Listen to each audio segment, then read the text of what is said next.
Hi, welcome back guys. This is your friend, Lettuce Head Fanfics. Back with amazing fanfiction. This is the series of What If Deku Had the Eternal Phoenix Quirk? Please give this video a like and subscribe to the channel if you want more videos like this. Now let's get into the fanfic. Chapter 1. Ashes Before the Flame. The night pressed down on the city like a living thing, remnants of ash and the scent of a burnt building lingered in the air, and if you know what to smell for, a faint scent of burnt flesh was there too. The streets hummed faintly with the distant murmur of traffic, the occasional wail of a siren, and the restless whisper of the wind, but inside her small trash bin she had to move out of her previous dumpster that she only had for a few days. Darkness was absolute. The walls, cracked and rusted, bore witness to years of use, a home to her that offered nothing but silence and shadows. 4-year-old Izumi Midoriya, with ashes clinging to her hair, huddled on a pile of jackets, clothes, and shredded blankets that served as her bed, a thin, worn and torn blanket pulled tightly around her small shoulders. Her arms trembled, clutching the fabric as though sheer will could shield her from the world's cruelty. She could not remember her parents. Their faces, their voices, even their touch, were a void in her memory, a space so vast her mind had sealed it off like her memory were burned away. Sometimes, when she closed her eyes, she felt an ache, a quiet gnawing in her chest that reminded her she had once had warmth and love. But the memory was fleeting, and she could not cry, could not grieve. To do so would be to admit that she had nothing left in the world to hold on to. Yet in that darkness, a small spark remained, a fragile, impossible hope. She had heard stories, whispered tales of heroes who could protect anyone, who could shield even the weakest and smallest from harm. And among them, one name shone brighter than the rest: All Might, the symbol of peace. In her childish mind, he towered over the city, radiant and unyielding, a living beacon of justice and safety. Sometimes, when fear pressed too close and the walls seemed to close in, she whispered to the empty room, almost like a prayer, "All Might, please save me." The hope was tiny, a single ember flickering in the crushing darkness, but it was enough to make her curl into herself slightly less, to breathe a little more evenly, to endure another night. She imagined him arriving, breaking through the suffocating fear, smile radiant, taking her hand and lifting her to safety, and in her childish mind, he could smile all her pain away to make the world right again, to save her from this hell. Then the warmth began again. At first, it was subtle, a flicker beneath her skin, crawling like embers across her small chest and arms. She did not understand it, had never felt anything like it before, but she feels like she had felt this once before but can't remember. Her fingers twitched involuntarily, small blue sparks hissing faintly into the darkness. Panic gripped her chest like iron. She pressed the blanket closer, hiding her trembling hands, desperate not to let anyone see the strange heat that she could not name. It spread rapidly, climbing along her arms and legs, coiling like a living thing. Her breath caught in her throat as the sensation intensified. It was neither good nor bad, only real, a reaction to her fear, her helplessness, her instinct to survive. She could not fight, she had never been taught how. She could only tremble and pray. "Someone, see me, save me, All Might, save me." Her stomach growled, thin and sharp, reminding her of hunger she could never satisfy. She had learned to ignore it most days, but now it gnawed at her, adding to the panic and despair. She pressed the blanket to her face, drawing in shallow breaths, letting herself imagine All Might bursting through the alleyway, picking her up and smiling, his towering frame shielding her from everything cruel and dangerous in the world. The thought kept her heart beating, faint but steady. Hours dragged like lead. Outside, the city moved on, indifferent to her suffering. Inside the trash bin, though, Izumi's small body shook with exhaustion and fear, her mind clinging to her single, desperate hope. Every distant noise, a shout, a car horn, the groan of a vent made her jump, yet she whispered again, voice barely audible, "All Might, please save me." Her lips trembled as the words became both mantra and plea, a fragile bridge to a hero she had never met. The warmth beneath her skin pulsed again, responsive to her fear, to her instinct to survive. She did not understand it, She did not know it would one day protect her from death itself and become a curse that she cannot escape from. She could only feel it, a strange, quivering ember hidden beneath her small, trembling body. Her chest heaved, her lungs burning, and she squeezed her arms around herself, trying to make the heat go away while secretly hoping it would be a sign that All Might was coming for her. By dawn, the darkness began to lift, pale light of the sun that filtered through the alleyway gate. Izumi lay on what she calls her mattress of fabrics, eyes wide, exhausted, trembling, her small fingers clutching the blanket.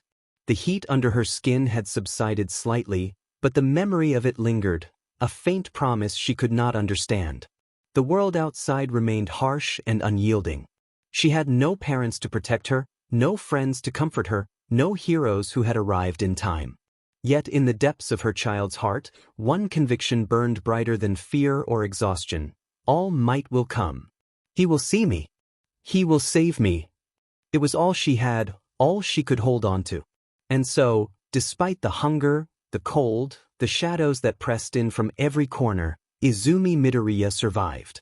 Alone, trembling, and unaware of the power that had already awakened within her a week ago, she clung to that single, fragile hope.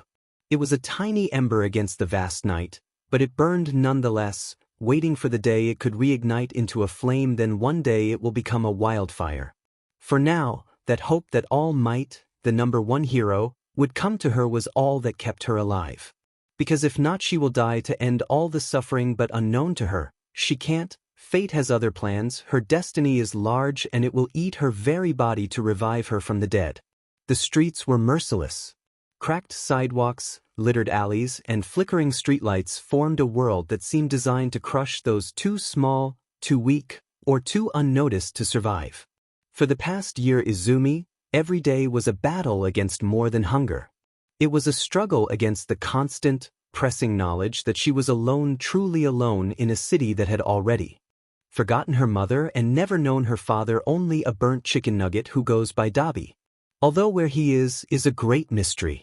Besides the burned corpses he leaves behind.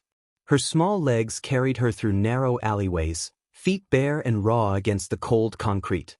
The remnants of meals and broken glass crunched beneath her toes, making them bleed, but that didn't matter to her as she was able to get a small piece of some kind of sandwich, cold and nasty, but it was the first meal she had in days, a cruel reminder that survival came at a cost. She could not cry openly as there is no one to comfort her. She could not scream, no hero will come for her anyways, and neighbors looked away, fearful or indifferent. Her only solace was the thought that one day, All Might would appear. She whispered his name as she limped, letting it fortify her trembling, tired body. All Might, help. But hope could not shield her from the cruelty that stalked her from childhood memories into harsh reality.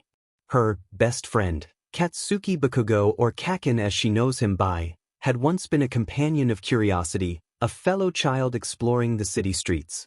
But trauma had twisted that bond. Now, his familiarity brought terror. Bakugo hunted her, almost ritualistically, each encounter a test of endurance and fear. He pushed her to the edge of survival, a cruel mentor of chaos.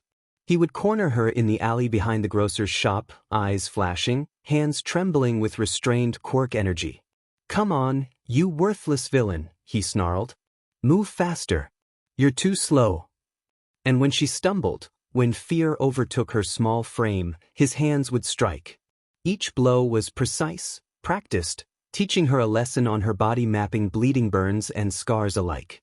She had never asked to learn. She begged him to stop each and every time, but it never worked. His explosions were a torment of light, sound, and fire.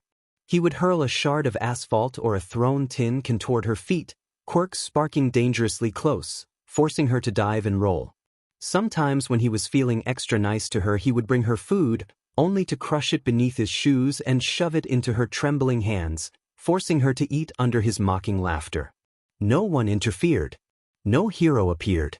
And still, she clung to the thought of All Might, imagining him bursting from the shadows, a savior ready to protect her from every cruel hand in the world.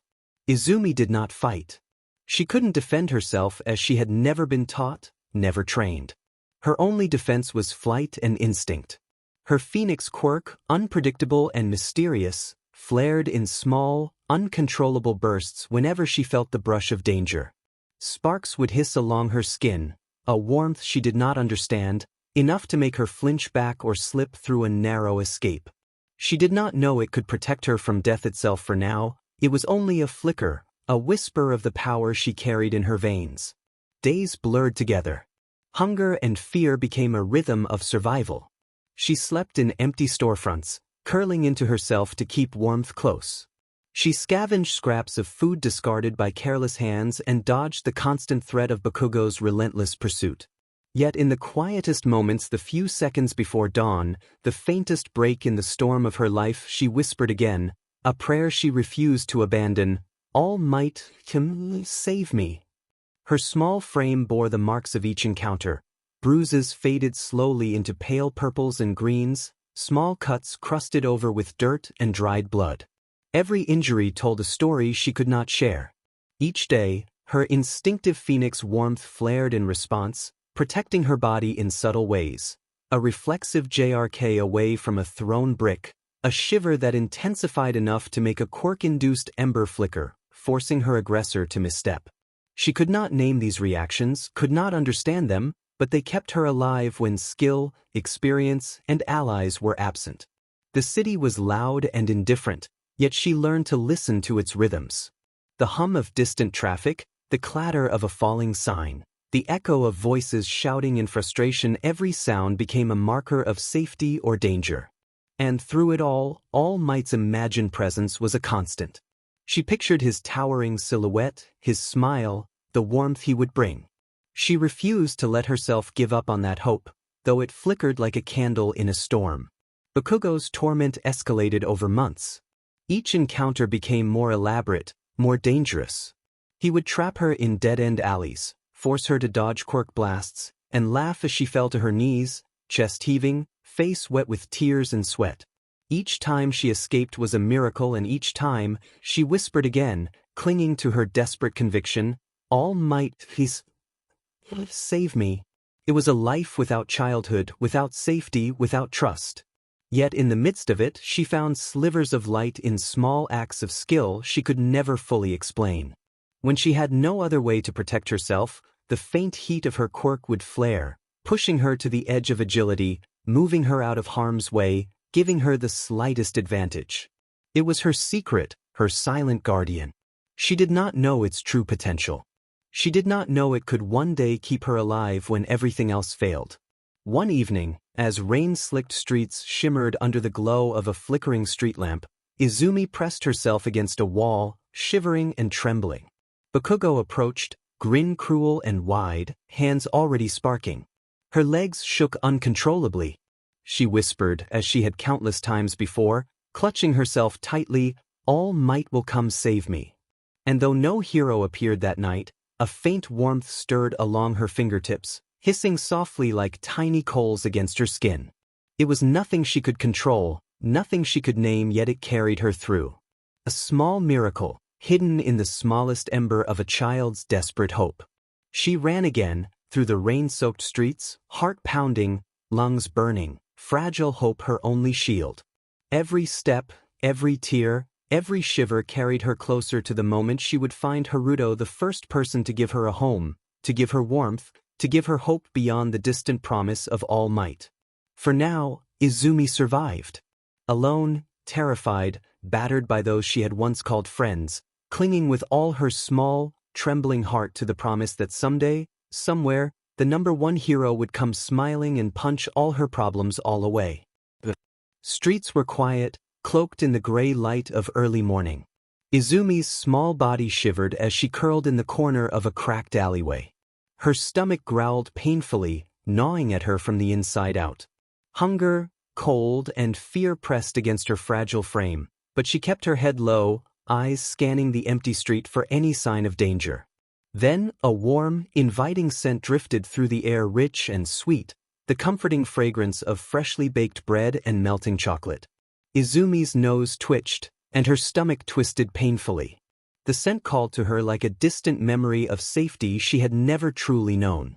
She crept along the shadows, following the aroma like a tiny, desperate ghost, until a small bakery appeared at the end of the street. Its windows were fogged from the morning heat, and inside, loaves of bread glowed golden beneath the sunlight.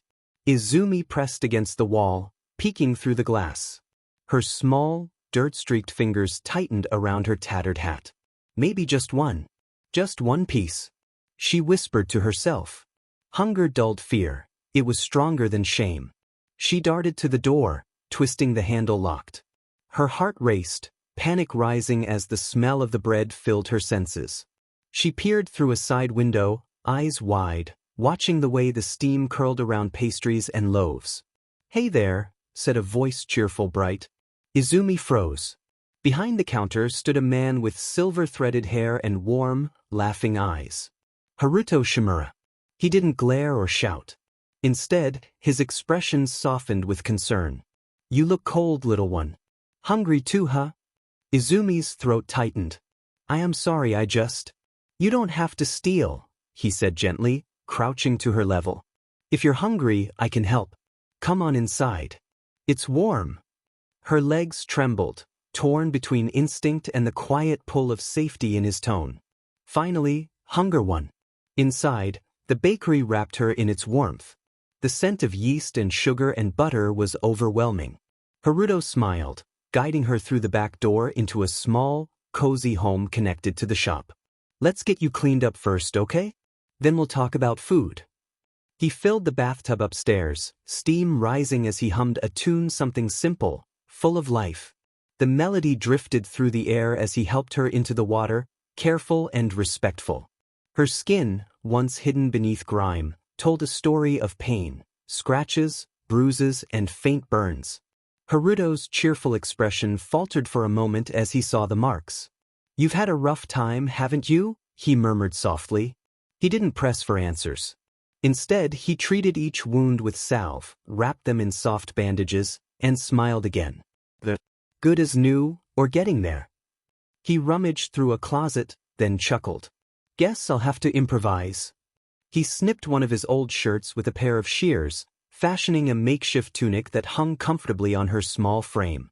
When they went back downstairs, he set a bowl of soup and a warm roll before her. "Eat," he said brightly. "You like this one, it's my special recipe."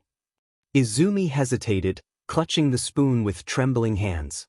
The first taste of soup hit her tongue, rich with vegetables and chicken. Her eyes widened. The warmth slid down her throat, chasing away the ache in her chest. The bread followed, soft, buttery, still steaming. She took another bite, slower this time, her lip quivering. Haruto pretended not to notice the tears gathering in her eyes, only smiling wider. "Good, huh?" She nodded, barely managing a whisper. "Why, yeah." When she finished eating, he turned on the television. The screen lit up with colors. All Might was there, saving people, smiling even in the face of danger. Izumi's turquoise eyes sparkled, wide and full of awe. She'd seen him before from a distance, but never like this, never so clearly, so powerfully. Haruto laughed gently from behind the counter. "You like him, huh? Can't blame you.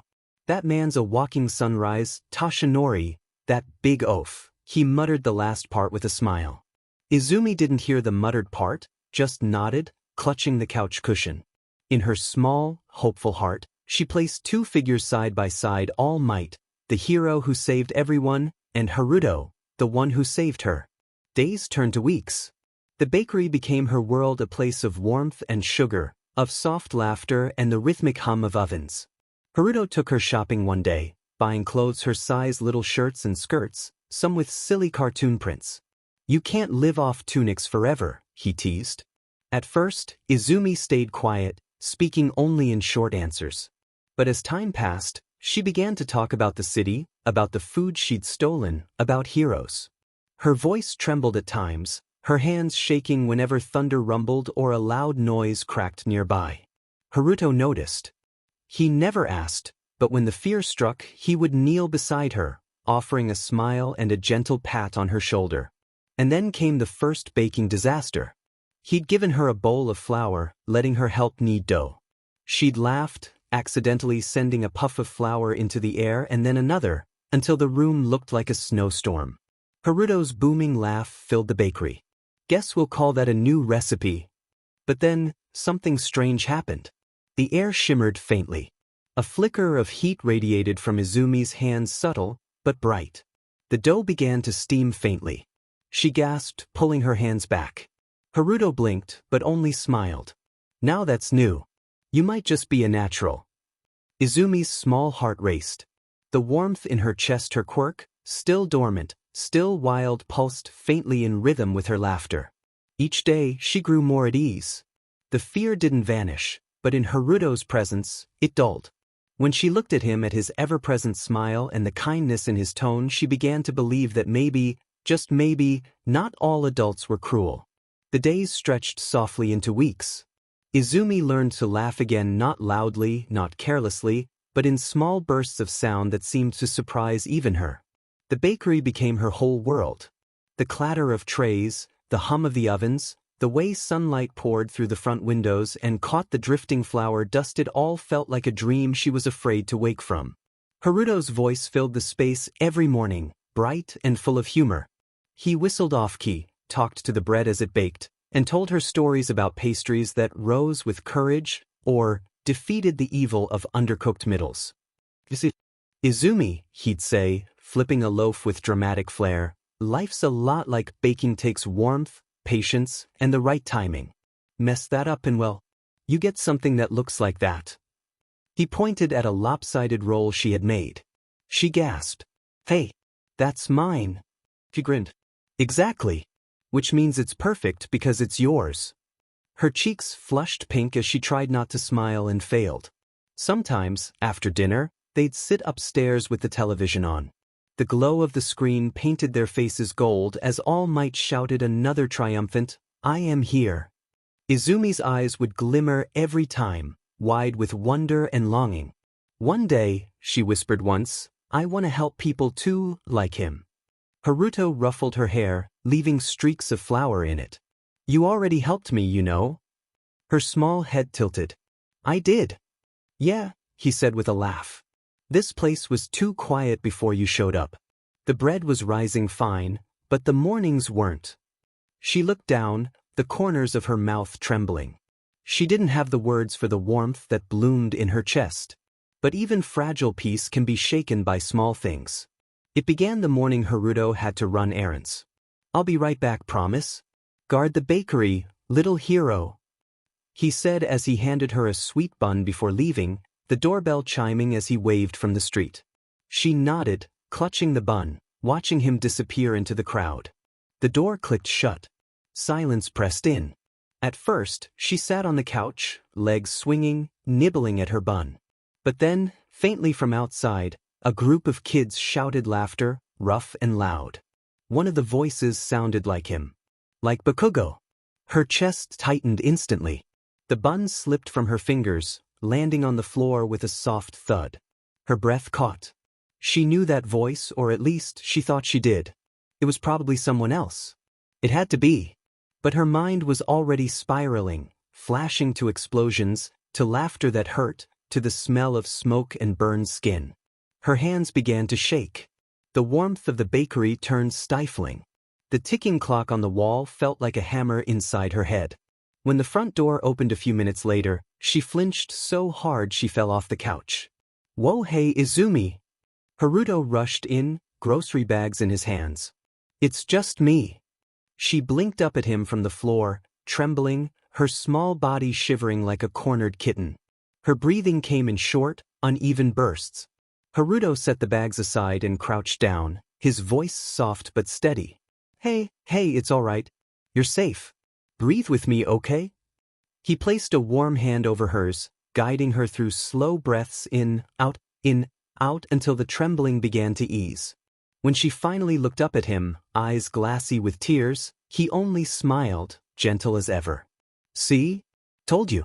This place is protected by the strongest hero around. He tapped his chest proudly. Me? Well, maybe not the strongest, but I can give someone like All Might a good hit, he said as he flexed his arms. That earned the smallest giggle from her, weak, but real. Haruto's smile softened. There you are. The days passed gently after Haruto told her who he used to be. Izumi started waking up a little earlier, feeling safe in the quiet hum of the bakery. Some mornings she would tiptoe downstairs and perch on the counter while Haruto kneaded dough, sunlight catching the drifting flour like tiny sparks. "You know," Haruto said suddenly, pausing to brush flour from his hands, "I wasn't always a baker." Izumi looked up, curiosity bright in her turquoise eyes. "You weren't?" she asked softly. Haruto smiled faintly, leaning against the counter. "No. I used to be the hero. Quirkless. Not flashy, not famous, but I tried to help people anyway." Izumi's eyes widened. "A hero? All Might." Haruto chuckled softly. "Kind of. In my own way. I went into places other people couldn't, helped people who had no one else to turn to. Sometimes. I even helped other heroes." Izumi tilted her head. "Other heroes?" He nodded. "Yeah. Eraserhead, the erasure hero. His quirk can nullify other people's quirks, but it doesn't make him invincible. There was a time when he got trapped during a villain attack, surrounded by civilians and chaos. I helped him maneuver safely through the crowd, guided people to safety, and distracted threats all without using a quirk. Even heroes with quirks sometimes need someone thinking fast and acting carefully. And All Might, well, there were times he faced situations where civilians were in danger, or villains' quirks made controlling the scene impossible alone. I helped cover them and kept people alive. And some of the top 10 heroes too, I helped them when the odds were against them," he said. Then with a playful smile he added, "But then again, back in my day," he said dramatically, "the villains were scary but not as scary as taxes. Those things sneak up on you." Izumi giggled softly. She began helping more too. Mixing batter, measuring sugar, even greeting a few morning customers when Haruto encouraged her gently. Most people never realized she lived there. Haruto was protective, careful, always keeping her close but never making her feel trapped. Slowly she started to feel normal.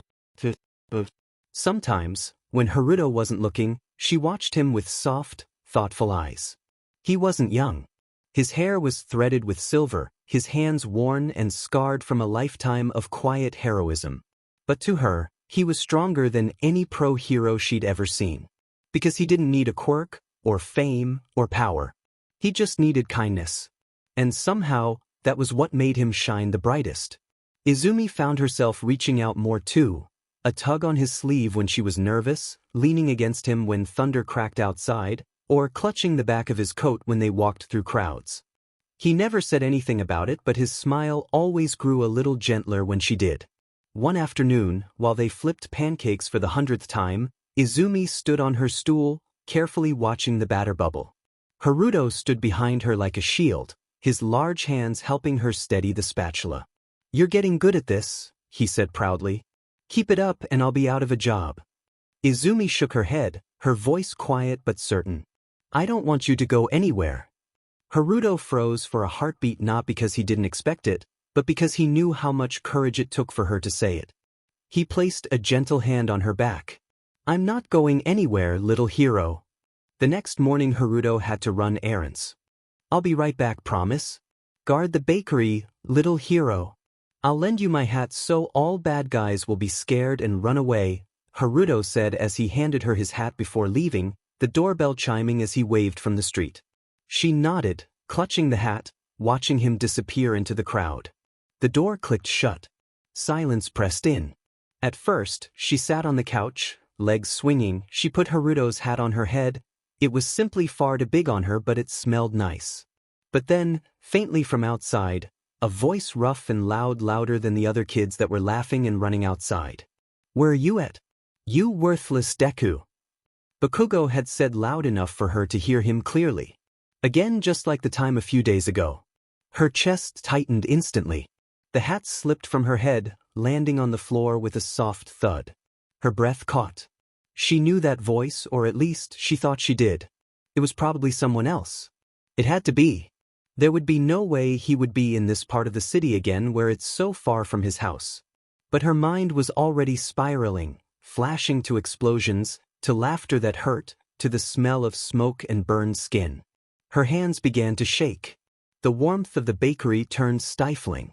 The ticking clock on the wall felt like a hammer inside her head. When the front door opened a few minutes later, she flinched so hard she fell off the couch. "Whoa, hey Izumi!" Haruto rushed in, grocery bags in his hands. "It's just me." She blinked up at him from the floor, trembling, her small body shivering like a cornered kitten. Her breathing came in short, uneven bursts. Haruto set the bags aside and crouched down, his voice soft but steady. Hey, it's all right. You're safe. Breathe with me, okay?" He placed a warm hand over hers, guiding her through slow breaths, until the trembling began to ease. When she finally looked up at him, eyes glassy with tears, he only smiled, gentle as ever. "See? Told you. This place is protected by the strongest hero around." He tapped his chest proudly. "Me." He grinned happily. "Well, I can't say that I am the strongest, but I'll gladly show anyone who doubt me a good knocking too. I had even made All Might himself run from a fight with me, huh?" he said while flexing his arms and picking Izumi up, holding her at his hip while poking her cheek.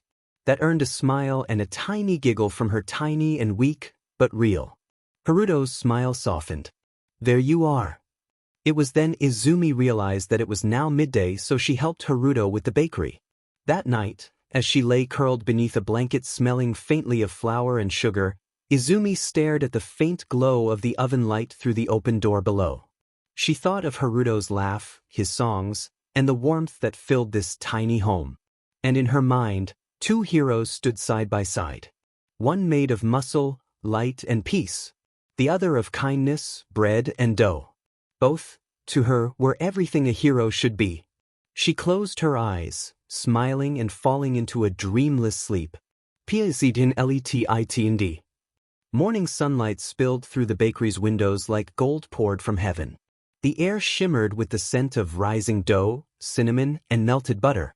Izumi stood on a stool beside Haruto, sleeves rolled up, her small hands buried wrist-deep in flour. The wooden counter was a battlefield of sugar and spilled milk, and Haruto's apron had long since surrendered to chaos. "Not too rough, Izumi," Haruto said with a laugh, bending slightly to meet her eyes. "You're baking bread, not punching villains." "I'm trying," she protested, puffing her cheeks in mock offense. Her fingers were tiny but determined, her messy green hair tied up with a strip of cloth Haruto had torn from an old towel. The man chuckled, bright-eyed and full of warmth. "You've got spirit, kiddo. Reminds me of someone." "Who?" "Me when I was your age." Izumi giggled, the sound filling the room like sunlight in motion. Outside, the city moved as always, cars, chatter, and somewhere, the distant echo of heroes saving lives. Inside, the world was simpler. It was just Haruto, Izumi, and the rhythm of life baked into the dough. Need, rest, rise, repeat. The bakery had become more than a home. It was a sanctuary. Every loaf she helped shape carried her tiny fingerprints, every tray bore her laughter. She even had customers who waved to her, now the old lady with the cane who called her Little Baker, and the DLVY boy who secretly added candy to her bag when Haruto wasn't looking. She didn't flinch as much when people smiled at her now. Sometimes, Haruto would let her run the register. She couldn't count well yet, but he'd help her sort the coins afterward, patient and kind. She'd ask him endless questions about everything: why the dough rose, why the sun made shadows, why he smiled even when he was tired. "Because smiling," he said once, "helps the heart remember the good things." She thought about that for a long time. The nightmares didn't stop entirely. Some nights, she woke up gasping, her small body drenched in sweat. The echoes of explosions rattled through her dreams, Bakugo's laughter, the smell of smoke, the heat crawling up her back. Haruto always came when she screamed, settling beside her, keeping his presence steady and cheerful. He never asked her to explain, never pushed. One night she whispered, voice shaking, "I don't want to be bad, Grandpa." He blinked, then gently brushed her hair from her forehead. "Who said you were bad?" "Them," her voice broke. "They said I was a villain." Haruto's hand tightened ever so slightly. "Listen to me, Izumi. You are nothing like they say. You're a kind girl. You care about others. That's what makes you good." "But my quirk." He smiled softly, bright as sunlight through the window. Your quirk doesn't make you bad. It's how you use it that matters. She didn't reply. She just leaned against him, clutching his sleeve as if afraid he might vanish if she let go. One afternoon, Izumi tried baking alone for the first time. Haruto was in the back, humming and slicing bread, while she measured ingredients to make chocolate rolls his favorite. She opened the oven, and a sudden, sharp flare of heat burst out. Flame, small but frightening, across the edges of the baking sheet. Her hands glowed faintly ember-like, panic swelling inside her. She screamed, stumbling backward. Memories flooded back: fire, explosions, smoke, Bakugo's cruel laughter. She couldn't breathe. Izumi! Haruto dashed to her side, a towel in hand. He doused the small flare with calm efficiency, crouching beside her and gripping her trembling shoulders. Hey! Look at me, Izumi! It's okay. You're not hurt. Her breaths came in sharp, panicked gasps. I didn't mean to. I didn't mean to. I'm sorry. It's okay, he said firmly, his eyes warm and steady. You didn't do anything wrong. Breathe, Izumi. You're safe. You're safe here. The fire had vanished, extinguished as quickly as it had flared, leaving only the faint scent of scorched sugar. Haruto stayed with her until the shaking subsided, his presence unwavering, alive, and comforting. Later, they sat on the couch, her tiny body curled in his lap, wrapped in a blanket. Her voice was quiet, raw. Grandpa, that's my quirk. It burns things. It hurts people. Haruto looked at her thoughtfully, not with fear, but with patient curiosity. Then we'll learn how to make it not hurt people. She blinked up at him. He smiled, brushing her hair back. A flame isn't evil, Izumi. It can give warmth. But you just have to learn to guide it. Fire can destroy or make bread rise. Like baking, she whispered. Exactly like baking. By autumn, Izumi was stronger. Brighter. She laughed louder, smiled more. She even began greeting customers with a shy, welcome. Haruto called her his assistant baker, and she wore the title proudly. He bought her clothes that fit her small frame, soft cottons and bright colors, letting her watch All Might on television as he punched villains with a heroic smile. Izumi marveled, a flicker of hope stirring. Perhaps true heroes still existed. Perhaps someone would come for her. Autumn brought the local harvest festival, and Haruto insisted they close the bakery early so he could take Izumi out for a proper evening away from kneading dough. The streets glowed with lanterns shaped like pumpkins and stars. Kids wore capes, parents carried snacks, and street vendors shouted over one another in cheerful chaos. Izumi stuck close to Haruto's side at first, overwhelmed by the noise. Haruto noticed immediately. Hey, he said gently, stick with me. I know all the best food stalls. She nodded and followed him, eyes big as saucers. He bought her sweet dumplings, let her try the ring toss, and pointed out the fire dancer whose flames curled like ribbons. Izumi stared, transfixed. Haruto crouched to her level. Beautiful, huh? Izumi nodded slowly. She's not scared, not at all. Nope, he said, because she learned how to control it. Like you will.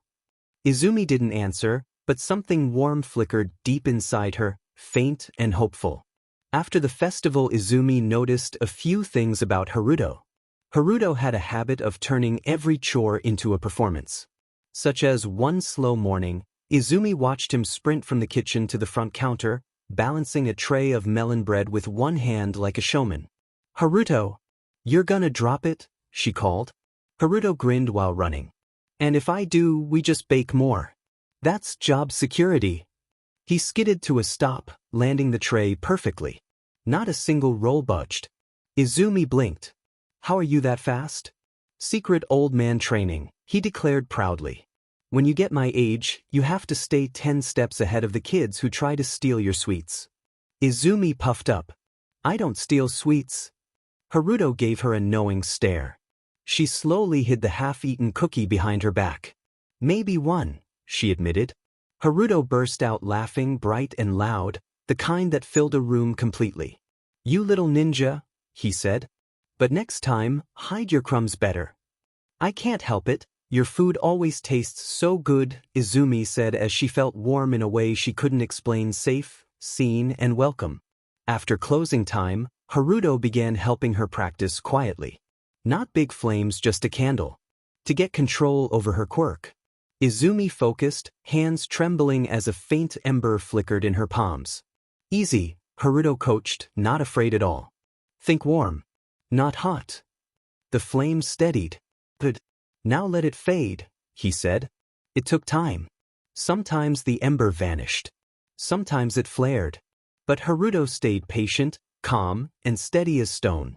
Despite Haruto being quirkless, he is very good at teaching people how to control and learn their quirk. You're not dangerous, he told her.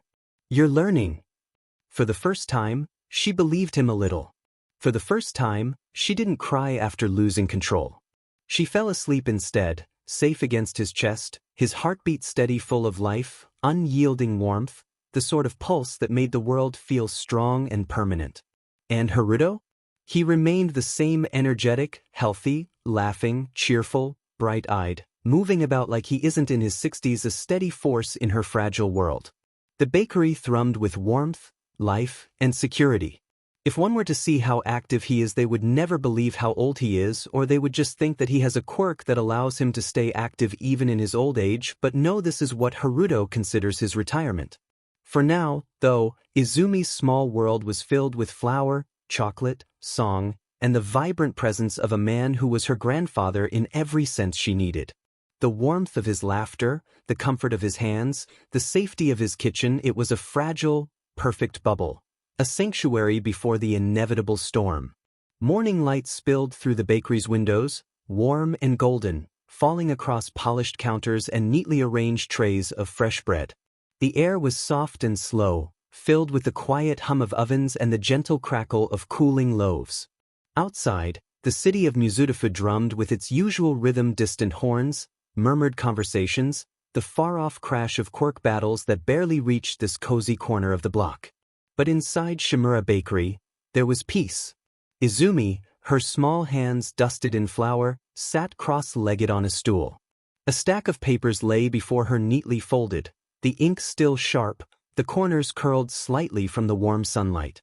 She had never seen papers handled so carefully, like precious relics rather than simple documents.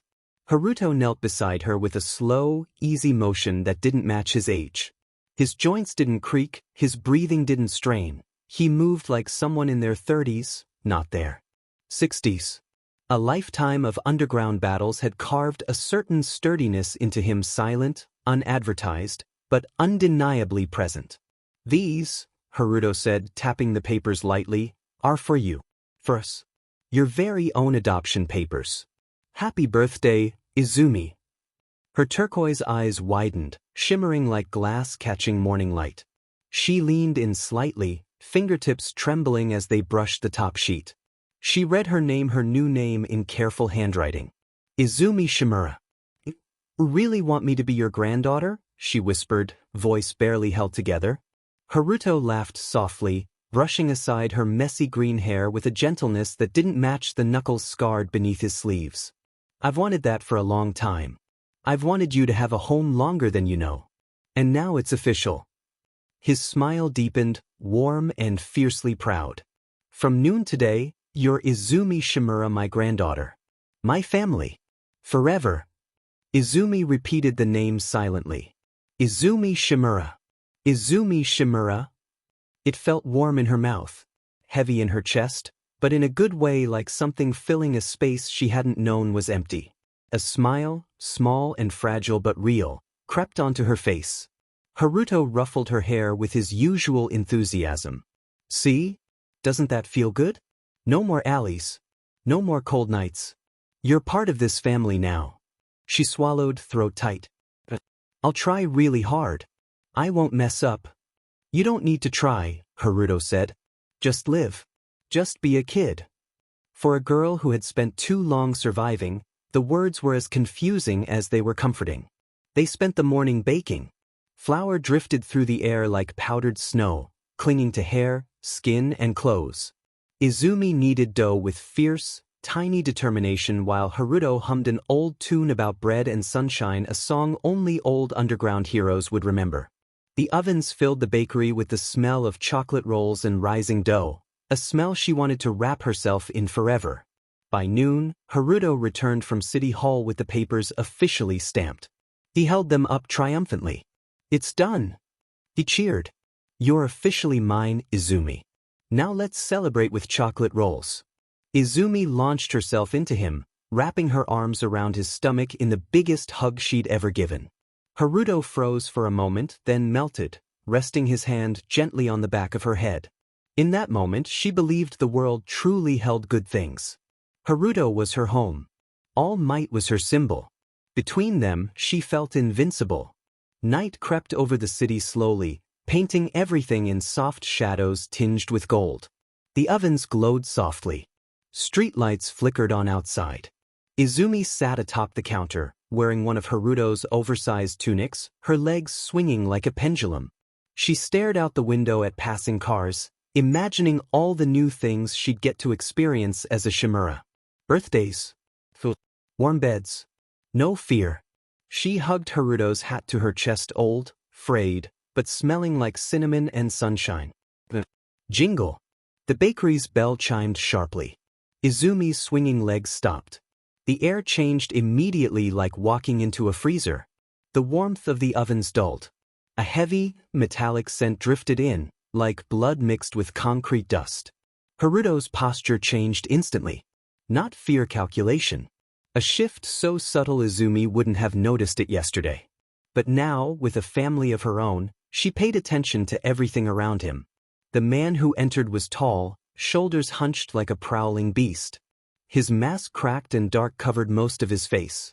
His body shifted unnaturally beneath ragged layers of clothing as cement-like plates moved across his skin, jagged and uneven. A villain. A dangerous one. Izumi froze. Haruto did not.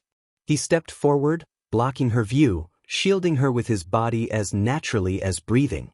His voice lowered, soft but heavy. "Stay here, Izumi." But she couldn't.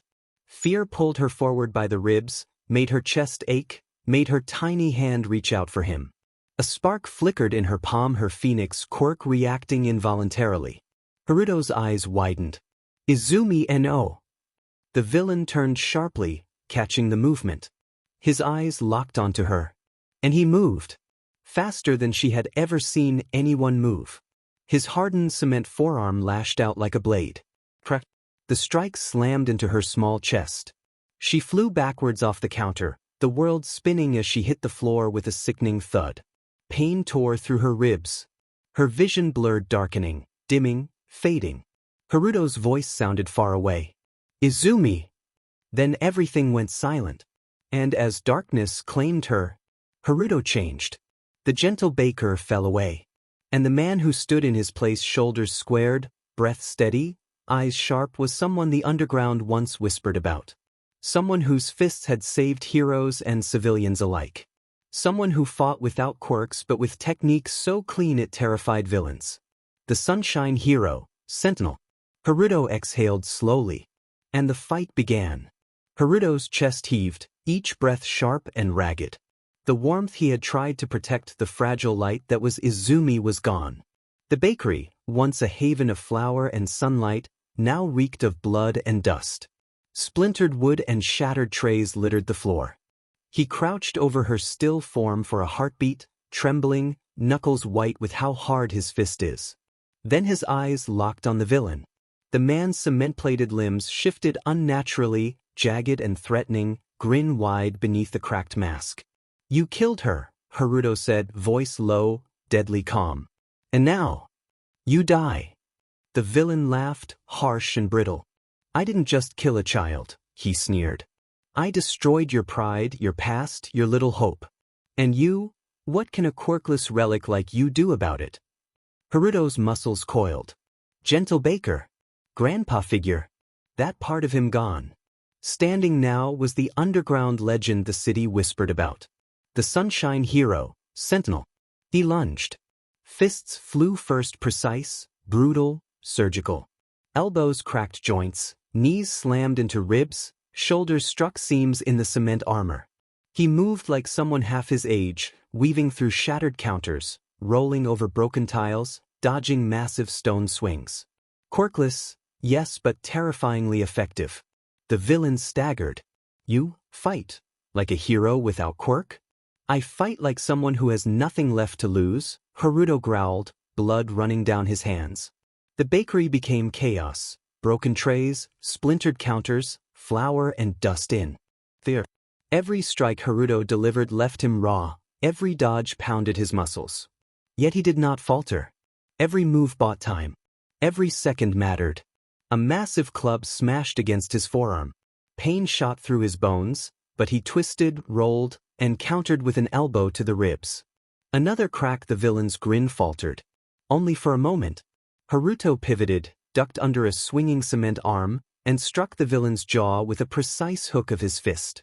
The villain stumbled, teeth clattering, cement plates sparking from the impact. You're fast, for an old man, the villain snarled, swinging again.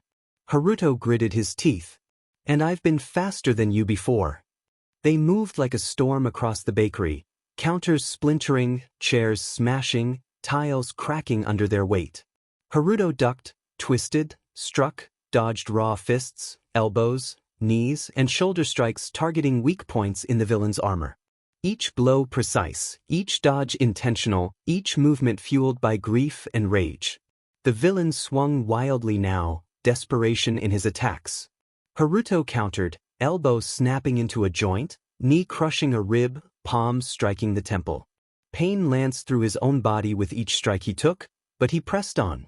Blood ran freely from his knuckles and his cheek, sweat mixing with dust. He realized he couldn't end this fight unarmed. But he could survive. He could buy time. He could channel his rage, focus, and decades of experience into precision strikes, delaying the villain until he could turn the tide. A massive stone arm swung at his head. Haruto ducked, rolled, kicked a broken counter for leverage, and slammed into the villain's side with a brutal knee. Cement shards flew. The villain roared, stumbling back, then surged forward again.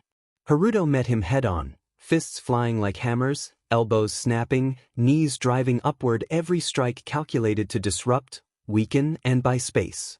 Every moment was pain. Every breath was fire. Every heartbeat screamed Izumi's name. Finally, Haruto backed up, stepping over debris, over fallen trays, over the chaos of the bakery. His eyes flicked to the far side to the hidden cache of his old tools. There, neatly stored and forgotten in plain sight, his kinetic charge gauntlets and Brightbreaker staff. Weapons he had once relied on, refined over years of underground battles. Tools that could finally give him the edge he needed. The villain roared, sensing the shift, swinging clubs with renewed fury. Haruto crouched, fingers brushing the cold metal of the gauntlets and the polished of the Brightbreaker staff. He inhaled slowly, steadying himself. He didn't strike with them yet. Not now. This was the climax of his unarmed brawl. The raw fight, the rage-fueled precision, the pure quirkless combat, it had bought him the chance to reach his weapons. With both in hand, he rose, muscles coiled, eyes burning with determination. The next phase was about to begin. Haruto's hands tightened around the familiar cold metal of his kinetic charge gauntlets, the faint hum of stored energy resonating through his veins. In the other, the Brightbreaker staff felt like an extension of his body, balanced, lethal, a tool honed through decades of practice. Every scar, every ache, every ounce of experience converged in this moment. The villain lunged again, arms swinging like battering rams. But now, Haruto was ready. With a swift pivot, he slammed the gauntlet fist into the villain's forearm, sending a jolt of kinetic energy surging through the hardened cement plates. Sparks flew, cracking armor seams, and the villain staggered back. Not bad, the villain hissed, eyes narrowing behind the cracked mask. You finally got toys? Haruto's reply was silent. He spun the Brightbreaker staff in a fluid motion, twirling it over his shoulder, then brought it down in a precise, crushing strike on the villain's knee joint. Cement splintered, jagged edges breaking apart. The villain roared in pain, staggering backward, but Haruto pressed his advantage. With a sudden burst, Haruto launched himself forward, gauntlets glowing brighter as they absorbed and released kinetic energy. Each punch was amplified, cracking the villain's armor, denting plates, and sending him skidding across the bakery floor. Counters came fast. A sidestep here, a hook punch there, a sudden strike to a vulnerable seam. Every movement deliberate, surgical. The villain tried to regroup, forming massive cement clubs in each hand, swinging them with reckless fury. Haruto ducked, rolled, then propelled himself with a kick off the wall, launching into a spinning strike with the Brightbreaker staff, knocking the clubs aside and smashing into the villain's chest with bone-crushing precision. Cracks spidered across the cement, shards flying. The villain stumbled, face twisting with anger and disbelief. Impossible! How are you? Haruto's voice was low, cold, and calm. I'm quirkless, but I am not powerless. The bakery was a storm of motion.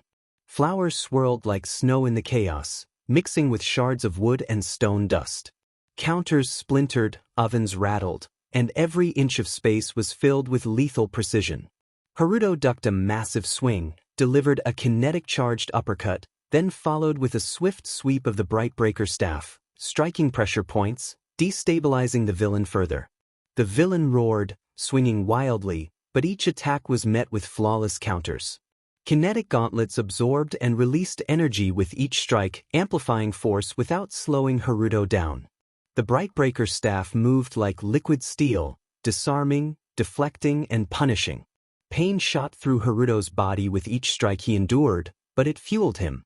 Rage, grief, fury, every emotion was channeled into perfection. He had lost Izumi, the fragile light he had sworn to protect. And now, every ounce of her memory, every laugh, every moment of hope, was a hammer striking through his fists and staff. With a calculated leap, he vaulted over a table, spinning in midair. The Brightbreaker staff cracked against the villain's temple, sending sparks across the broken tiles. At the same time, his kinetic gauntlets detonated on impact, delivering bursts of energy that fractured cement armor and drove the villain backward. The villain struggled to maintain balance, massive cement plates cracking under the combined force of Haruto's assault. For a brief moment, the grin vanished from beneath the mask, replaced by raw fear. Haruto advanced, staff spinning in one hand, gauntlet sparking in the other. Each strike was precise. A jab to a knee joint, a sweep to destabilize, a punch to a seam in the cement. The villain fell to his knees, massive arms raised in desperate defense. You, quirkless fossil, the villain spat, struggling to rise. You can't beat me. Haruto's reply was a single step forward, closing the distance, staff pressing to the villain's chest, gauntlets humming with stored energy. His eyes burned like white-hot steel. I'm not here to beat you. I'm here to end this. The villain swung one last desperate club, but Haruto caught it with the Brightbreaker staff, twisting it effortlessly, shattering it against the edge of the counter. The kinetic gauntlets glowed, releasing a concussive burst that drove the villain backward, sending him sprawling into a heap of shattered tables and stone. Silence fell. Dust and flour hung in the air like snow. The villain lay crumpled, breathing heavily, cracked armor pieces scattered around him. Haruto stood over him, chest heaving, eyes sharp, every muscle coiled and ready. He did not speak. He did not hesitate. For a long moment, the bakery was a graveyard of broken wood, shattered stone, and fallen flour. Then Haruto slowly lowered his Brightbreaker staff, kinetic energy fading from his gauntlets, but his stance remained unyielding, vigilant, lethal, alive. The fight was far from over. This was only the beginning of his full power unleashed. The bakery shook with the force of the battle. Every counter, every strike, every brick and splintered counter screamed of violence. Dust and flour coated the air, swirling like a storm. Haruto's gauntlets glowed faintly with residual kinetic energy, the Brightbreaker staff spinning in his grip, a deadly extension of his body. The villain struggled to rise, cement plates jagged, cracked, and smoking from the assault. His massive arms swung in desperation, stone clubs snapping in half against Haruto's strikes. Rage and fury contorted his face beneath the mask. You think you can end this? The villain growled, staggered, lashing out with jagged fists and cement spikes. I am power incarnate. Haruto didn't speak. He didn't hesitate. He moved like a predator, coiling, twisting, spinning, every step precise, every blow calculated. The kinetic gauntlets surged with energy, amplifying each strike. The Brightbreaker staff arced like lightning, cracking through reinforced plates and hitting joints, cartilage, and soft spots with surgical precision. The villain swung a massive stone arm at him. Haruto ducked, rolled, and sprang upward, staff whirling in a spinning strike. It slammed into the villain's shoulder, snapping bones beneath the cement plates. Sparks flew. The villain howled, staggering back. Haruto's fists exploded forward, gauntlets releasing bursts of kinetic energy. Each punch shattered hardened armor, dented the cement, drove the villain backward. He pivoted, spinning, delivering a crushing elbow to the villain's jaw. Another step, a hammer fist to the chest, crushing ribs, cracking seams in cement. You, quirkless fossil, the villain spat, fury burning in his eyes. You should have died when she did. Haruto's heart burned, grief and rage igniting a relentless storm. I fight for her, he hissed, voice low, deadly. For the light you snuffed out. He lunged, staff swinging in a horizontal arc, gauntlets delivering thunderous concussive blows in tandem. The villain faltered, stumbling over shards of counter and splintered tile. Haruto pressed the attack, spinning, striking, ducking. Every blow, every strike, every movement told a story of decades of experience, skill refined to perfection. The villain screamed and surged again, forming jagged cement spikes over his arms and chest. Haruto darted forward, a blur of motion, and struck a precise combination. Left gauntlet to the temple, denting the mask and sending a shockwave through the villain's skull. Right gauntlet to the rib, cracking stone and cartilage alike. Brightbreaker staff sweep, spinning at the knees, shattering joints, destabilizing his stance. The villain crashed backward into a counter, wood splintering under his weight. He staggered to his knees, panting, shaking, cement cracking all over his body. Haruto didn't hesitate. He advanced like a storm, relentless, merciless. Every step was a hammer, every strike a nail driving the villain toward defeat. The villain gasped, "You can't kill me." Haruto's voice was calm, lethal, cold as steel. "I already have." He spun the Brightbreaker staff, planting one end against the villain's chest, pivoting, and slamming it down with kinetic force amplified by the gauntlets. The villain screamed as cement armor shattered, shards piercing tiles and counters. The blow knocked him flat, breathing ragged, chest heaving, knees buckling. But the villain, desperate and furious, lashed out one last time. From beneath the mask, a jagged blade of hardened cement shot forward like a spear aimed straight for Haruto's abdomen. Haruto saw it too late. The shard pierced his gut, rending muscle and tearing into him with cruel precision. Pain exploded like fire through his body, stealing his breath. He staggered, gripping the Brightbreaker staff with one hand, gauntlets sparking violently. His knees buckled, vision narrowing. The villain sneered, blood issuing through cracks in the cement, sure of his victory. Old man. Haruto swallowed pain, teeth gritting. Blood poured freely from the wound, staining his shirt. Every muscle screamed, every joint burned. But he remembered Izumi. Her laugh. Her smile. The tiny hands covered in flour. The warmth she had brought to his life stolen so violently. Rage, grief, and determination became fuel. He surged forward, ignoring the fire in his gut, ignoring the weakness that clawed at him.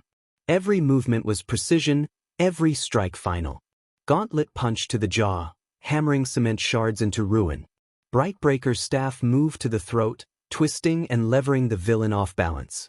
Followed by a spinning uppercut, kinetic gauntlet detonating energy into his ribs, sending him sprawling. The villain struggled, crawling, grasping at shards of cement to rise. Haruto stepped closer, staff poised, gauntlet sparking. "You took her from me," Haruto said, voice low, steady, filled with icy resolve. "And now, you pay for every second of pain." With a final surge, he lunged, staff spinning in a deadly arc, striking the villain's chest while both gauntlets released bursts of kinetic force into weak points in the cement armor. The villain screamed as the final blow shattered the mask, the plates, the very bones beneath. He slumped forward, motionless, blood and cracked cement pooling around him. Haruto sank to one knee, gasping, every breath a battle. Blood poured freely from the wound in his gut. His muscles trembled violently, pain radiating through his body. The bakery, once a place of warmth and light, was now a battlefield of shattered wood, stone, and dust. He collapsed fully, the Brightbreaker staff clattering to the side. Gauntlets sparking faintly in the aftermath, his chest heaving. He had won. The villain lay dead. But victory had a bitter edge. The life of the one he had sworn to protect, Izumi, could not be restored. The bakery was silent, save for his labored breathing and the faint hum of the cooling kinetic energy in his gauntlets. Sentinel had survived. The villain had died. But the cost would forever burn in his chest. Haruto swayed, barely able to stay upright. Blood dripped from his mouth in thin, trembling threads, running down his chin and soaking into his torn shirt. His knuckles were shredded down to raw skin and bone. Every breath rattled like shards of glass in his lungs. But none of that mattered. Only her. Only Izumi. He stumbled, nearly falling face-first into the ruined tile, but he caught himself on sheer willpower and dragged his body toward her. His vision blurred at the edges, black spots flickering with every heartbeat. His knees finally gave out, and he collapsed beside her small, lifeless body. Her green hair fanned out beneath her. Her skin was pale. Her chest still. Izumi, Haruto rasped, voice breaking. His trembling hands gathered her gently, as if she'd shatter from a breath. He pulled her into his arms, cradling her like he was holding the whole world because he was. A flicker. A spark. A warmth bloomed beneath his palms. Izumi's phoenix flame's soft blue feathers of light ignited across her chest. They drifted upward like tiny fireflies, weaving in and out of her skin, stitching torn flesh and shattered bone in glowing threads. Haruto's breath hitched. Her fingers twitched. Then she gasped a sharp, terrified inhale as life slammed back into her. Her eyes flew open, glowing faintly blue. Grandpa? Haruto exhaled a shaking, broken laugh. Relief. And a pain deeper than any wound.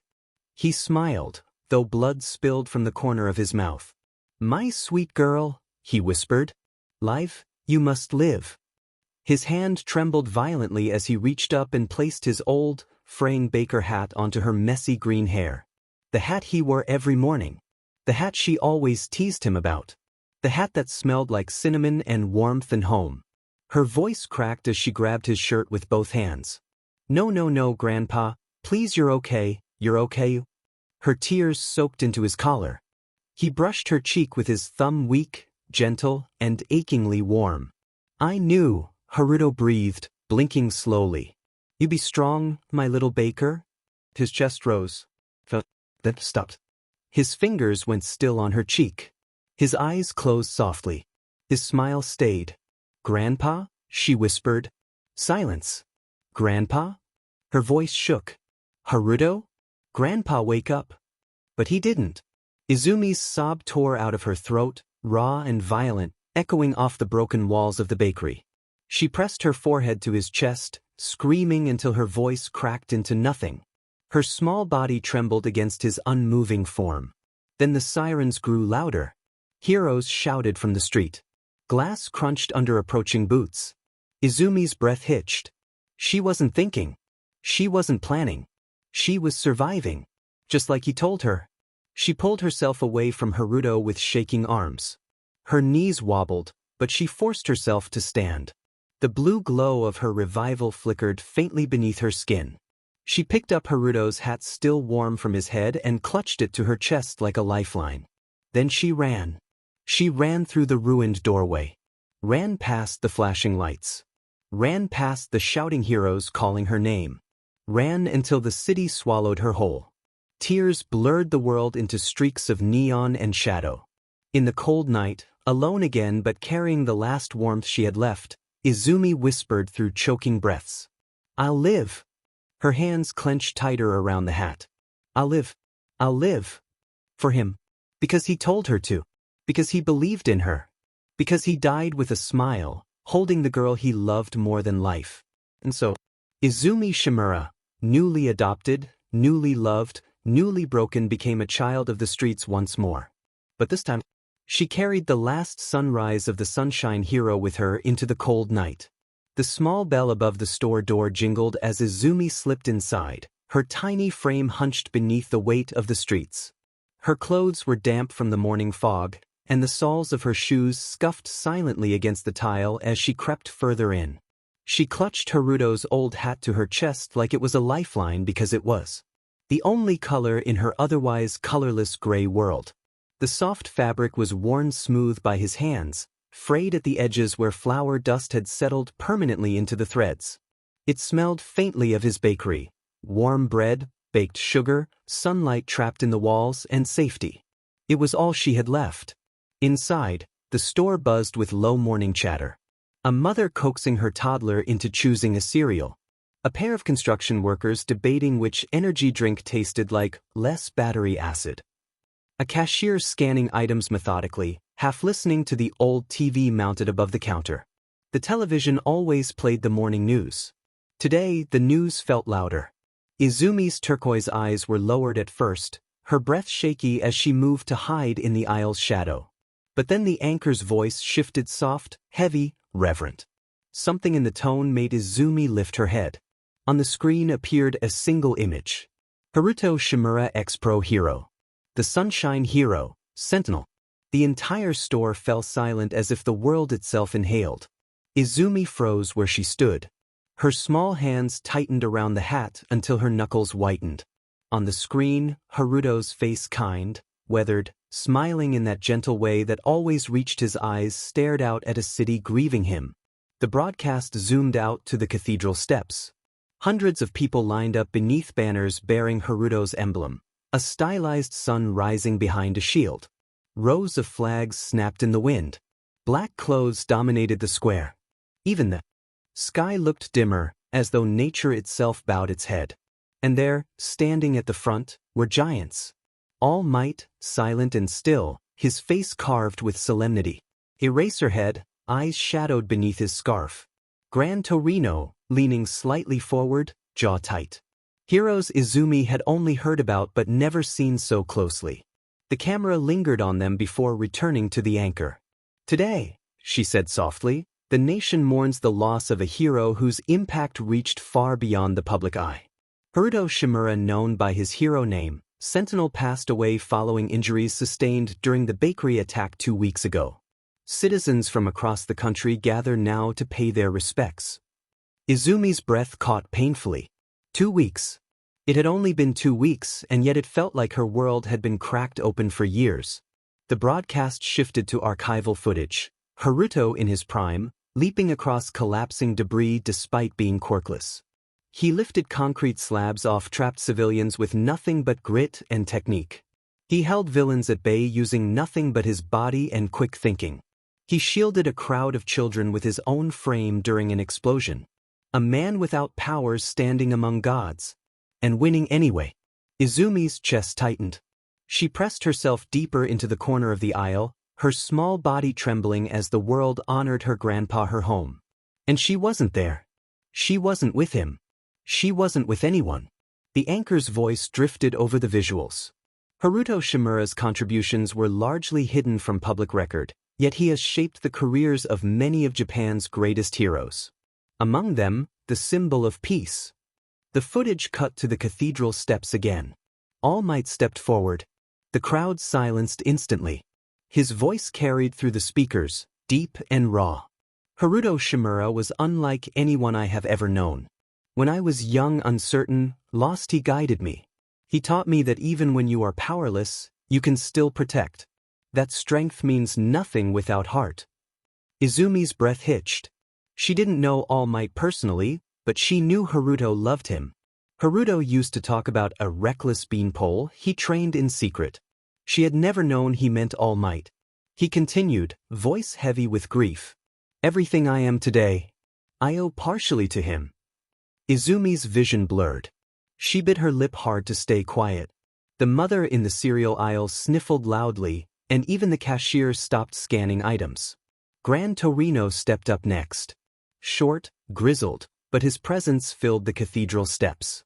Haruto was a quirkless fool, he said bluntly, which somehow made several heroes smile through tears. But he was the most stubborn, dedicated fool I ever met. Stronger than people with 10 quirks. Smarter than half the heroes I trained. He fought like every life but his own mattered. Izumi wiped at her cheeks. The words stung, yet warmed something aching deep inside her. Eraserhead spoke last. His voice was low. Even through the TV, it chilled the room into complete silence. Haruto saved my life. And not just on the battlefield. He saved me from myself. Eraserhead swallowed once, which was more emotion than Izumi had ever seen him display. He trained me when no one else would. He believed in me before I became anything. The world will forget some heroes. But no one who truly knew Haruto Shimura ever will. Izumi clenched her fist around the hat. Her breathing hitched. Her legs shook. Then the broadcast cut to the last image. A picture of her. A still frame from a surveillance camera, fuzzy but unmistakable. Her green hair, oversized hoodie, flowers still smeared on her cheek the day of the attack. A caption appeared. Izumi Shimura missing child. Last seen the night of the bakery incident. Please report any information to authorities. People in the store murmured. Oh, poor thing. She's still missing? That's Haruto's granddaughter? A villain probably took her. Hope they find the kid. Izumi's breath left her all at once. No one realized she was right there, a few steps away, trembling behind the snack aisle, drowning in the sound of her own heartbeat. She pressed Haruto's hat to her face, tears soaking into the familiar fabric. His voice echoed through her memory, soft, warm, steady. Live, Izumi. Always live. No matter what. She squeezed her eyes shut. She wanted him back. She wanted to go home. She wanted everything she lost, impossible things. A voice on the TV pulled her back. All Might, speaking again, this time with steel in his tone. To Haruto's family, he declared, eyes burning with determination, I swear, I will find Izumi Shimura. I will keep her safe. That is the only way I can repay the man who shaped my life. Izumi's breath shuddered out of her chest. Her sobs grew quieter, more desperate. She curled into herself, hidden from the world that mourned loudly while she mourned silently. The city grieved a hero. A symbol. A son. A man who gave hope to the hopeless. But Izumi had lost her world. She held the hat tighter, her tears dripping onto the tile. She would live. She would survive. She would carry his light. Even if she had to do it alone. It's not like she can ever truly die after all. All Might's POV 2 weeks ago after the bakery attack. The sirens pierced the morning haze, slicing through the city like a warning bell. I arrived at the bakery seconds after the explosion had stopped, heart pounding, muscles tense, but even my legs, trained for speed beyond normal human limits, couldn't carry me fast enough to prevent the aftermath. The street was chaotic. Smoke curled from shattered windows. Dust settled on the asphalt, coating the fallen debris in gray. Civilians clustered behind makeshift barriers, screaming, crying, pointing. Police and medics swarmed, shouting instructions, trying to contain panic. And in the center, I saw him. Haruto Shimura. The man I had called reckless, stubborn, and brilliant. The quirkless hero who had trained me, guided me, shaped me. He was on his knees beside her Izumi.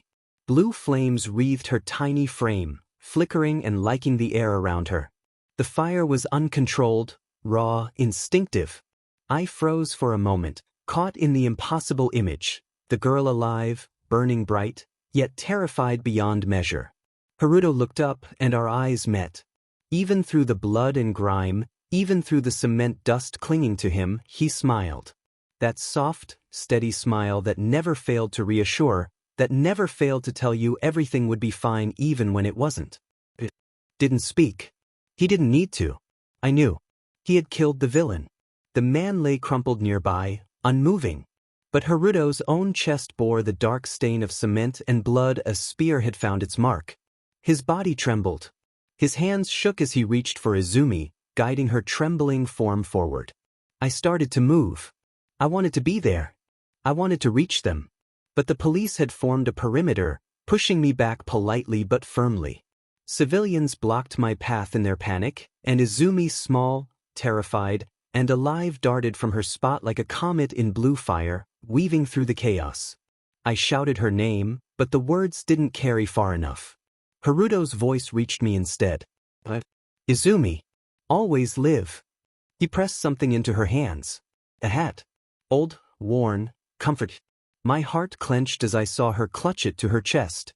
Her turquoise eyes met his for a fleeting instant, and then she was gone, weaving through the panicked crowd, her flames dancing like a warning beacon. I couldn't follow. The perimeter, the panic, the fire. I was trapped on the edge. All I could do was watch. Haruto collapsed forward then, the fight gone from his body. He breathed hard, coughing, blood bubbling at the edges of his lips. I wanted to run to him, catch him, save him. But he didn't need saving. Not anymore. He gave one last look at the girl. That unwavering smile, the same smile he had worn in his bakery, in his training halls, in every moment he had protected someone without ever seeking recognition. It was a smile that carried farewell, love, and pride all at once. And then his eyes closed. I knelt beside him instinctively, but even as I reached out, the crowd pressed closer. The medics arrived, but it was too late. Sentinel Haruto Shimura was gone. The blue flames of Izumi's Quirk flared in the distance, disappearing down a side street. She was alive. Haruto had kept his promise.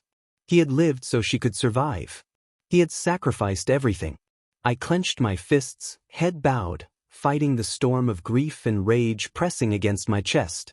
I wanted to rage at the world, at fate, at the villain who had taken him. But there was no time. She was alive. She had to stay alive. My responsibility now extended to her, the girl who had survived against impossible odds. Even from here, I could feel the weight of Haruto's last words echoing, reverberating through me like a bell that would never stop ringing. Live, Izumi. Always live. And I swore that I would find her. I would keep her safe. I would honor Haruto's life by protecting the girl he had sacrificed everything for. The city around me roared with sirens, shouts, and the clatter of panic. But within me, there was a single, steady resolve. I will not fail again. And though Haruto's body lay still on the asphalt, his spirit surged forward, guiding us both. The choir's soft hymn drifted over the cathedral steps, trembling in the cold morning air.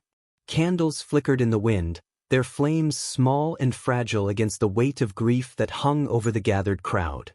Snapping out of my head, I stepped forward slowly, boots heavy against the stone. Every movement felt like walking through water. My heart was a hammer in my chest, each beat echoing the absence I had only just begun to comprehend. The casket rested on the lowered platform, polished wood catching the pale light. Haruto's hands were folded neatly across his chest, empty now of the little things he had carried in life: his hat, his gloves, the small flower-stained cloths from his bakery. Those treasures had been given away in his final moments, passed on to the one he had loved most. I wanted to scream, to run forward and lift him up, tell him it wasn't time yet. But no words could reach him now. No strength could undo the sacrifice he had made. The somber strains of the funeral music filled the cathedral, the melody simple, yet heavier than any force I had faced on the battlefield. Each note pressed against my chest, each vibration a reminder of the life that had ended too soon. My eyes swept over the crowd. Faces lined with grief, some red and swollen from tears, others pale and silent in disbelief. Heroes, civilians, friends all gathered to honor a man who had always put others first. Everyone here was someone he had saved. It wouldn't surprise him if he had also saved animals and insects and were also here. And yet I could not find her. Izumi. She was alive. I felt it in the quiet pulse beneath my ribs, a thread connecting me to her across the distance of the world. Haruto had seen to that. And still, The ache of loss cut deep. I clenched my fists.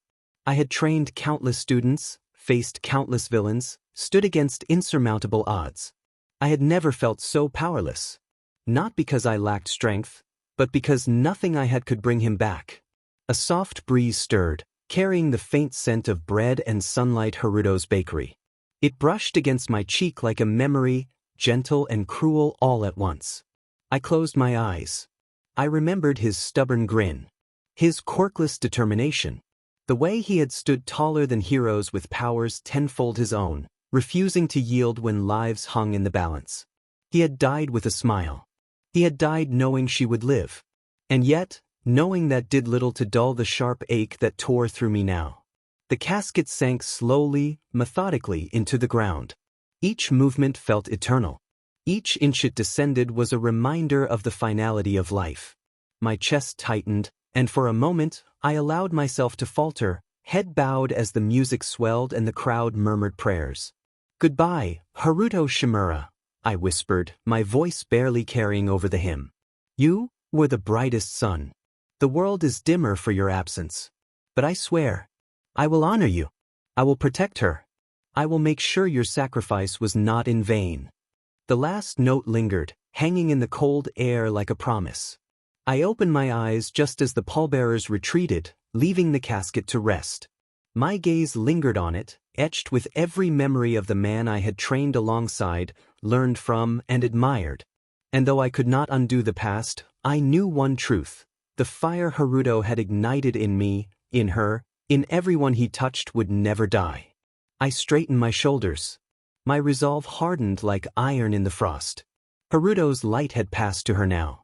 It was my duty to ensure it burned bright. The sky remained gray above the cathedral, somber and indifferent. But beneath it, in the hearts of those who had loved him, his warmth lingered. And I would carry it forward. The crowd thinned slowly, leaving the cathedral steps quiet and hollow. Candles flickered against the gray morning light, their flames shivering in the cold wind. I lingered near the edge, my hands clenched at my sides, refusing to move. Haruto was gone. Truly gone. The weight of it pressed on me like a mountain, a silence louder than any explosion or clash I had faced. A hero, a teacher, a friend, and now just a memory. I thought of his laugh. The way he would scold me for being reckless, yet guide me with unwavering patience. The way he had trained me when I was young, teaching me that strength alone meant nothing without heart. He had always lived as a shield for others, and now, he had given everything, even his final breath, to protect the one person who mattered most. Izumi. The girl was alive, yes, but she was still out there, alone in a world that had just grown infinitely more dangerous. Haruto had entrusted her to life itself, leaving me with nothing but a promise I had to fulfill. I straightened my back and clenched my fists, the echoes of the funeral music still reverberating in my mind. I could not let despair take root. That was not what Haruto would have wanted. That was not what he had fought for. The city outside moved on, indifferent to the grief etched into the streets. Civilians whispered about the bakery attack, the fallen hero, the missing child. Heroes consoled families, exchanged somber glances, and carried on their duties. But I could not. Not yet.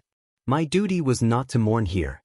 It was to find her, to keep her safe, to honor the man who had shaped my life and saved countless others and now entrusted me with his greatest legacy.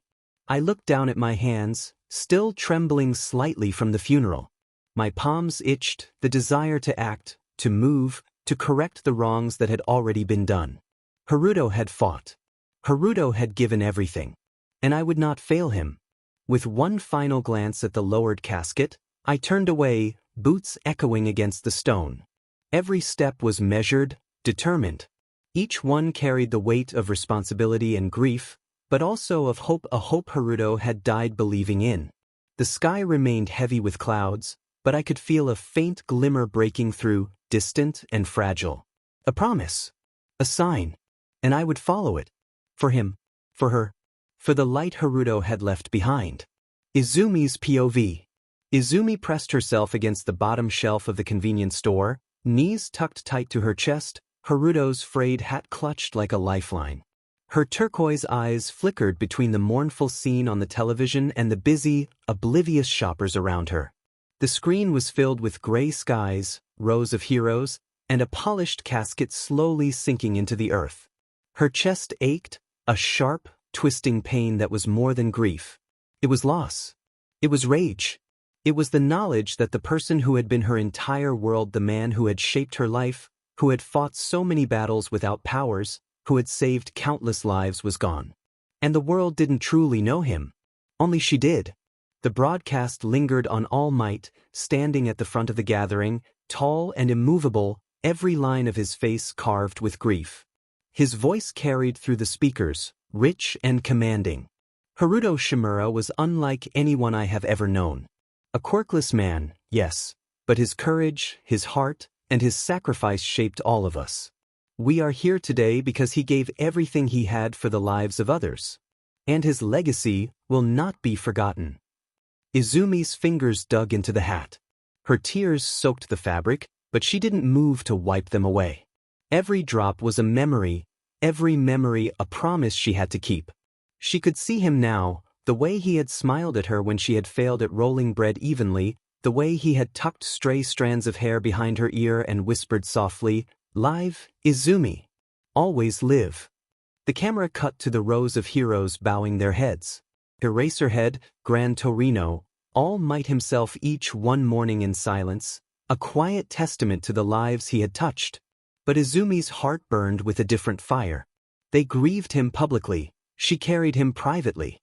They lost a hero, she lost her universe. The anchor's voice trembled slightly. Izumi Shimura, missing child, granddaughter of Haruto Shimura, last seen following the bakery attack.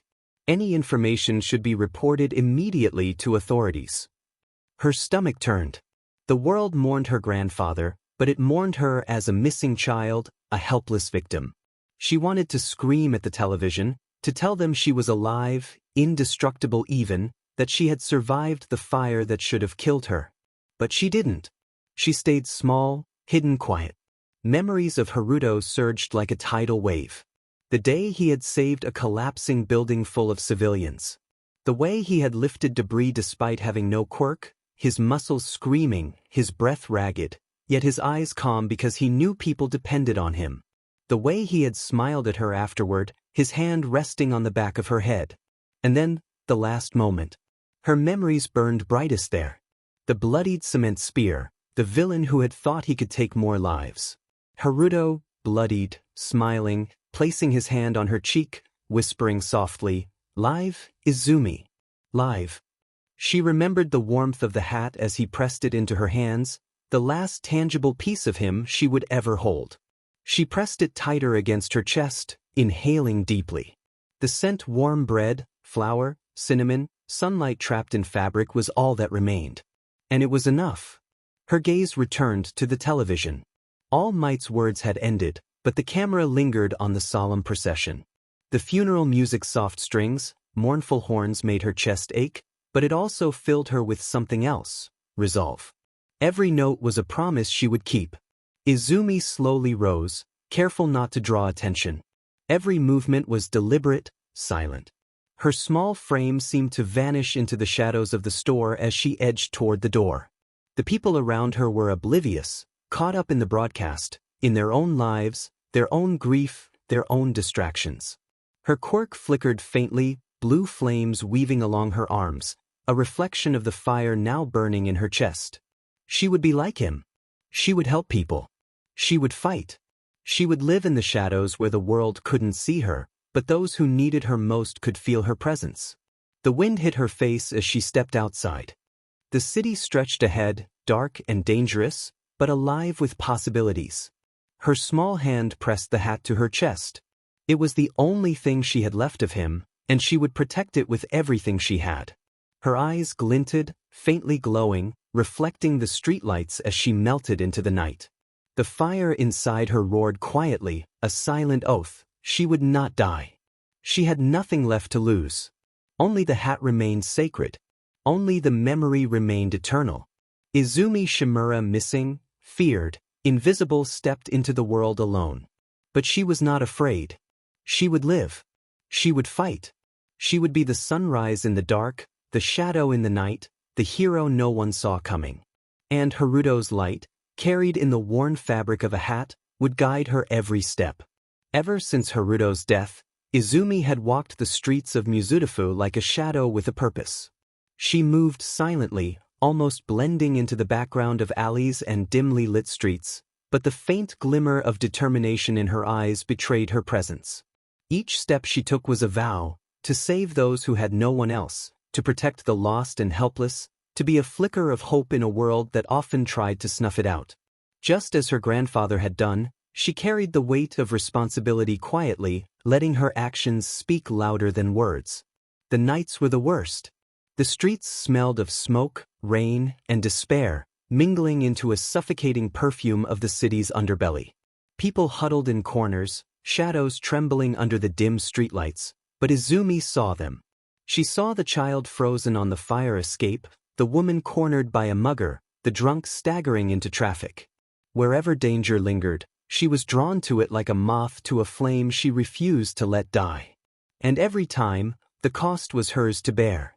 Falling from crumbling rooftops, breaking bones as she landed with a thud, her body screaming in protest, but always she rose again. Stab wounds that should have ended her, poisoned drinks, accidents that left her barely clinging to consciousness, none of them could stop her. Each time she revived, her limbs aching as if filled with invisible fire, her stomach gnawed at her relentlessly, demanding the energy that her quirk had burned to pull her back from the brink. It was a silent toll, a price she paid without complaint. Tonight was no different. A scream pierced the night from a narrow alley. Izumi was already moving before her mind fully registered the sound.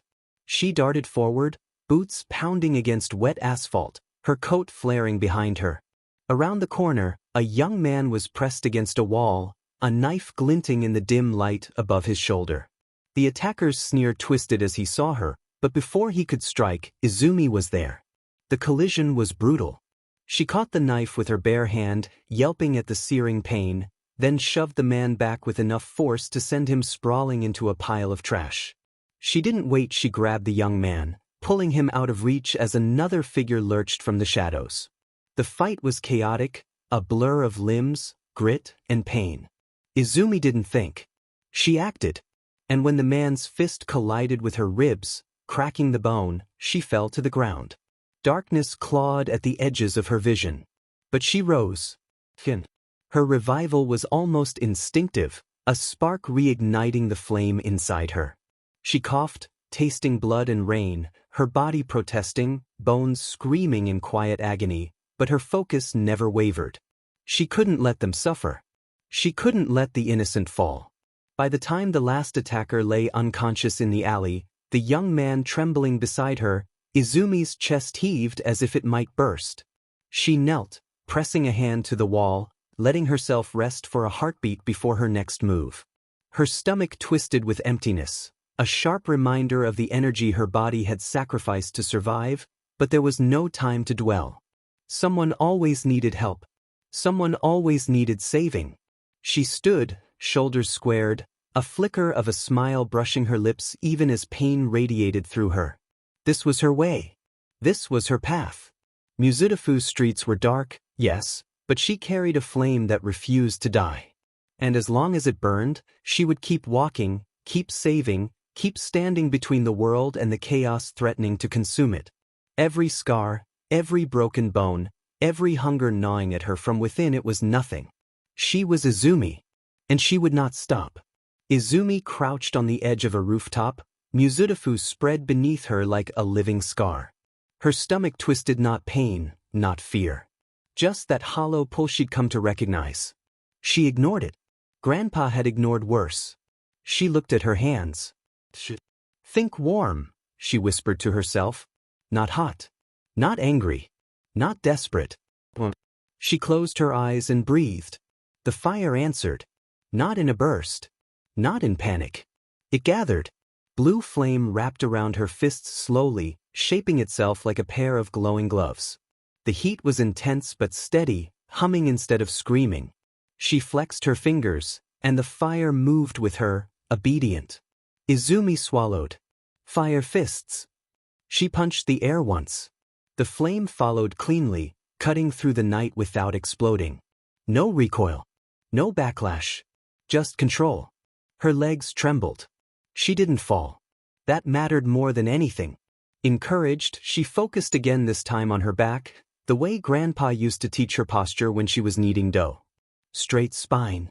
Balanced weight. Intent first. The heat surged harder this time, ripping the breath from her lungs, but she didn't panic. She let it pass through her instead of fighting it. Flames erupted behind her. Wings. Not perfect. Not graceful. But real. They burned blue and white, feathers flickering like candle flames in a draft. They strained under her weight as she stepped off the ledge. And caught her. Izumi gasped, heart hammering, hovering just above the street. She wasn't flying. She was staying. Her vision blurred at the edges. The hollow ache deepened, sharp and insistent. She descended immediately, landing hard and dropping to one knee. The flames vanished. She stayed there, panting, sweat cooling against her skin, hat slipping over her eyes. But she was alive. No ash. No death. No rebirth. Just her. Izumi laughed quietly, breathless, shaky, real. Guess you were right, Grandpa. Fire didn't have to consume. It could carry. And for the first time since he died, Izumi felt like she wasn't just surviving. She was learning how to live. Mizudafu did not change when the sun went down. The streets were still loud, still crowded, still alive in that way cities always were, lights humming, signs flickering, trains screaming overhead like nothing beneath them mattered. Life continued because it always did. Because stopping would mean acknowledging what slipped through the cracks. Izumi stood at the edge of a rooftop and watched it all happen without her. Wind tugged at her hair, cool against skin still faintly warm with leftover heat. Below her, people moved in clusters and currents, flowing around alley mouths and shadowed corners with practiced avoidance. She recognized it now. The way bodies subtly angled away. The way footsteps quickened without anyone admitting why. This was where bad things lived. And where help was always just a little too far away. A scream cut through the noise. Not loud enough to carry. Not sharp enough to draw a crowd. The kind of sound people convinced themselves they hadn't heard. Izumi's fingers curled against the concrete ledge. She waited. 5 seconds. Nothing. No booming footsteps. No bright costume SRNG across the skyline. No voice calling reassurance from above. Her chest tightened, something sour and familiar settling beneath her ribs. So this was how it worked. Heroes didn't fail. They just arrived later, after the worst parts were already over. After damage could be counted and apologized for. Izumi swallowed and reached up, fingers brushing the brim of her hat. She hesitated. The hat had become a habit. A comfort. A way to feel like she was still allowed to exist as herself. Haruto had worn it everywhere, inside, outside, rain or shine, like the world couldn't tell him what mattered. Izumi pulled it off slowly. The night felt colder immediately. She turned it over in her hands, thumbs tracing frayed stitching. It smelled like mornings that didn't hurt. It smelled like home. "I'll be back," she murmured, even though no one was listening. She folded it carefully. Twice. Wrapped it in cloth scavenged from her bag, then tucked it deep behind a rusted ventilation unit where the heat from her flames wouldn't reach. Where it wouldn't fall. Where it would wait. A safe place. She exhaled slowly. Then she pulled the mask over her face. The world narrowed to breath and shadow. Izumi stepped off the roof. Fire burst from her back instinctively, wings flaring wide and uneven as gravity grabbed her. Heat roared in her ears, drowning out the city for a brief, terrifying second. She adjusted midair too slow, too rough, and hit the ground harder than she meant to. Pain shot up her legs. She stayed upright. Barely. The scream came again, closer this time. Izumi broke into a run. The alley was narrow and wet, rainwater slicking the ground and reflecting neon in fractured shards. A woman was pressed against brick, eyes wide and unfocused, hands shaking so badly Izumi could hear it over her own breathing. 2 men. One laughing. One watching the street. Izumi didn't think. Fire erupted behind her, wings slamming outward and flooding the alley with heat and light. The laugh cut off mid-sound. One man spun, eyes widening as blue flame washed over him. The other reached for something at his side. Izumi moved too fast and not fast enough all at once. The knife slid between her ribs with a sound she felt more than heard. Pain detonated through her chest, sharp and NTMT and wrong. Her breath tore out of her in a gasp she couldn't stop. Fire sputtered, flaring wild as instinct took over. She slammed the man into the wall anyway. He screamed. Izumi staggered back, hand pressed to her side, blood slick and warm beneath her fingers. The alley tilted. The world narrowed again, this time not by choice. She took one step. Then another. Then her knees buckled. She hit the ground hard, rain splashing into her face, mixing with blood pooling beneath her. The pain dulled strangely, pulling inward, like the world was already starting to let go of her. Her heart stuttered. Stopped. The last thing she heard was the woman sobbing. Fire. It tore through her like punishment. Heat forced breath back into lungs that didn't want it. Pain screamed down every nerve at once as muscle knit and bone reset and her body was dragged, unwilling, back into motion. Izumi arched off the ground with a broken sound she didn't remember making. Air rushed in. Her eyes flew open. She was alive. She rolled onto her side, gasping, shaking uncontrollably as rain hissed against still glowing skin. Smoke curled off her clothes. Her chest burned not from the knife, but from the fire stitching her back together like it was angry she'd needed it again. She pushed herself upright. The woman was staring at her. Not at the flames. At her. At the way the wound had sealed. At the way a body that should not be moving was very much still standing. The scream that followed was louder than the first. Izumi flinched. Something twisted sharp and ugly in her chest. She turned and ran. Behind her, sirens finally began to wail. Izumi didn't stop running until her lungs burned worse than her wounds ever had. She ducked through side streets and half-lit corridors, vaulting fences with wings that flared too wide and sputtered too fast, leaving scorched handprints where she caught herself. Every movement felt delayed, like her body was still catching up to the fact that it existed again. She vaulted a railing and collapsed behind a row of dumpsters, sliding down until her back hit brick. Her hands shook violently. "Okay," she whispered to herself, voice raw. I'm fine." She wasn't. Her fire crawled under her skin, restless and sharp, like it hadn't forgiven her yet. Each breath scraped. Her muscles felt wrong, too tight, too loose, too aware of where they had failed. She pressed her forehead to her knees and waited for the shaking to stop. It didn't. Sirens screamed past the street mouth and vanished again, chasing something already over. Someone else's emergency.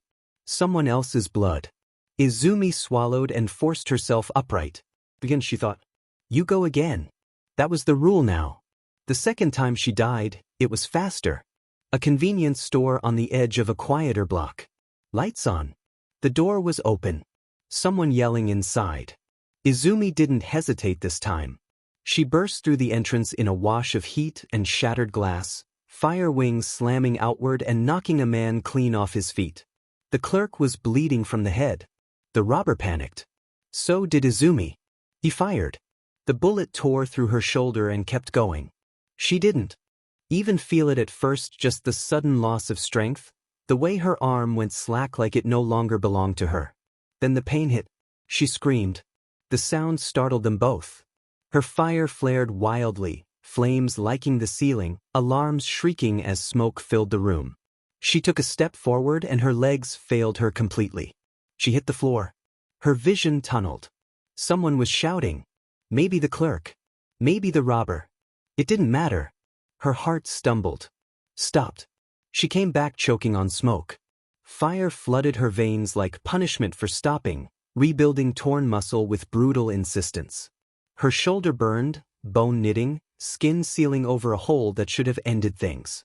She rolled onto her side and retched, bile and smoke scraping up her throat. She didn't stand up this time. She crawled. Hands dragging against tile. Fire sputtering weakly behind her. She barely made it out the door before collapsing again in the rain-soaked alley behind the store. Her body convulsed as the fire finally settled, leaving her raw and shaking and very, very aware. 2, she counted dimly. That's 2. The number scared her more than the death had. The third time was a fall. She misjudged a jump between rooftops, wings faltering halfway through as exhaustion bit deep into her bones. The world tilted, the ground rushed up too fast, and there was a sharp, definitive crack as she landed wrong. Her neck snapped. There was no pain. Just absence. Fire tore her back from it anyway.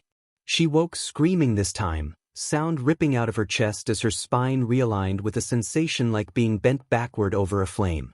She clawed at the rooftop, nails scraping concrete, until the pain receded enough for thought to return. Rain soaked her clothes. Her mask felt too tight. Too close. She lay there for a long time, staring at the sky. 3, she thought. Her hands were steadier when she stood. That scared her more than anything else so far. After the 4th death, Izumi stopped crying. It happened when she pushed too hard, held her wings out too long, fire roaring past the point of control. Her body overheated from the inside out, muscles seizing, heart racing until it simply couldn't keep up. She collapsed midair. Burned. Stopped. When she came back, she didn't scream. She just lay there, smoke curling off her skin, rain sizzling where it touched her. Don't, she whispered hoarsely to herself, to the fire, to whatever was dragging her back. Don't make it worse. The fire didn't listen. Somewhere between the 5th and 6th time, Izumi realized something important. Dying hurts.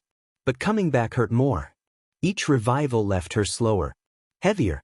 The fire took longer to settle, longer to stop crawling beneath her skin like it resented being used this way. Her body remembered every failure, every wrong movement, every place she'd broken. And it remembered them all at once. By the time the sky began to lighten at the edges, Izumi was limping. Her wings flickered unevenly. Her hands trembled when she clenched them. Blood had soaked into her clothes so thoroughly that the rain barely made a difference anymore.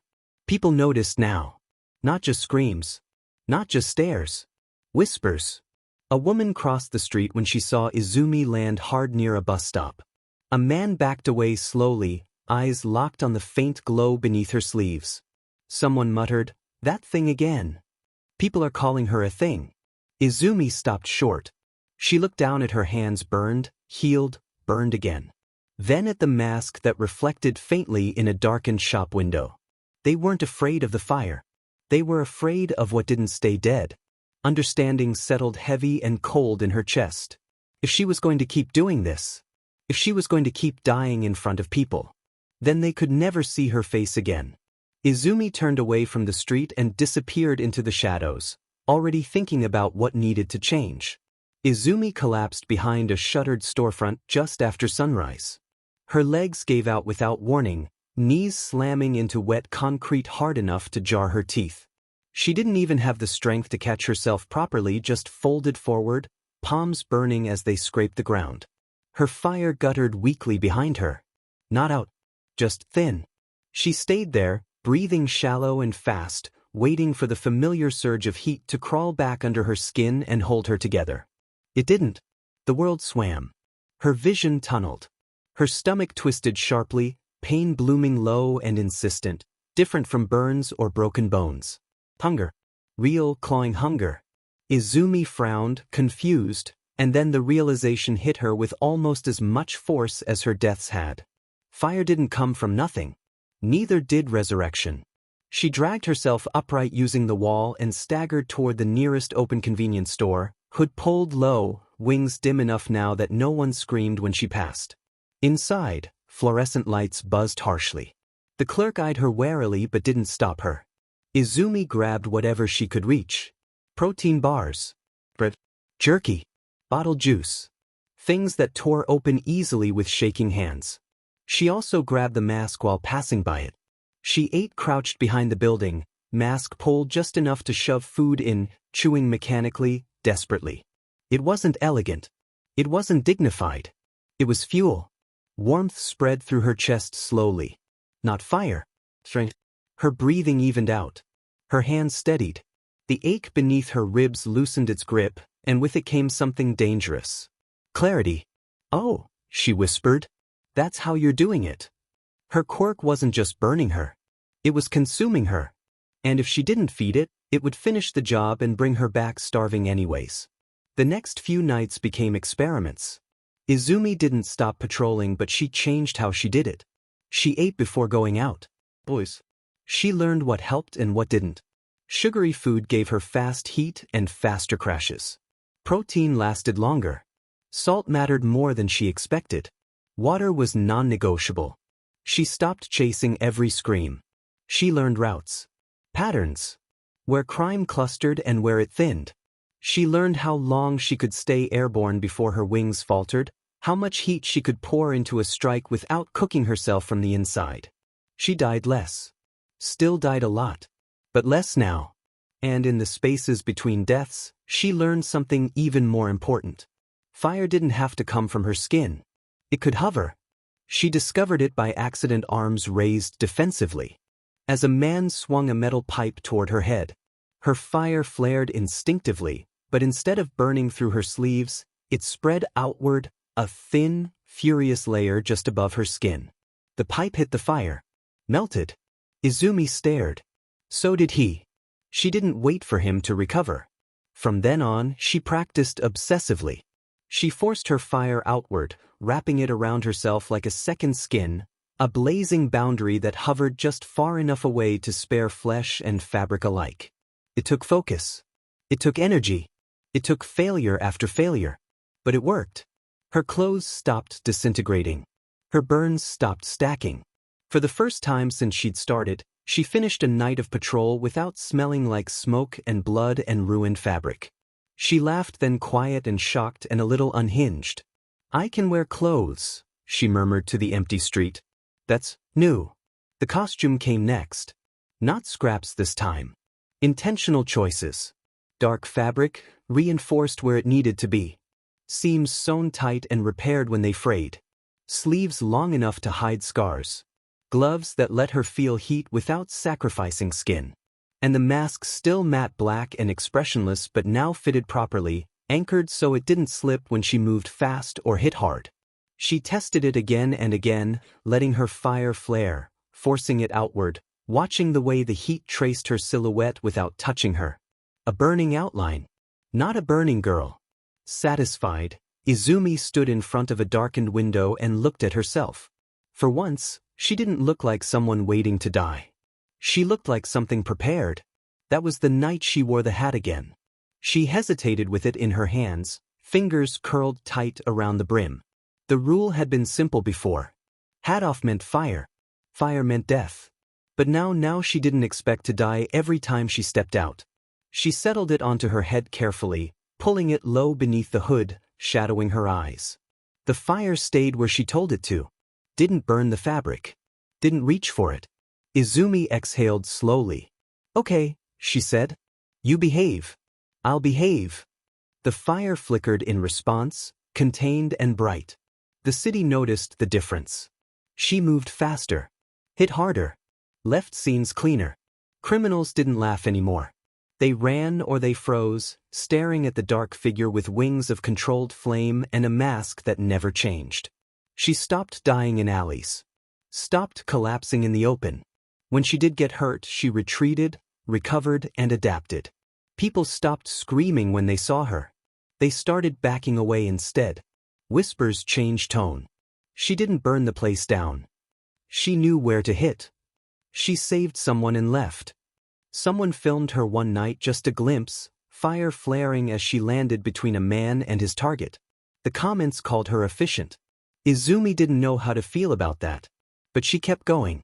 Because the heroes were still late. Now she knew how to last until they arrived. Izumi stopped being invisible sometime after the third week. She didn't know exactly when it happened. There was no clear line, no moment where the city turned and decided to look, but she felt it in the way people reacted to her presence. Not screams anymore. Not frozen shock. Recognition. She landed hard on a rooftop overlooking a crowded intersection, boots cracking against concrete, fire flaring briefly behind her before settling into a controlled, hovering outline. Below, a mugging dissolved mid-act. One man dropped what he'd stolen and ran without looking back. The other raised his hands slowly, eyes never leaving the dark figure above. Izumi watched for 3 seconds. Then she turned and moved on. Efficiency became her signature. She stopped chasing everything and started choosing.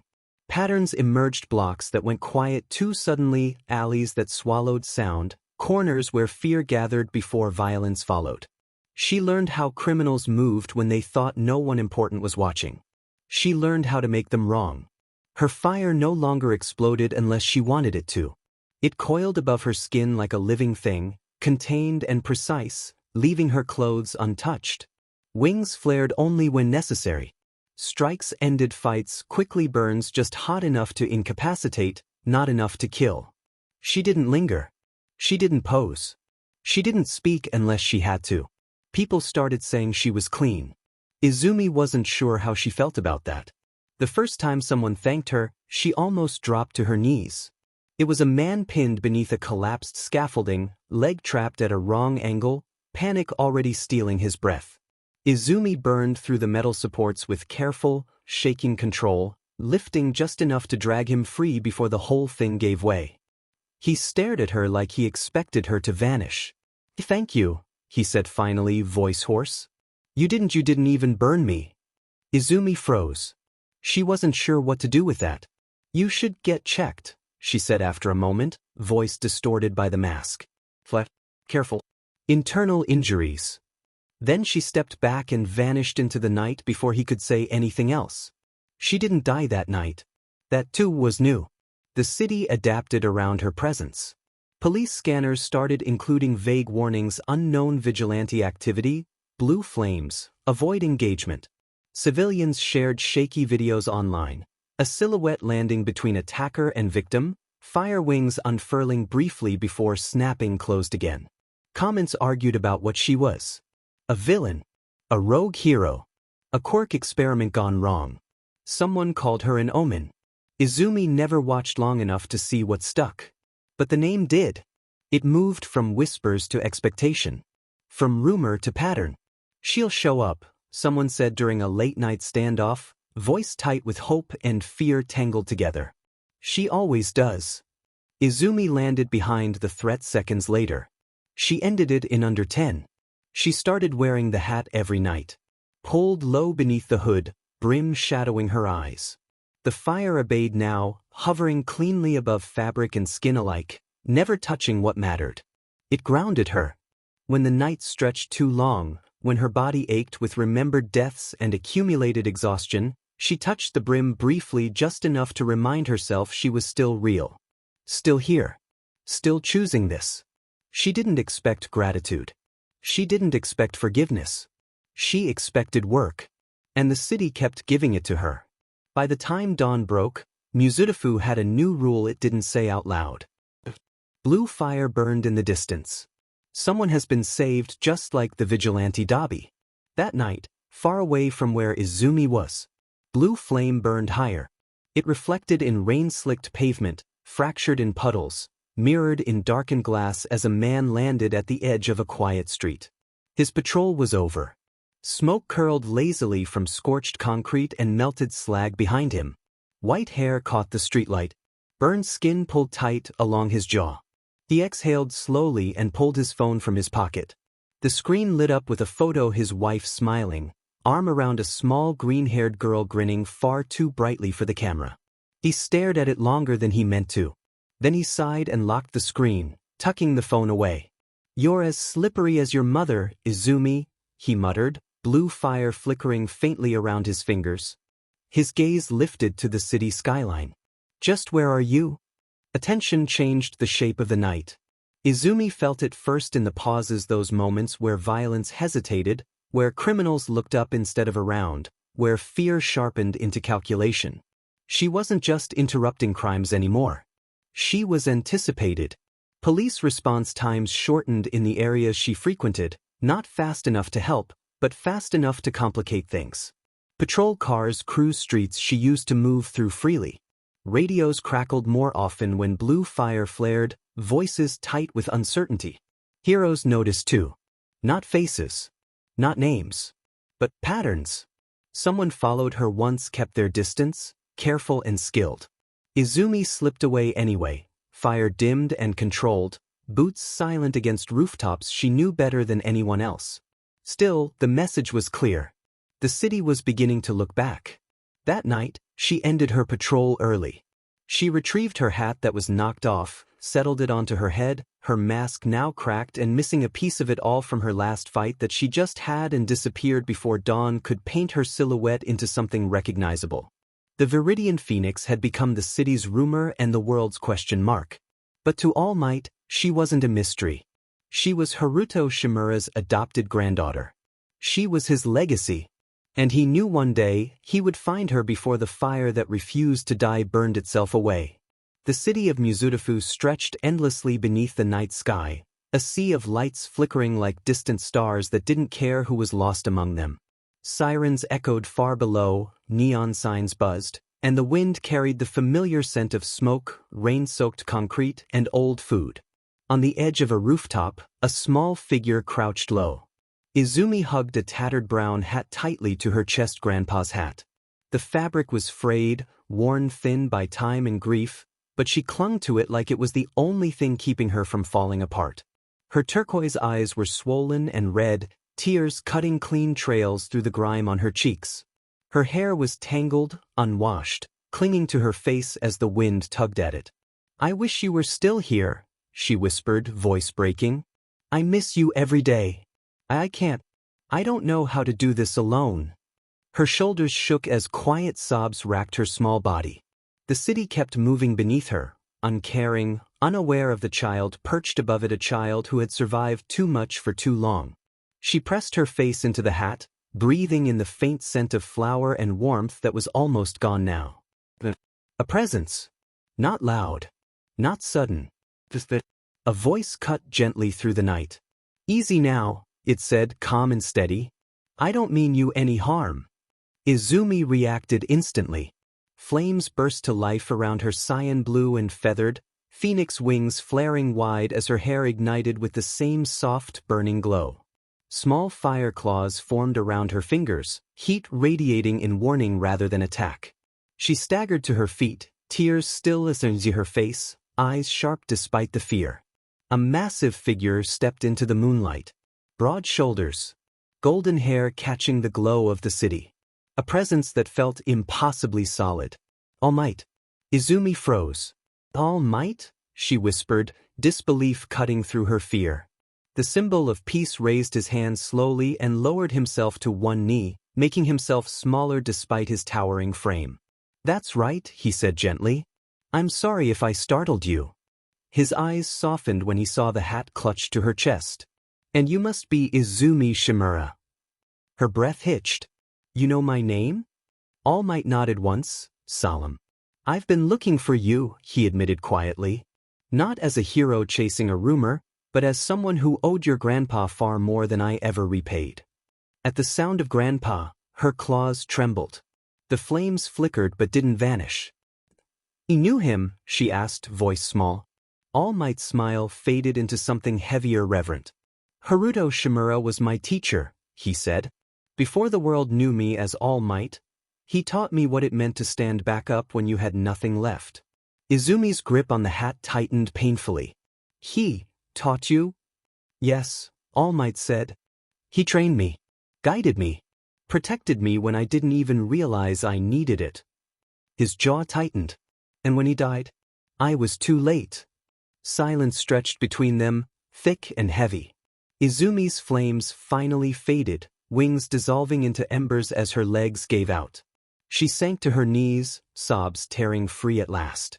"I miss him," she cried. "I don't know how to be strong like he said. I don't know how to stop hurting." All Might moved without hesitation, kneeling beside her. He didn't pull her close. He didn't rush her.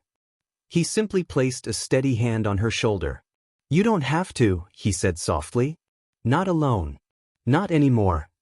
She looked up at him through tears. Would he really be proud of me?"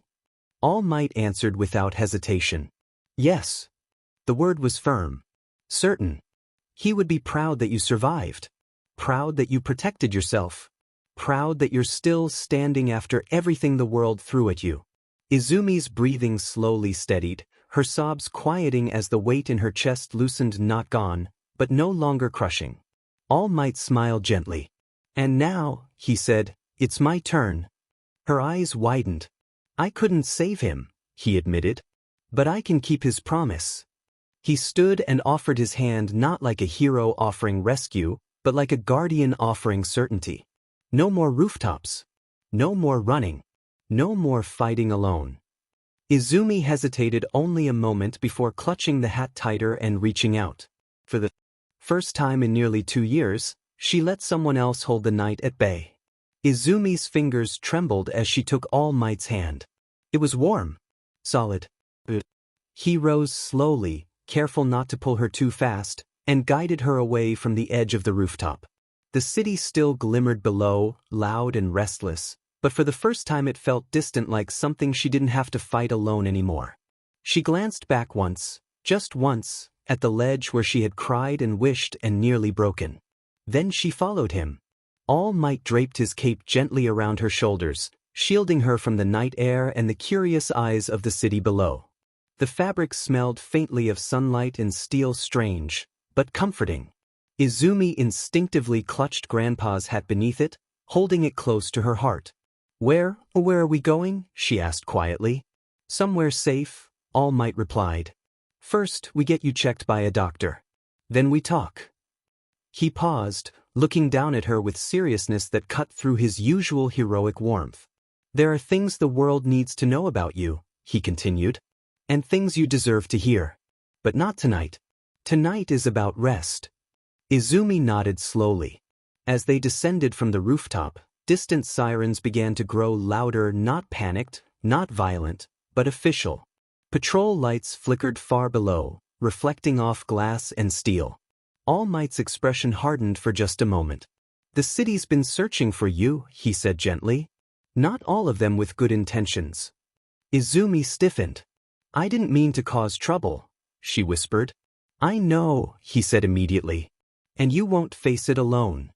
He glanced toward the skyline, jaw tightening as if already preparing for conversations he knew were coming with the police, the heroes, the commission, and with himself. They moved through the night quietly, unseen by most, until the noise of the city softened behind them. Izumi's steps grew slower, exhaustion finally catching up now that she wasn't running anymore. All Might adjusted his pace without a word. By the time they reached the street below, her head had tipped forward, resting lightly against his side, breath slow and uneven. She was asleep. All Might looked down at her small, scarred, clutching a frayed hat like it was the most precious thing in the world. Rest well, Izumi Shimura, he murmured. You've carried enough. Above them, the city lights continued to burn. And somewhere not far away, the world was already preparing to ask questions. The faint light of dawn slipped through the curtains of Toshinori Yagi's apartment, soft and pale against the walls. The air was calm, almost reverent, as if afraid to disturb the fragile peace resting within it. Izumi sat silently on the edge of the small guest bed, her small frame swallowed by one of All Might's oversized shirts, freshly washed and soft against her skin. Her hair, still slightly damp from being cleaned, clung to her cheeks in pale strands. Toshinori, still wearing an apron with a bright yellow smiley face on it, peeked through the doorway, his familiar, booming voice tempered into something quieter. Breakfast is ready, young one. I tried to make something simple. Izumi didn't respond, her turquoise eyes dull and far away. She turned slightly toward him, but didn't speak. Toshinori hesitated, then smiled in that warm, fatherly way that seemed to fill every inch of the small apartment. Well then, he said softly, rubbing the back of his neck. Let's see if we can get a little food in that heroic stomach of yours. He guided her gently to the kitchen table, where 2 plates sat waiting. One held eggs, lightly scrambled and steaming. The other toast cut into clumsy star shapes. He placed a small glass of milk beside her plate and sat across from her. Now, he said, trying to keep his tone light, I'll warn you ahead of time, my culinary skills are a work in progress. So if the toast is a little too crunchy, we'll just say it's extra heroic texture. The corner of Izumi's mouth twitched, not quite a smile, but a tiny flicker of something softer. Toshinori caught it immediately, though he didn't mention it, instead pretending to inspect his fork as if it might jump up and salute. You know, he continued, taking a slow sip of coffee, I used to burn everything I touched when I first learned to cook. The smoke alarm and I were not on friendly terms. Izumi looked down at her plate, the faintest sound escaping her, not laughter, but a breath with a little more life than before. She lifted a piece of toast, nibbling quietly, avoiding his gaze. She smiled faintly. It wasn't much, but to Toshinori, it was a victory. After breakfast, the day passed in careful silence. All Might never pushed, never demanded words or smiles. Instead, he filled the silence with gentle noise, humming as he cleaned dishes, telling ridiculous half-stories as he straightened the room, even holding mock conversations with the houseplants about their bravery in surviving another night without sunlight. Izumi sat nearby on the couch, wrapped in a blanket, her expression distant. Yet every so often, her eyes flickered toward him, watching, listening. When he noticed, he'd make some terrible pun, usually about vegetables. So, Izumi, did you know the cucumber joined the hero program?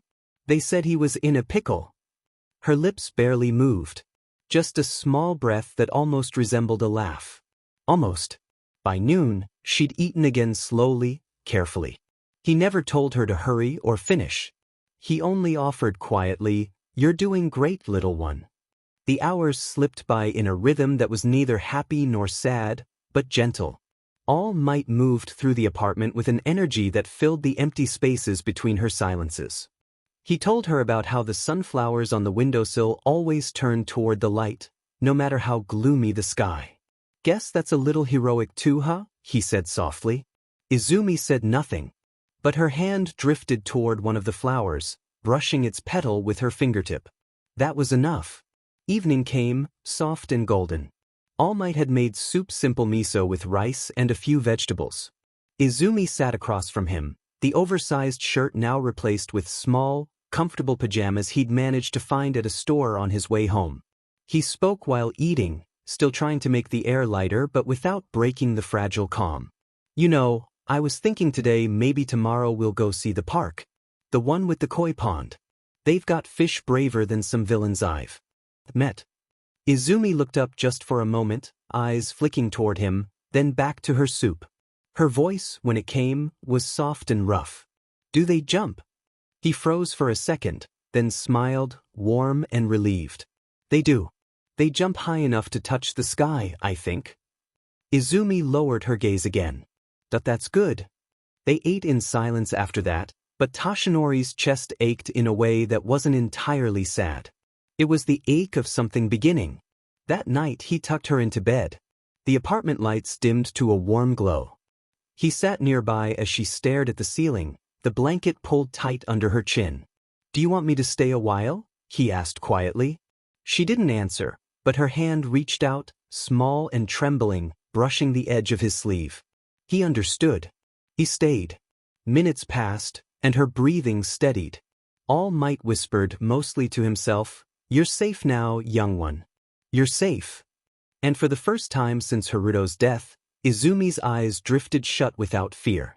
The tears that fell were silent, but they came slower, softer, as if the world's weight had eased just a little. Outside, the city lights flickered like distant stars. Inside, a wounded heart began ever so faintly to heal. Morning came gently. Not with alarms or shouting or the sharp edge of urgency, but with sunlight that crept through thin curtains and spilled across the small kitchen like it had all the time in the world. Dust motes drifted lazily in the air, catching gold as they fell. Outside, the city was already awake. Cars murmured in the distance, a train rattled somewhere far off, but inside the apartment, everything felt quiet. Izumi sat at the kitchen table with her legs tucked beneath her chair, feet not quite touching the floor. She wore one of Toshinori's old shirts again, sleeves rolled up twice, the fabric soft and warm against her skin. Her hair was still slightly damp from the bath the night before, green curls sticking out in uneven directions no matter how much they were tamed. She watched. That was what she did most in the mornings, watch quietly, eyes sharp and observant, tracking movement the way someone used to danger never quite stopped doing. Toshinori moved around the kitchen humming to himself, apron tied a little crooked around his waist. It was bright yellow with a big smiling face printed on the front, slightly faded from years of washing. He cracked eggs with exaggerated care, as if they were rare artifacts rather than something he'd cooked thousands of times before. And now, he announced cheerfully to no one in particular, comes the most important step of breakfast. Izumi tilted her head slightly. What step? He froze dramatically, eyes wide. Why, the flipping, of course. He slid a spatula under the pancakes and flipped them high into the air, far higher than necessary. One spun dangerously close to the ceiling before landing perfectly back in the pan. Izumi's eyes widened. It didn't fall, she said quietly. Toshinori grinned. A true hero never lets breakfast fall. She looked back down at her plate, toast cut into neat triangles, scrambled eggs still steaming, a glass of milk placed carefully to the side. It was more food than she was used to seeing all at once. For a moment, she hesitated, hands resting in her lap. Toshinori noticed immediately. He turned down the stove and crouched beside the table so they were eye level, his massive frame somehow making the small kitchen feel warmer rather than crowded. No rush, he said gently. It'll wait for you. Izumi nodded and picked up her fork. She ate slowly at first, like she was testing whether the food might disappear if she trusted it too much. Each bite was careful, measured, but the warmth spread anyway down her throat, into her chest, settling somewhere deep. Toshinori watched without staring, pretending to be very busy stacking pancakes onto his own plate. He poured syrup with theatrical flair, far more than necessary, letting it cascade over the stack like a sugary waterfall. You know, he said casually, breakfast is very important for heroes in training. Izumi paused. I'm not training. He tilted his head thoughtfully. Not yet, he said. But you're growing. And growing requires fuel. She glanced at him out of the corner of her eye. Fuel. Yes, he said enthusiastically. Just like he stopped himself, coughed, and smiled instead. Just like a car. That seemed to make more sense to her. She finished the eggs first, then the toast. When she drained the last of the milk, she sat very still, hands folded, staring at the empty plate. Toshinori waited. A full 10 seconds passed. Then, in a voice barely above a whisper, Izumi asked, is there more? His heart nearly burst out of his chest. More? He echoed, keeping his tone light even as something warm and fierce flooded through him.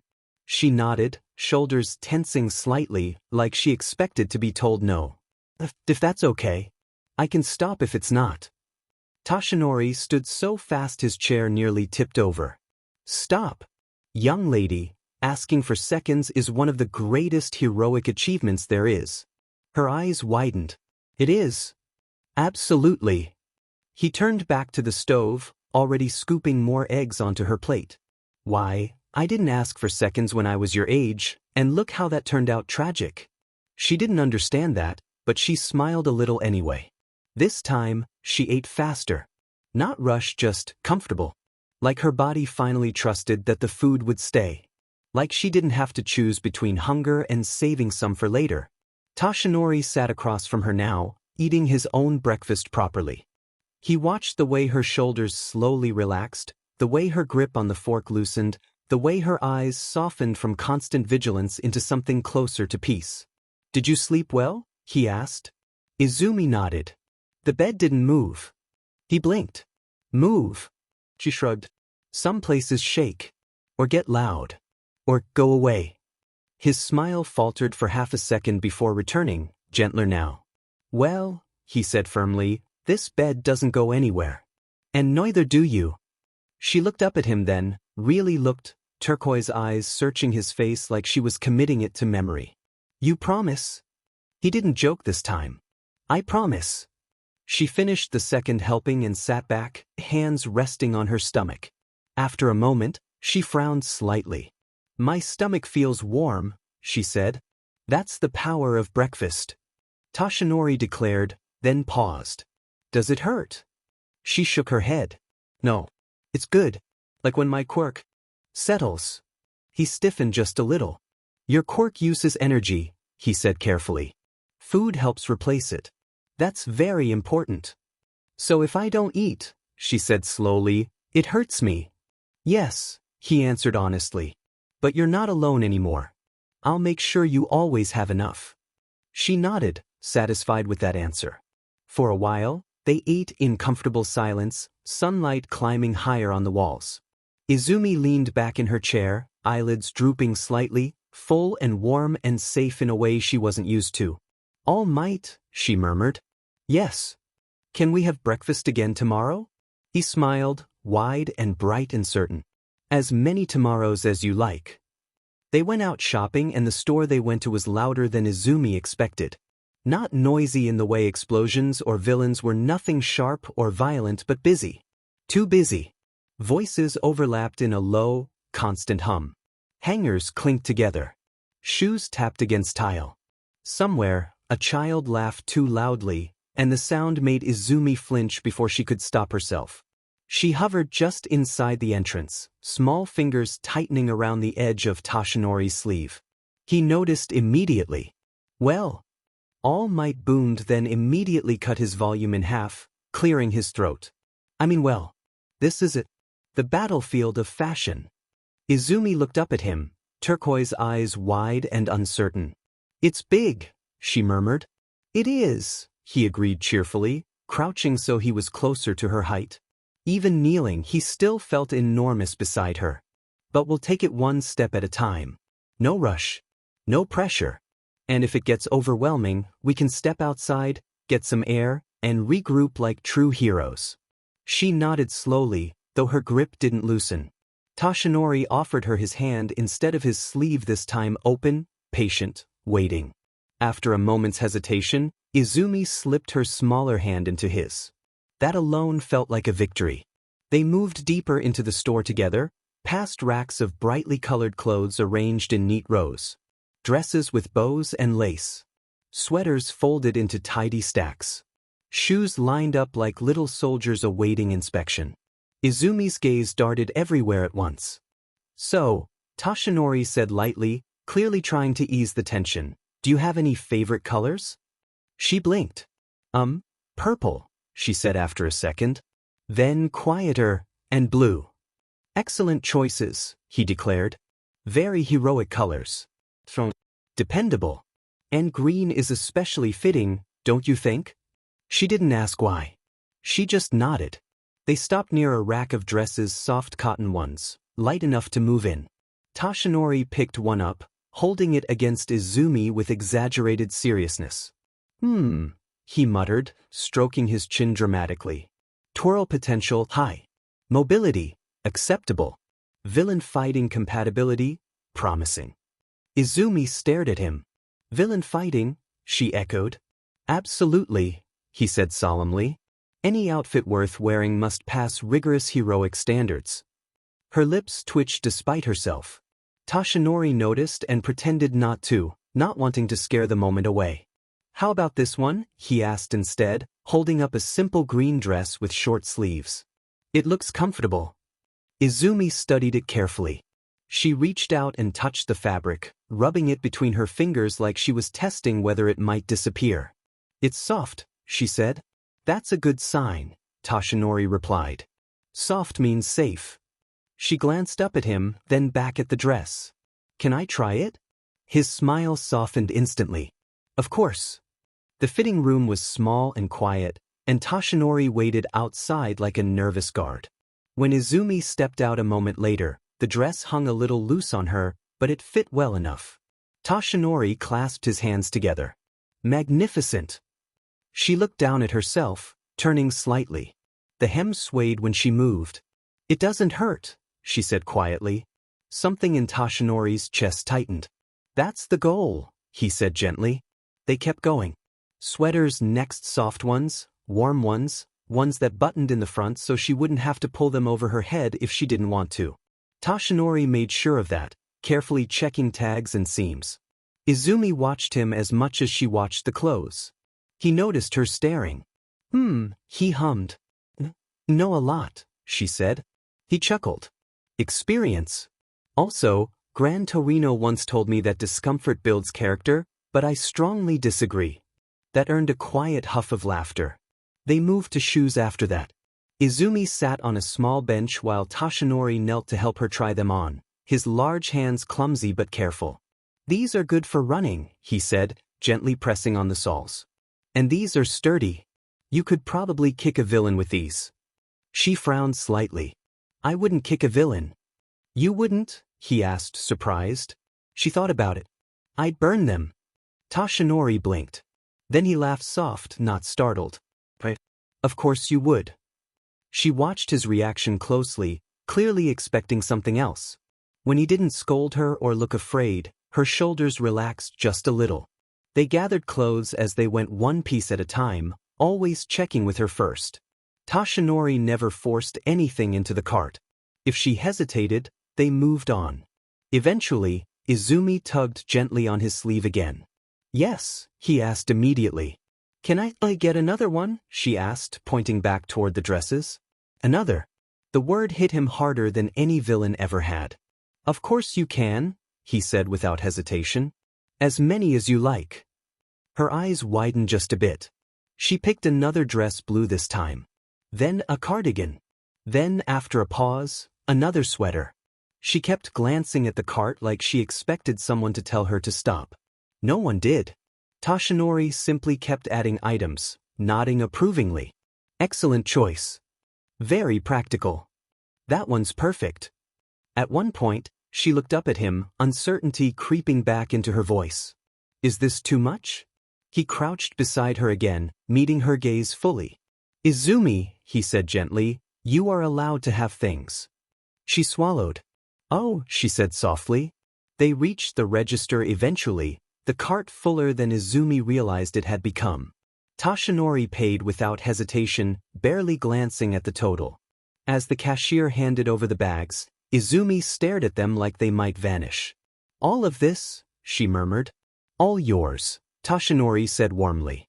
She clutched one of the bags with both hands as they left the store, holding it close to her chest.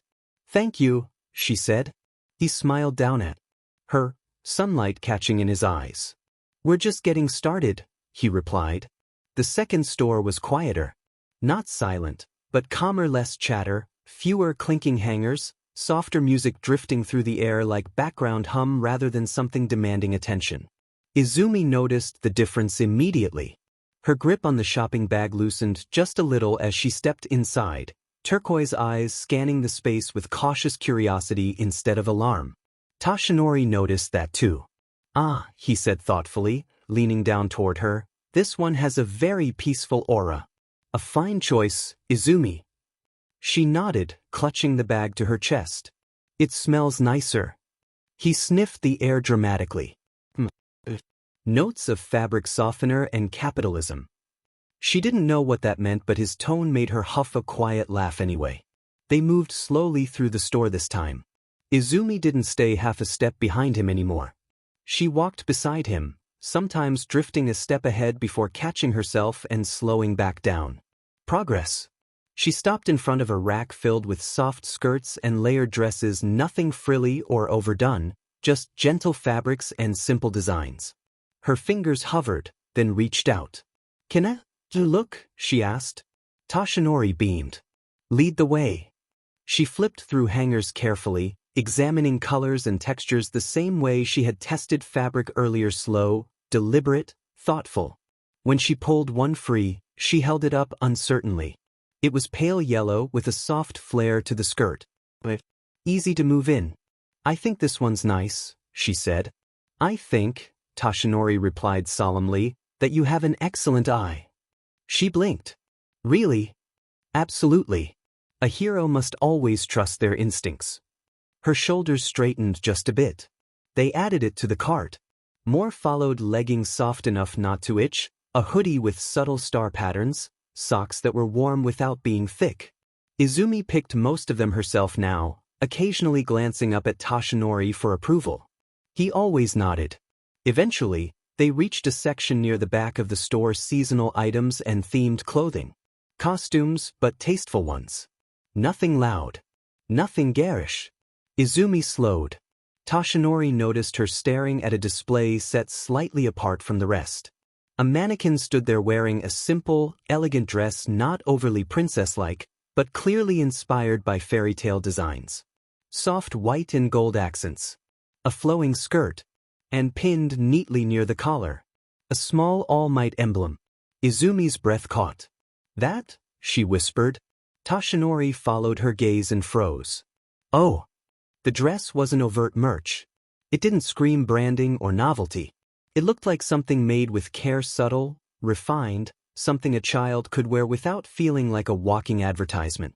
But it was unmistakably All Might themed. He cleared his throat, suddenly aware of the danger of overstepping. "We don't have to."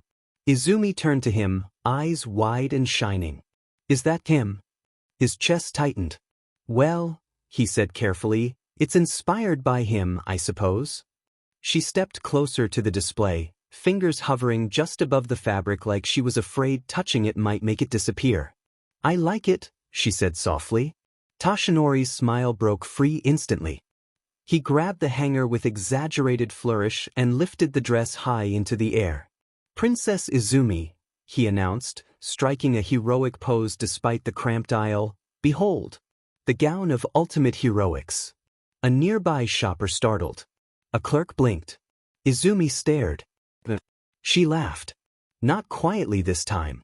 It bubbled out of her, surprised and bright, hands flying up to cover her mouth as if she couldn't believe the sound had come from her. Her shoulders shook. Her eyes watered. Toshinori froze mid-pose, heart absolutely soaring. "Did I do it right?" he whispered dramatically. She nodded, still laughing. "You're silly." "I try," he declared proudly. He lowered the dress and held it up to her height, studying it with mock seriousness. "I believe this would grant a +10 bonus to courage and an immeasurable increase in morale." She reached out and touched the emblem this time, fingers tracing the familiar shape. "Can I try it?" she asked. "Yes," he said instantly. "Absolutely yes." The fitting room felt different now.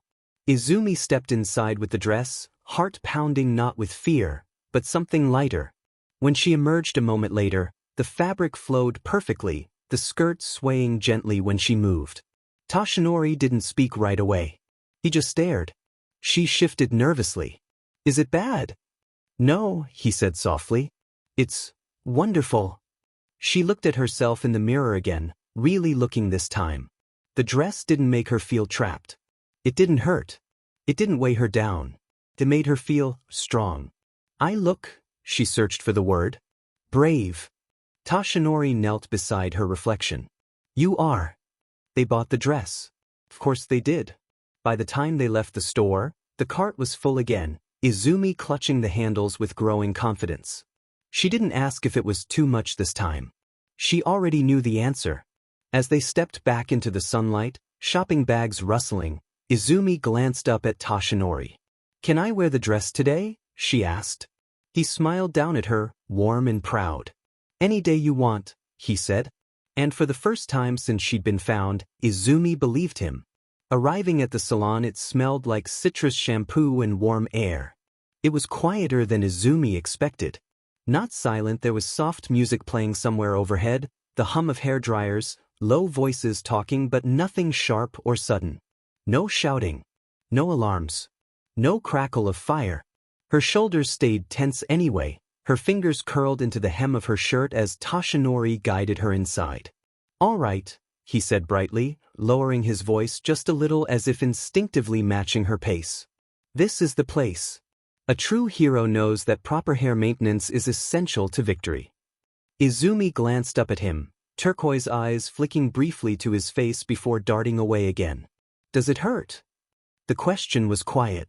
"Careful." Toshinori crouched immediately so they were eye level, his massive frame folding down with surprising ease. "Nope, not at all.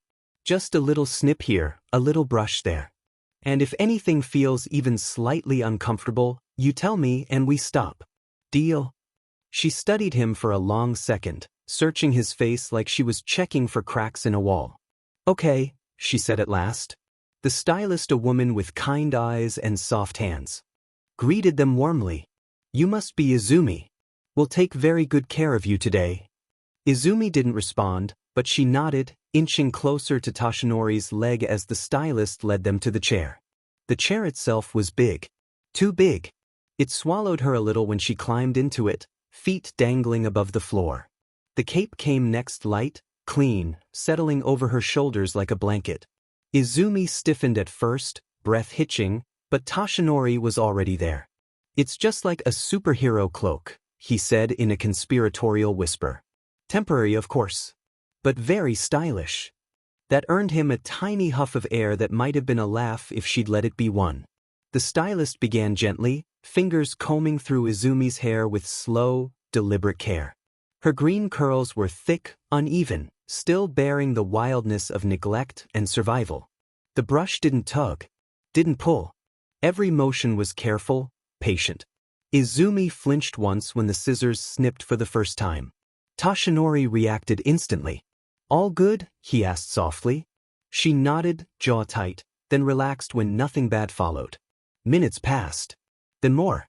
The rhythmic sound of brushing, trimming, quiet praise from the stylist. Izumi's shoulders slowly lowered, inch by inch, as the world proved again and again that it wasn't going to hurt her this time. "You have beautiful hair," the stylist said gently. "Very strong. Very lively." Izumi blinked. "I do." Toshinori grinned like he'd just witnessed a miracle. "Absolutely. Hero-grade hair. Why, with curls like that, villains would surrender on sight." That one did it. A real sound escaped her, soft, surprised, gone almost as soon as it appeared. Izumi brought her hands up to her face like she could hide it, but Toshinori saw it anyway. His smile softened, pride swelling quietly in his chest. The stylist worked carefully, shaping rather than cutting away. She kept Izumi's curls, coaxing them into soft waves that framed her face instead of falling wildly into her eyes. Nothing drastic. Nothing unfamiliar. Just cared for. When it was done, the chair was turned slowly toward the mirror. Izumi froze. The girl staring back at her looked different. Cleaner. Softer. Her hair shone in the light, green curls catching gold where the sun hit them. Her eyes looked bigger somehow, less shadowed. Still serious. Still guarded. But no longer lost. Her voice caught. "Is that me?" Toshinori stood behind her, resting his hands lightly on the chair. "That's you," he said warmly. "Same brave girl. Just freshly polished." She leaned forward slightly, lifting one curl with her fingers like it might disappear if she let go. "I look nice?" she whispered. "You look wonderful," the stylist corrected gently. Something inside Izumi loosened then. Not all the way. Not enough to forget. But enough to let the moment stay. Toshinori paid and thanked the stylist far more dramatically than necessary, bowing deeply and declaring the salon a vital ally of justice, which earned another almost smile from Izumi as they stepped back outside. The afternoon sun caught her hair immediately, making it glow. Izumi squinted up at the sky, then at Toshinori. "Do I really look like a princess?" He paused, then knelt again so they were level. His expression was sincere, steady. "You look like someone who deserves good things," he said. "Princess, hero, or anything you choose." She thought about that as they walked. Her steps were still careful, still quiet, but her hand stayed wrapped around his sleeve, not out of fear this time, but because she wanted to. And as they headed toward their next stop, Izumi glanced once more at her reflection in a shop window. The girl looking back wasn't broken. By the time the sun began its slow descent, the city felt different. Not quieter, Mizudafu never truly slept, but softer. The harsh glare of midday mellowed into amber light that spilled between buildings and caught on windows, turning glass into gold. The air cooled just enough to carry the smell of food carts, cut grass, and summer pavement still warm beneath the breeze. Toshinori adjusted the shopping bags on his arms and glanced down at Izumi. She walked close to him, small fingers curled loosely into the fabric of his sleeve, not clinging, not anymore, but not letting go either. Her steps were careful, eyes scanning the park ahead like she was mapping exits, counting people, gauging distance. Old habits. All right, Toshinori said, brightening his tone just enough to cut through her thoughts. Final stop of today's grand adventure. Izumi tilted her head. There's more? Of course. He leaned closer, lowering his voice dramatically. Heroes must refuel after a successful mission. They rounded the corner and there it was. An ice cream cart, painted white and blue, its bell chiming softly as the vendor scooped for a pair of laughing teenagers. The sound made Izumi pause, shoulders tensing for just a heartbeat. Toshinori noticed immediately. He slowed, crouching slightly so he wasn't towering over her. It's all right, he said gently. We don't have to. I want to, Izumi said quietly. It surprised both of them. Her fingers tightened once, then loosened, and she took a small step forward on her own. Toshinori smiled, something warm and careful, and stood again. Then let's do it properly. They ordered simply. Chocolate for him, strawberry for her. The vendor glanced between them, eyes narrowing slightly, curiosity flickering across their face.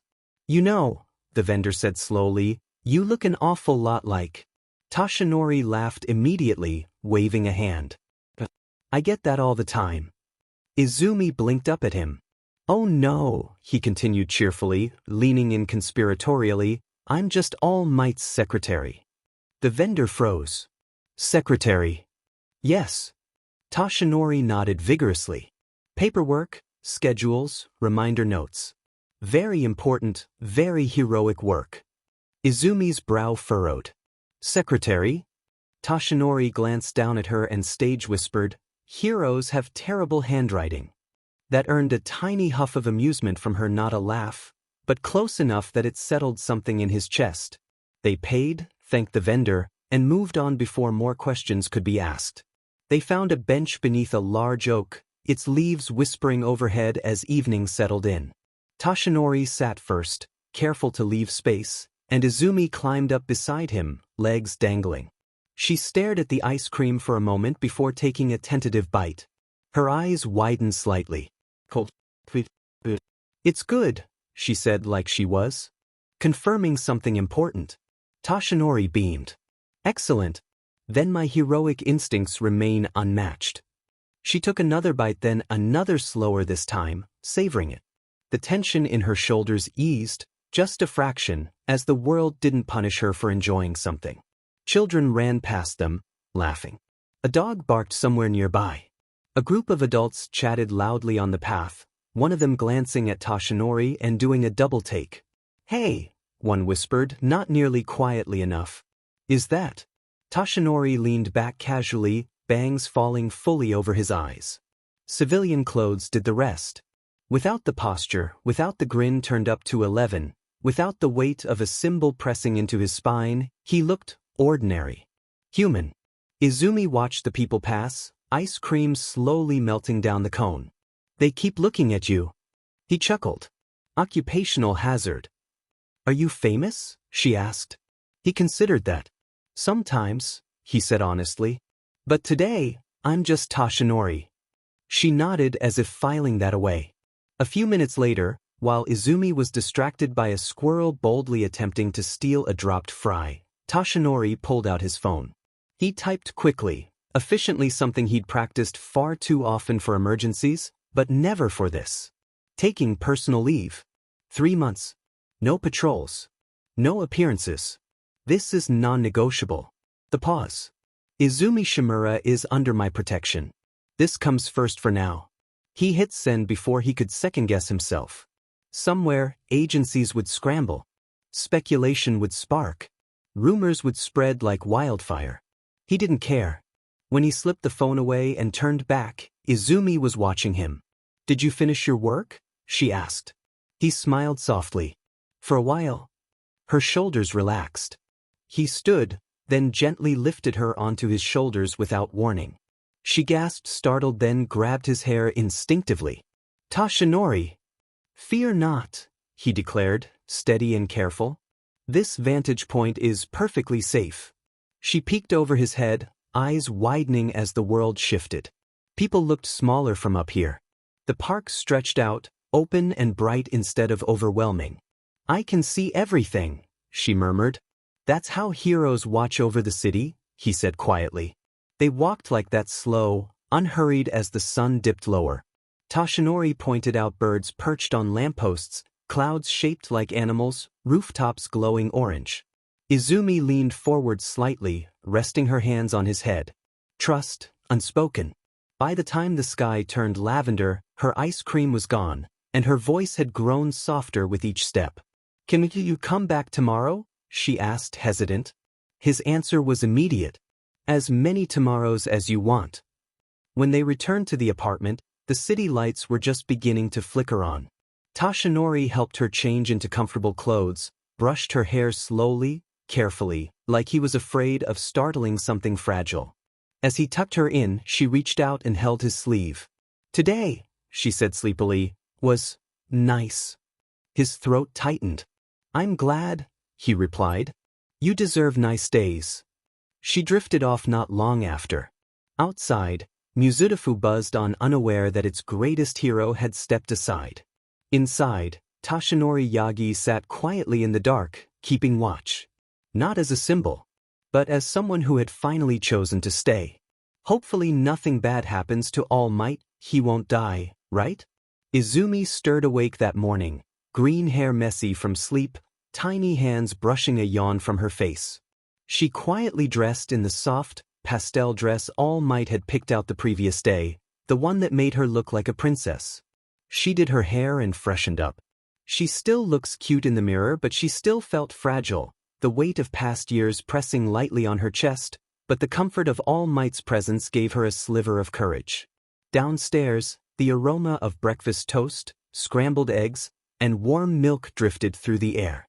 All Might was bustling about, his booming voice filling the house. "All set, my little lady?" he called, his grin impossibly wide as he held out a plate for her. Before Izumi could answer, the television in the corner flickered on automatically. A news anchor's voice filled the room. For the first time in his 30-year career, All Might, the symbol of peace, has taken a personal vacation.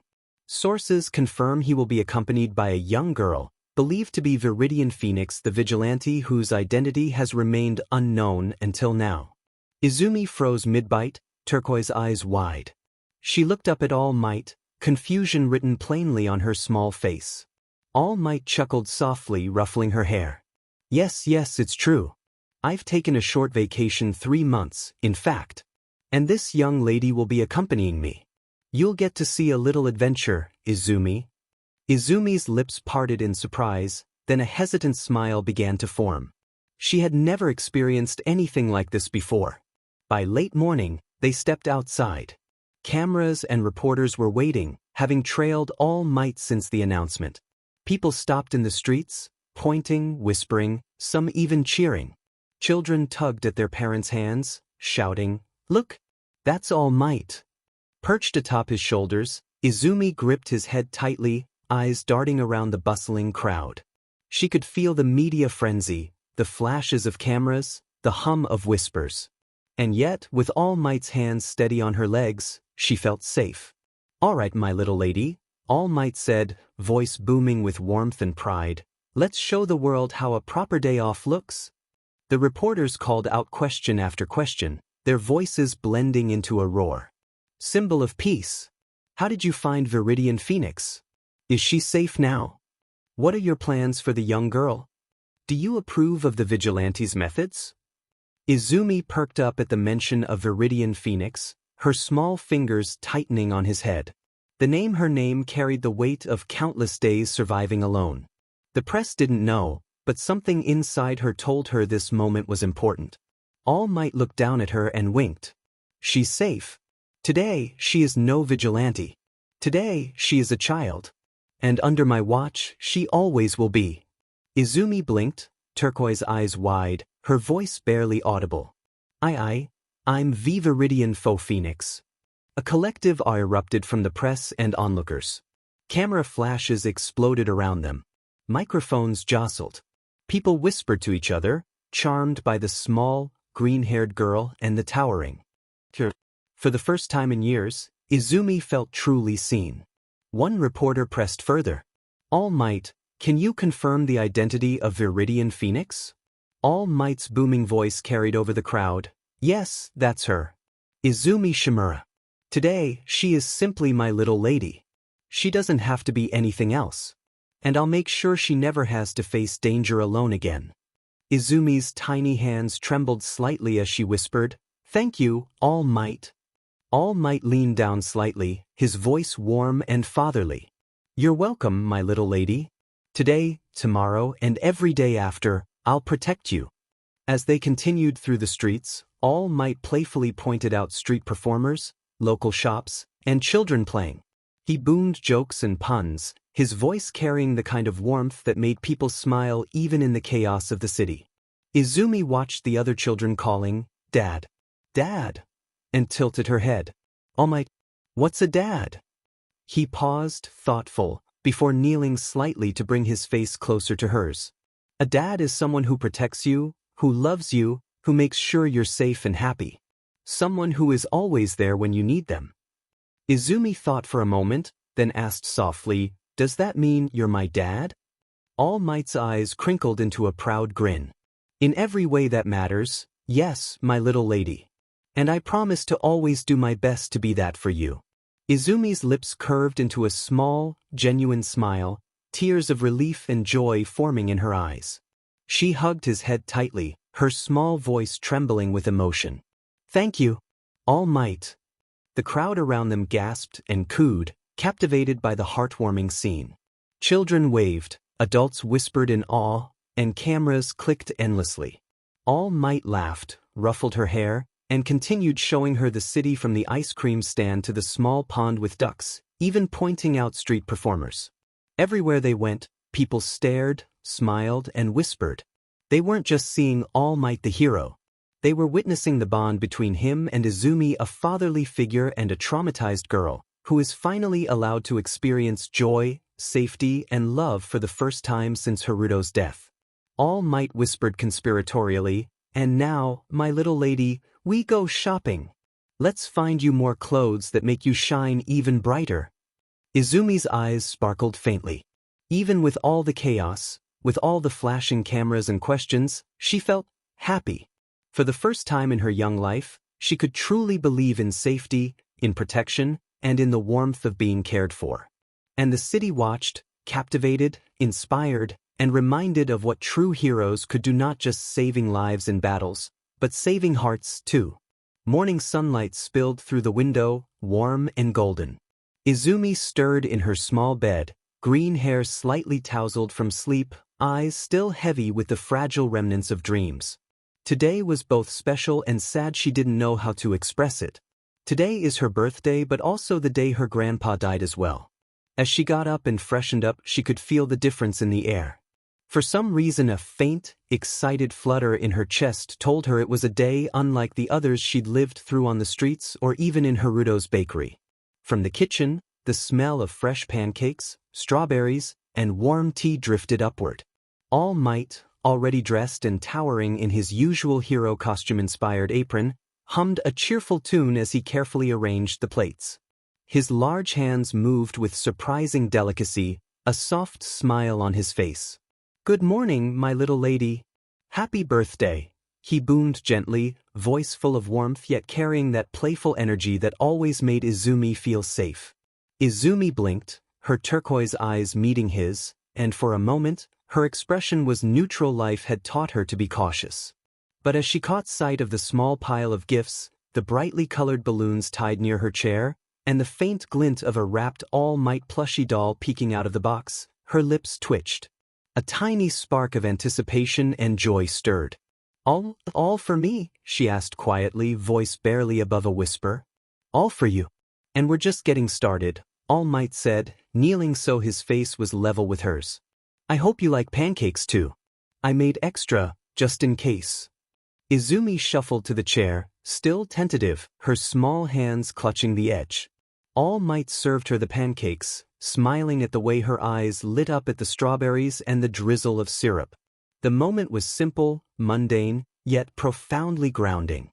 For the first time in months, maybe even years, Izumi felt she could simply be a child, not a vigilante, not a survivor, not a constantly terrified girl. After breakfast, All Might helped her into a cute dress he had chosen for her. The soft fabric swirled around her knees, the color bringing out the vivid green of her hair. Izumi twirled a little, careful not to stumble, and All Might laughed, that hearty, booming laugh that filled the room with warmth. "Absolutely perfect," he exclaimed. "You're shining brighter than the sun itself, my little lady." The day stretched ahead like a treasure trove. All Might guided her hand in hand through the streets as they went shopping for more birthday surprises. Though Izumi's feet were small and she still carried a hint of cautiousness, there was an undeniable lightness in her step. She peered curiously at the colorful dresses, little shoes, and tiny trinkets All Might insisted she try on a dozen things, joking loudly whenever she spun around in front of the mirror. "You're like a tiny whirlwind of charm," he teased as Izumi giggled quietly, tugging at his sleeve to hide her smile. "All these clothes don't even compare to your natural sparkle." After the shopping spree, they went to a hair salon. The stylist worked carefully, brushing and styling her hair until Izumi's hair framed her face perfectly, her green locks soft and lively. When she looked in the mirror, she barely recognized herself, not just cleaner and tidier, but adorable, her eyes catching the light in a way they hadn't in a long time. She turned shyly toward All Might. You look incredible," he said with sincerity, bowing slightly like a knight presenting a prize. "Absolutely magnificent. You're my little star today." Next came the park. Ice cream cones in hand, All Might hoisted her onto his broad shoulders, careful to keep her steady. Izumi's laughter was small, hesitant at first, but it built as she saw the pond and went to it. She leaned forward to look at the fish in the pond, the ducks paddling serenely, and the other children running about. Izumi gets back on All Might's shoulders as they walk through the park. People in the park turned their heads, whispers of, "Is that All Might?" passing through the crowd. Some people took pictures, some smiled, some gawked, but everyone was charmed by the little green-haired girl perched atop the symbol of peace's shoulders. Izumi noticed a limited edition Silver Age All Might plushie on a small stand in a nearby shop. Her tiny hands pointed eagerly. Can we get that, All Might?" she asked, eyes shining with a rare, genuine hope. "Of course. A birthday present deserves a birthday present, doesn't it?" he said, chuckling as he carried her inside. He paid for the plushie and lifted it into her hands with a flourish. Izumi hugged it tightly, the soft fabric a comforting echo of her guardian's immense presence. They spent the afternoon strolling, laughing at All Might's ridiculous puns, watching street performers, and quietly sharing ice cream cones. All Might occasionally paused, kneeling to her level to ensure she wasn't overwhelmed, asking about her day, and listening intently to her small, careful words. Izumi didn't say much, but her turquoise eyes, brighter than they had been in years, reflected trust, comfort, and a fragile joy that was steadily growing. As evening fell, they returned home. The lights were soft, the city settling into its quieter rhythm. All Might tucked her into bed, placing the plushie carefully beside her. "You had a wonderful day, my little lady. I'll always protect you no matter what," he said softly, his large hand brushing her hair back. "You're safe now, and you deserve to be happy, to be a child, to just be." Izumi's lips twitched upward, a real smile beginning to form. She whispered, voice muffled by the plushie pressed to her chest, "Thank you, All Might." And as she drifted into sleep, the first genuine, unburdened sleep she'd had in years, the world outside could wait. For once, the flame within her, her quirk, her heart, her very being could simply shine without fear, without pain, without the shadows of the past pressing down. This was her birthday, her day of light. She can feel Grandpa smiling at her. The months after Izumi's birthday passed softly, not in the way years used to crush her beneath grief and fear, but in the slow, gentle rhythm of healing. All Might had promised her peace, and somehow, he'd made good on it. At first, her room was just a quiet pink space, a bed, a dresser, and the few clothes they'd bought together. It felt too big, too new. Izumi would sleep curled on one edge of the bed, the All Might plushie and Grandpa's hat clutched tightly to her chest, as though it were the only real thing she owned. But All Might had a habit, one that started small. A poster of himself, signed, of course, appeared on her wall one morning. Then came a bright blue lamp shaped like a tiny punching fist. A rack of hero-themed pajamas from Edgeshot to Milady, although the Mirko one had become her favorite, followed soon after. When Izumi noticed, All Might simply scratched his cheek and laughed, pretending to be sheepish. "Ah, well, couldn't let you be the symbol of peace's little lady without some hero style, right?" Izumi didn't say anything the first few times. But each gift stayed. Each one found its place in her little pink sanctuary until that quiet space slowly transformed into something more vibrant, more her. By the third month, her walls shimmered with colorful hero merch. All Might and Mirko action figures lined the shelves beside plushies of Recovery Girl, Mirko, Gang Orca, Best Jeanist, and even a handmade one of Haruto and Eraserhead that All Might had secretly commissioned for her. Haruto in his hero costume looks like a more heavily armed Eraserhead, but looks like he can move unrestricted. There were cozy blankets, soft rugs, and a growing pile of stuffed animals that seemed to multiply whenever All Might came home from short errands. He'd always knock on her door first, pretending to peek inside like he wasn't hiding anything. "I have no idea how that new plush bunny got there, my little lady," he'd say, grinning too wide. Izumi would try to pout, but her giggles always gave her away. By the fourth month, she'd started cooking and baking. She didn't sing just yet. Flour, sugar, the scent of skis, and melted butter in the kitchen as the scent of breads, soups, and sweets began to cling to the very air. She has been trying to recreate her grandpa's honey bread that she loved so much, but she hasn't gotten it down yet, as the failed attempts also filled the air of the home. She also started drawing. Crayons and colored pencils scattered her desk, and taped to her wall were uneven drawings of her and All Might, some stick-figured, others more careful. In every one of them, she was smiling. And by the 6th month, the transformation was complete. Her room looked alive. The quiet pink had given way to warmth, sunlight-colored curtains, star-shaped fairy lights, and shelves of books and hero comics. Her desk had a nameplate All Might made for her that read, "Butterfly Izumi Shimura, Future Hero." It wasn't just a room anymore. It was home. That night, All Might peeked through the half-open door.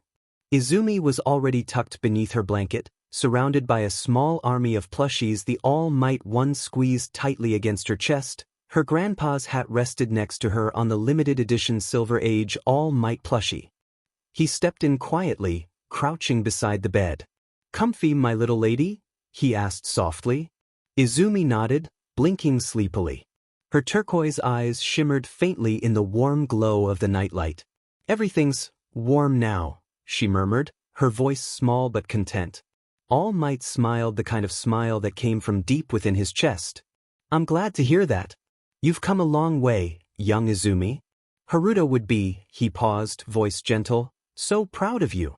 Izumi's fingers tightened slightly around the plushie. For a moment, her lips trembled. Then she whispered, almost too soft to hear, "Thanks, Dad." All Might froze. His eyes widened slightly, the words sinking in like sunlight breaking through storm clouds. Then his expression softened completely. No booming laugh, no heroic pose. Just quiet, fatherly pride. He placed a large hand carefully on her head. "You're welcome, my little hero," he said, voice rough but full of warmth. Izumi's eyelids fluttered, and before long her breathing deepened, slow, peaceful, steady.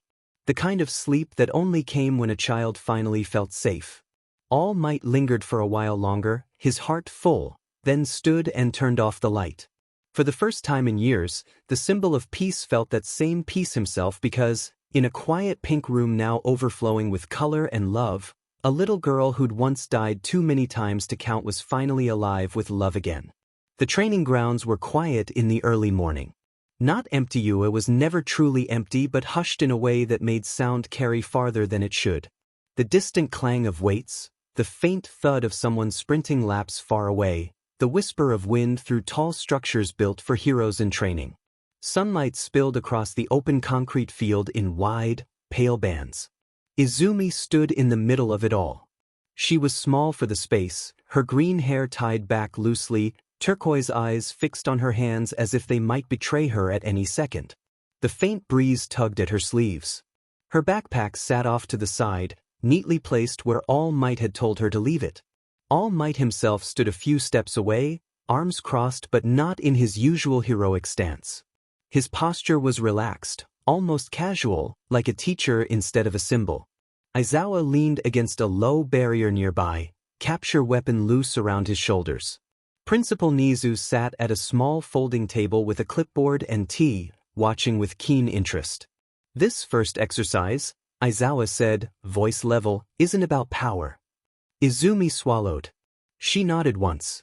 All Might crouched down slightly so he was closer to her height. Today isn't about burning brighter, young one.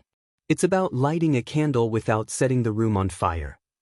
That doesn't sound like me, Izumi said quietly. Aizawa didn't sugarcoat it. That's why we're starting here. Nizu folded his paws together. Your quirk reacts strongly to emotional stimuli: fear, urgency, self-sacrifice. You ignite when you feel cornered. He tilted his head. So we remove the corner. Izumi looked at the empty training field. There are no targets, Aizawa continued. No countdowns. No expectations.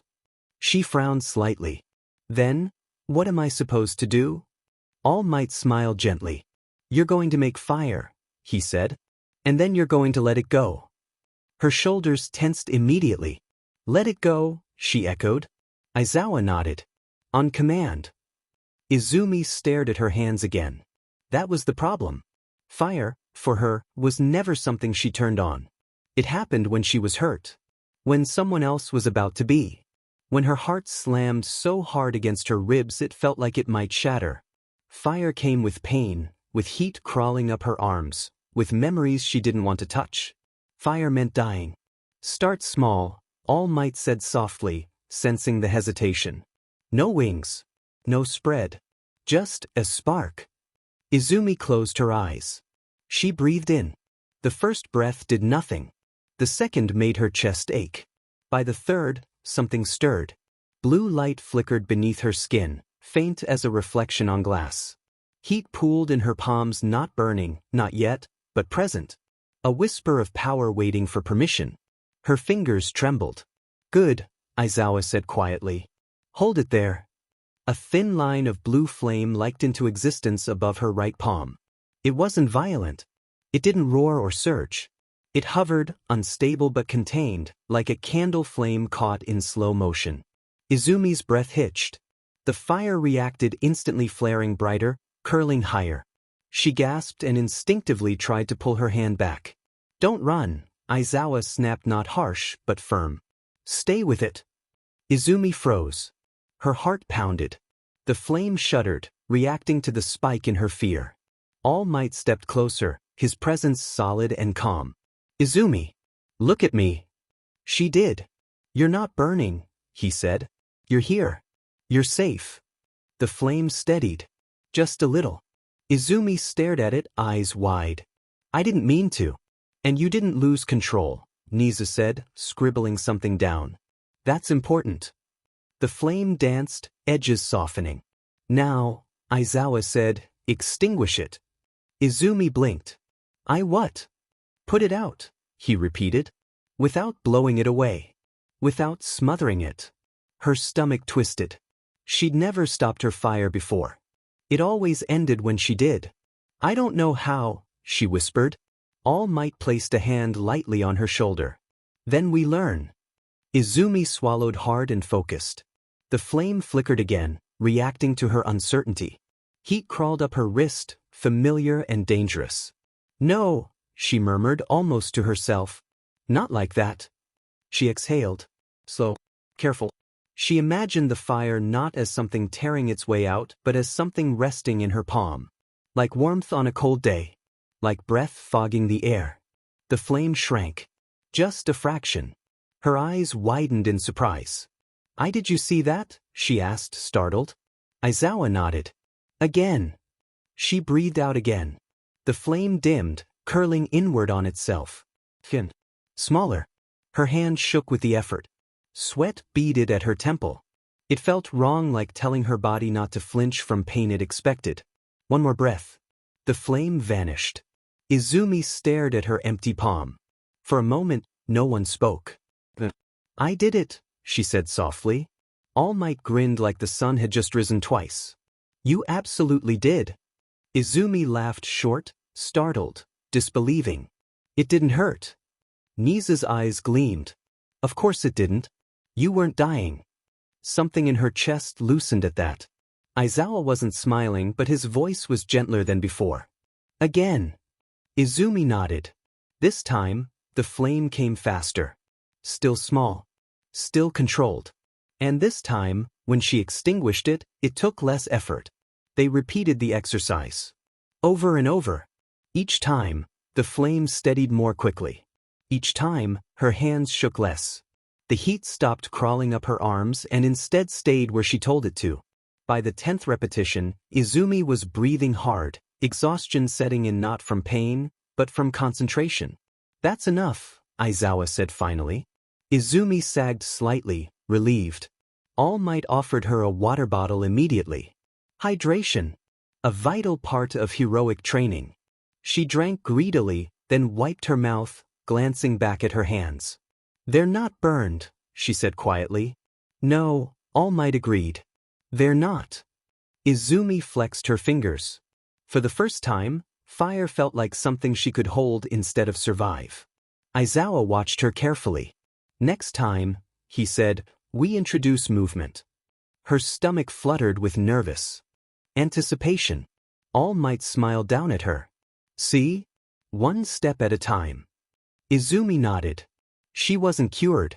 She wasn't fearless. But for the first time since her quirk had awakened, fire hadn't taken something from her. It had listened.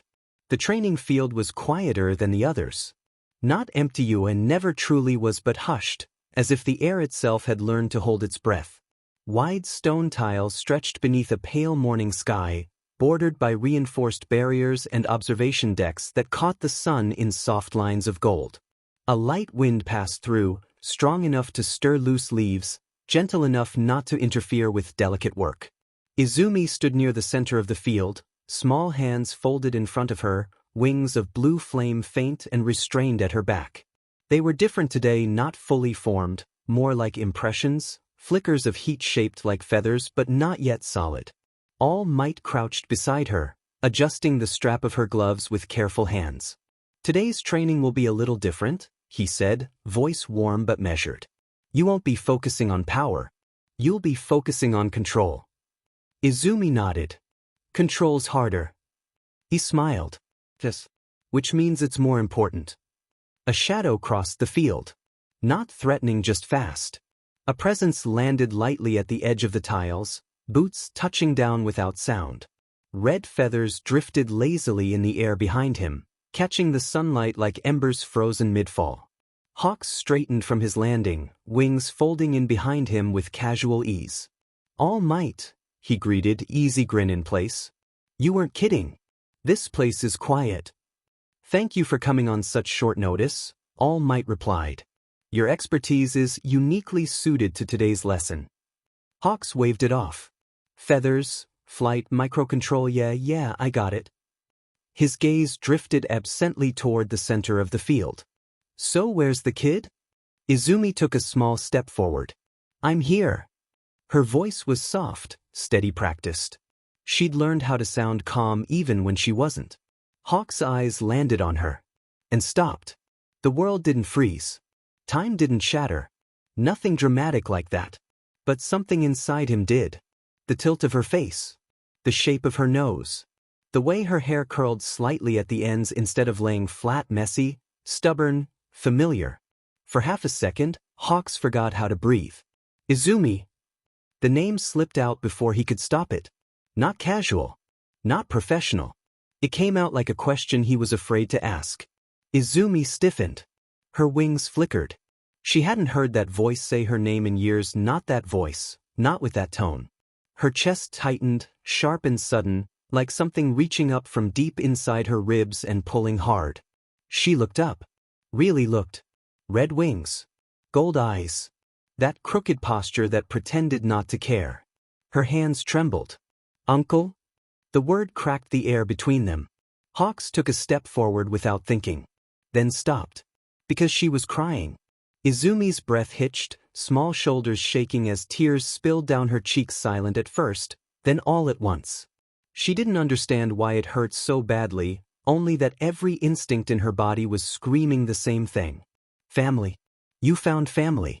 Her wings flared uncontrollably, blue flame feathers scattering into the air like frightened birds before vanishing into sparks. Hawk's grin was gone. His voice broke. He swallowed hard, crouching down slowly, like approaching something fragile. Hey kiddo, it's okay. I'm not going anywhere. She ran. Not fast, not like a hero in training, but like a child who had been lost too long. She slammed into him, arms wrapping tight around his jacket as if letting go would make him disappear again. Hawks caught her automatically, one wing folding around her back, feathers rustling as he held her close. "I thought you were gone," she sobbed into his chest. "Everyone kept leaving and I couldn't find you and I didn't know where to go." Hawks closed his eyes. Inko's face flashed in his mind, her smile, her laugh, the way she used to scold him for flying too close to buildings. And now here was her daughter, almost her mirror, crying like the world had never given her a chance to be small. "I should have found you sooner," he murmured, resting his chin lightly against her hair. "That one's on me." All Might turned away. He gave them privacy, standing at the edge of the field like a silent guardian, eyes distant but gentle. This wasn't his moment to lead. This was something older. Deeper. After a while, Izumi's crying softened to quiet sniffles. Hawks pulled back just enough to look at her, thumbs brushing tears from her cheeks with surprising care. "Look at you," he said softly. "You've grown." She sniffed. "You got louder." A weak smile tugged at his mouth. "Yeah. Occupational hazard." She hesitated. "You didn't know it was me, did you?" He shook his head. "Not until you looked up. Not until you said my name." She nodded, oddly relieved. Hawks stood, keeping one hand on her shoulder as he turned to All Might. "So, feather control." All Might smiled faintly. "If you're still willing." Hawks looked down at Izumi again, really looked this time. At the way her flames shaped themselves into feather-like forms without her meaning to. At the tremble beneath the control. "Oh, I'm willing," he said. "But we're doing this slow." He guided her to the center of the field, kneeling beside her. "Your fire," he said gently, "wants to move. Just like wings do. The trick isn't forcing it to behave, it's teaching it how to listen." Izumi took a breath, focusing. Blue flames bloomed at her back again, feathered and soft-edged, wavering with her emotions. "Good," Hawks murmured. "Now try this. Don't make a wing. Make one feather." She frowned. "Just one. Just one." She concentrated. A single feather of blue flame formed in the air in front of her, unstable, flickering. Hawks extended 2 fingers. One of his red feathers drifted forward, hovering beside hers. "See how mine stays steady?" he said. "That's not strength. That's patience." Izumi adjusted her breathing. The flame feather steadied. Her eyes widened. "It's not hurting." Hawks smiled, real this time. "Yeah," he said. "That's what control feels like." They stayed like that for a long time, one red feather, one blue floating side by side. Not teacher and student. Not hero and child. Just family, learning how not to burn themselves anymore. The blue feather held. It wavered once, a tremble, not a collapse. Then steadied again, hovering in the air beside Hawk's red one like it belonged there. Izumi stared at it, breath shallow, afraid that if she inhaled too hard it would vanish. "It's not hurting," she repeated quietly, as if saying it too loudly might jinx it. Hawks watched her with an intensity that had nothing to do with technique. His professional eye clocked the heat distribution, the way the flame curled inward instead of lashing out, but his personal one saw something else entirely. Inko used to do that. Not with fire, with feathers. She'd always overextend at first, then pull herself back, tempering instinct with care.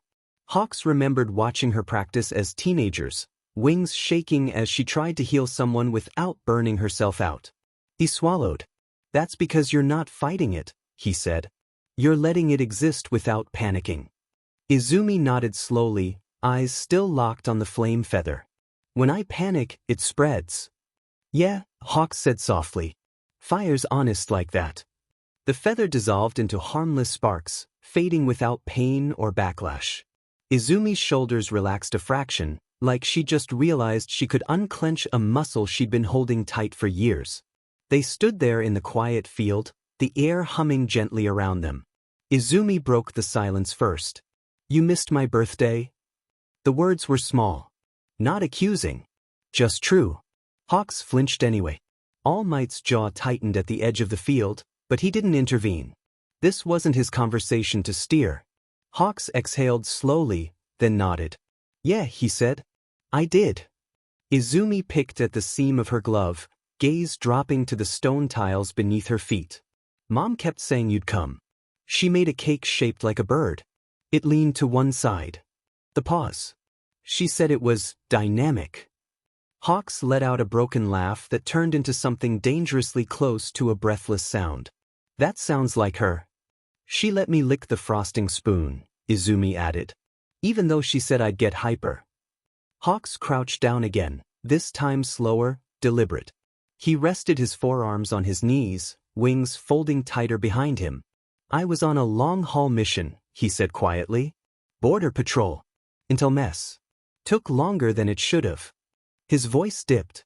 I told myself I'd make it back in time. I always told myself that. Izumi nodded, accepting it in the way children did, not fully understanding, but understanding enough. She said you'd bring me a feather, Izumi murmured. A real one. Hawks reached back and plucked a small red feather free before he could overthink it. He held it out to her, palm open. Late DLVI, he said. Sorry. Izumi stared at it for a long second, then took it carefully, like it might disappear if she squeezed too hard. Her blue flame wings fluttered once, not wild this time, just a soft, reactive pulse. She became a vigilante because they said she wasn't good enough, Izumi said suddenly. Hawks stiffened. She told me, Izumi continued, voice steadier than it had any right to be. They said healing wasn't heroic unless it came after violence. So she helped anyway. At night. Quietly. Hawks' fingers curled into the stone beneath him. They were wrong, he said. They always were. Izumi looked up at him. Tuya said that too. That one landed harder. Hawks closed his eyes briefly. Yeah. That sounds like him.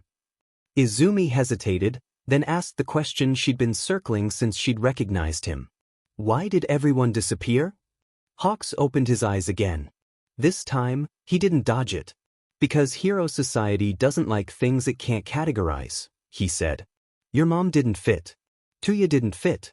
And when your Quirk showed up, he trailed off, jaw tightening. Things went bad fast. Izumi's fingers curled around the red feather. I didn't mean to, she whispered. I wasn't mad. I was scared. I know, Hawks said immediately. I know. Her eyes burned not with fire, but with tears she hadn't let herself cry in a long time. She didn't even scream, Izumi said.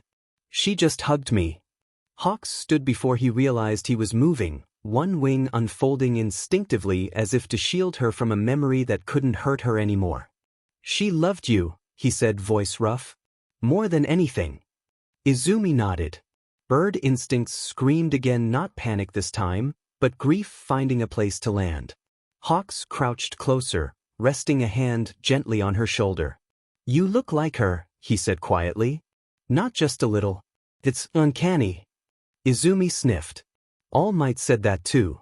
Hawks glanced toward the towering hero, who pretended very hard not to be listening. Guess we've got good taste, Hawks muttered. A beat passed.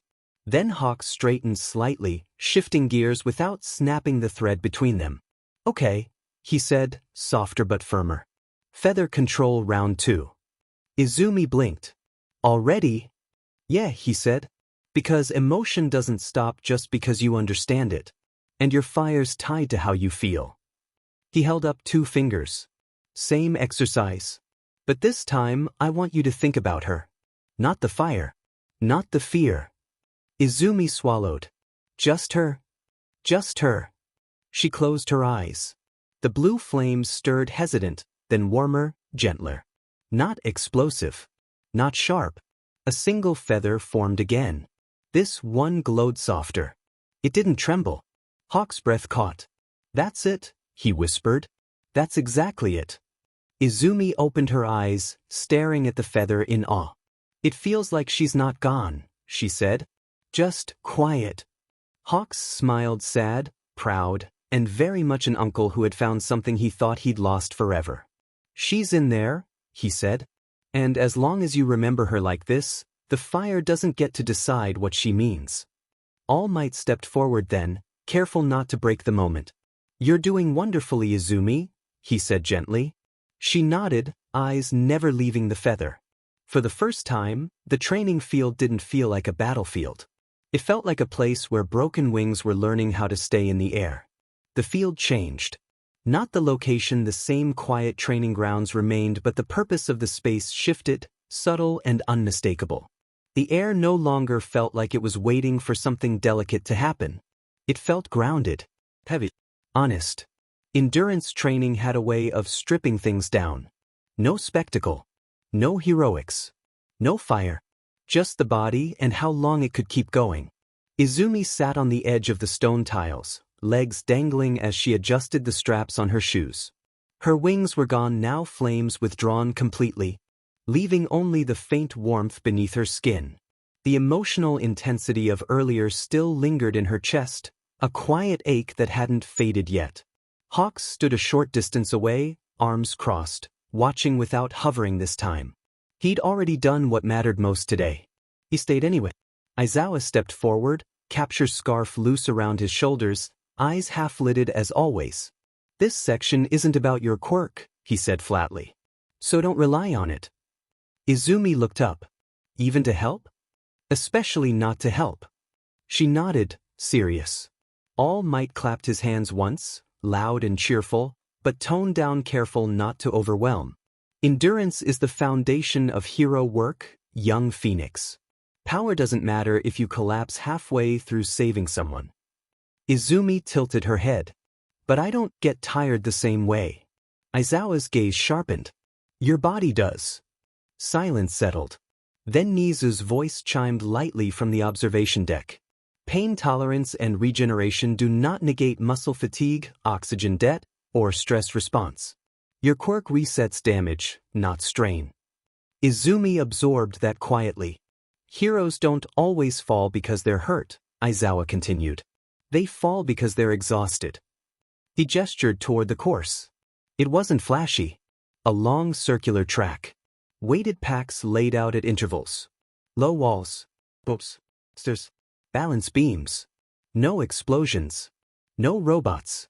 Just work. All Might, Aizawa said. You're spotting. Hawks, observe. I'll lead. Izumi stood. She was small for her age, lean, compact, built more for speed than strength, but there was something deceptively sturdy in the way she squared her shoulders. She had learned how to keep going long before Yua ever found her. All right, Aizawa said. Start with a warm-up lap. No rushing. Izumi ran. Not fast measured. Her breathing stayed even, steps light against the stone. Hawks watched the way she moved, head tilting slightly. She runs like Inko, he murmured before he could stop himself. All Might heard it. Said nothing. By the third lap, Izumi's pace slowed. By the fifth, her arms began to ache. She didn't complain. She didn't stop. When Aizawa called her over, she bent forward slightly, hands on her knees, breathing harder now, not burning, not regenerating, just working. Weighted vest, he said. She slipped it on without protest. It was heavier than it looked. The next lap hurt. Her legs burned not with flame, but with lactic acid. Her lungs tightened. Sweat gathered at her hairline. She stumbled once, caught herself, and kept going. Hawks shifted his weight. She's pushing past instinct, he said quietly. That's the point, Aizawa replied. But not past injury. Izumi reached the end of the lap and slowed to a stop, chest heaving. Her hands trembled. All Might crouched beside her. Still with us? She nodded. Good, he said gently. Then we keep going. Obstacle drills came next. Low walls first.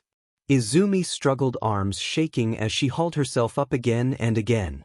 Each climb took longer than the last.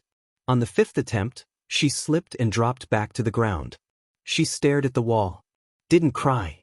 Didn't flare. Just tried again. Her fingers scraped stone. Her muscles screamed. She made it over, barely landing hard on the other side and rolling to absorb the impact. She lay there for a moment, staring at the sky. Aizawa waited. Izumi sat up on her own. Again, she asked. Hawks let out a breath he hadn't realized he was holding. The rope climb nearly ended it. Halfway up, her arms gave out. She clung there, shaking, legs wrapped tight, breath ragged. Izumi, All Might called carefully. You can come down. She swallowed. Not yet. Her grip slipped an inch. Hawks stepped forward instinctively, then stopped. She adjusted her hold. Pulled. Inch by inch. When she reached the top, she didn't cheer. She just rested her forehead against the beam, eyes closed, breathing like she'd run a marathon. When she came down, her legs buckled. All Might caught her instantly. That's enough, he said firmly. Izumi shook her head weakly. I can do more. I know, he replied. That's why we stop. He set her down gently on a bench, wrapped a towel around her shoulders, and handed her water. She drank slowly, hands still shaking. Aizawa nodded once. Good work. She blinked at him. That's it. For today. Hawks crouched in front of her, elbows on his knees. You didn't use your quirk once. She looked down. I wanted to. It would have been easier. But you didn't, he said. That matters. Izumi hesitated. Does that mean I did okay? All Might smiled, warm and proud. Young Izumi, you did excellent. Her shoulders relaxed just a little. Not triumphant. Not healed. But steadier. The phoenix didn't need to burn today. It learned how to stand. The soreness set in before the fear did.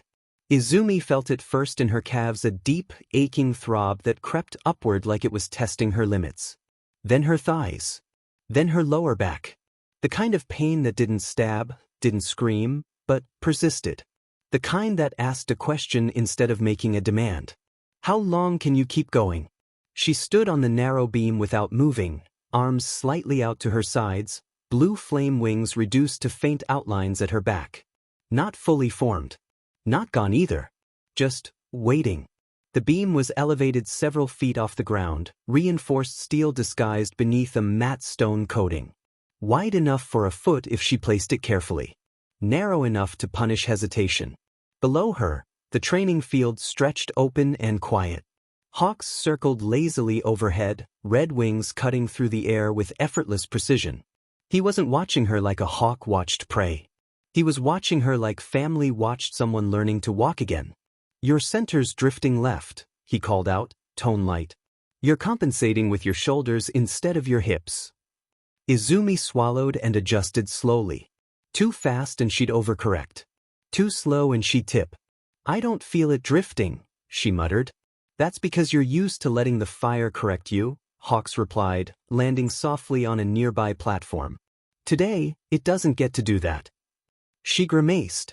That's unfair. He grinned. Welcome to balance training.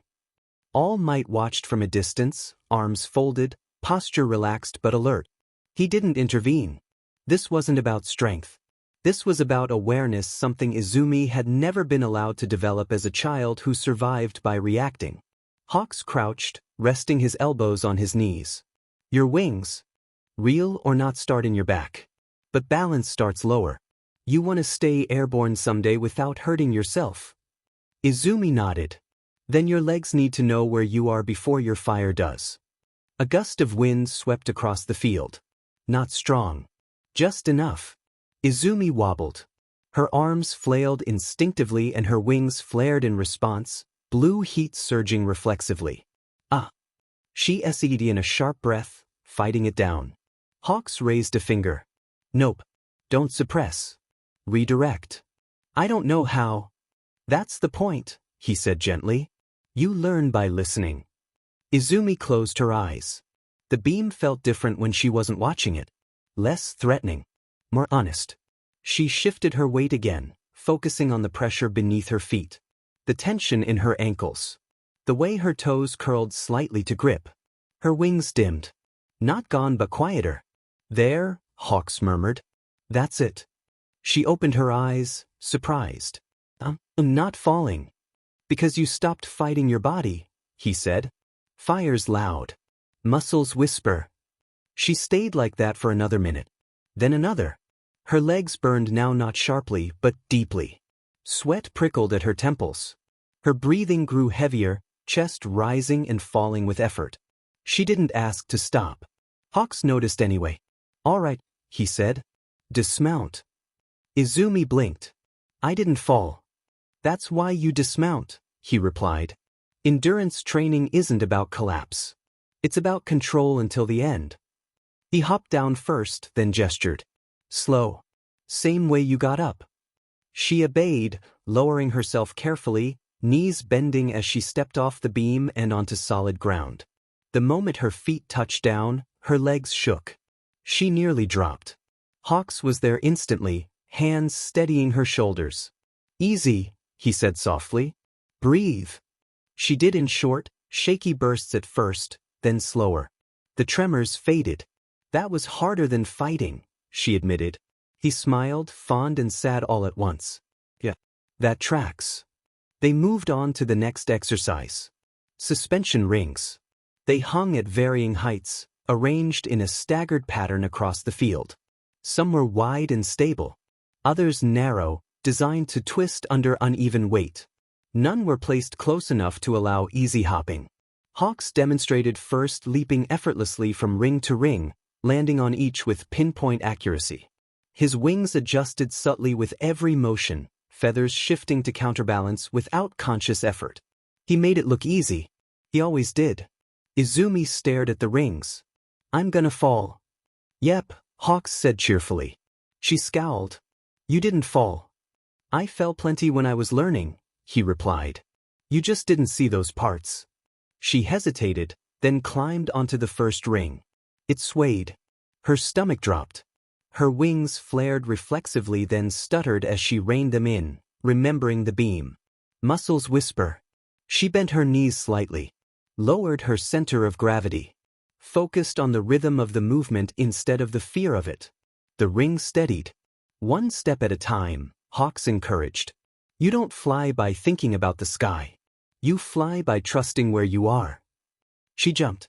The second ring twisted under her weight. She yelped and fell. Hawks caught her mid-drop, one wing sweeping beneath her like a safety net. He set her gently back on the ground. She didn't look embarrassed. Just frustrated. I didn't panic, she said quietly. I still fell. Yeah, Hawks agreed. That means you're doing it right. She looked up at him, confused. You didn't let the fire save you, he explained. You trusted your body first.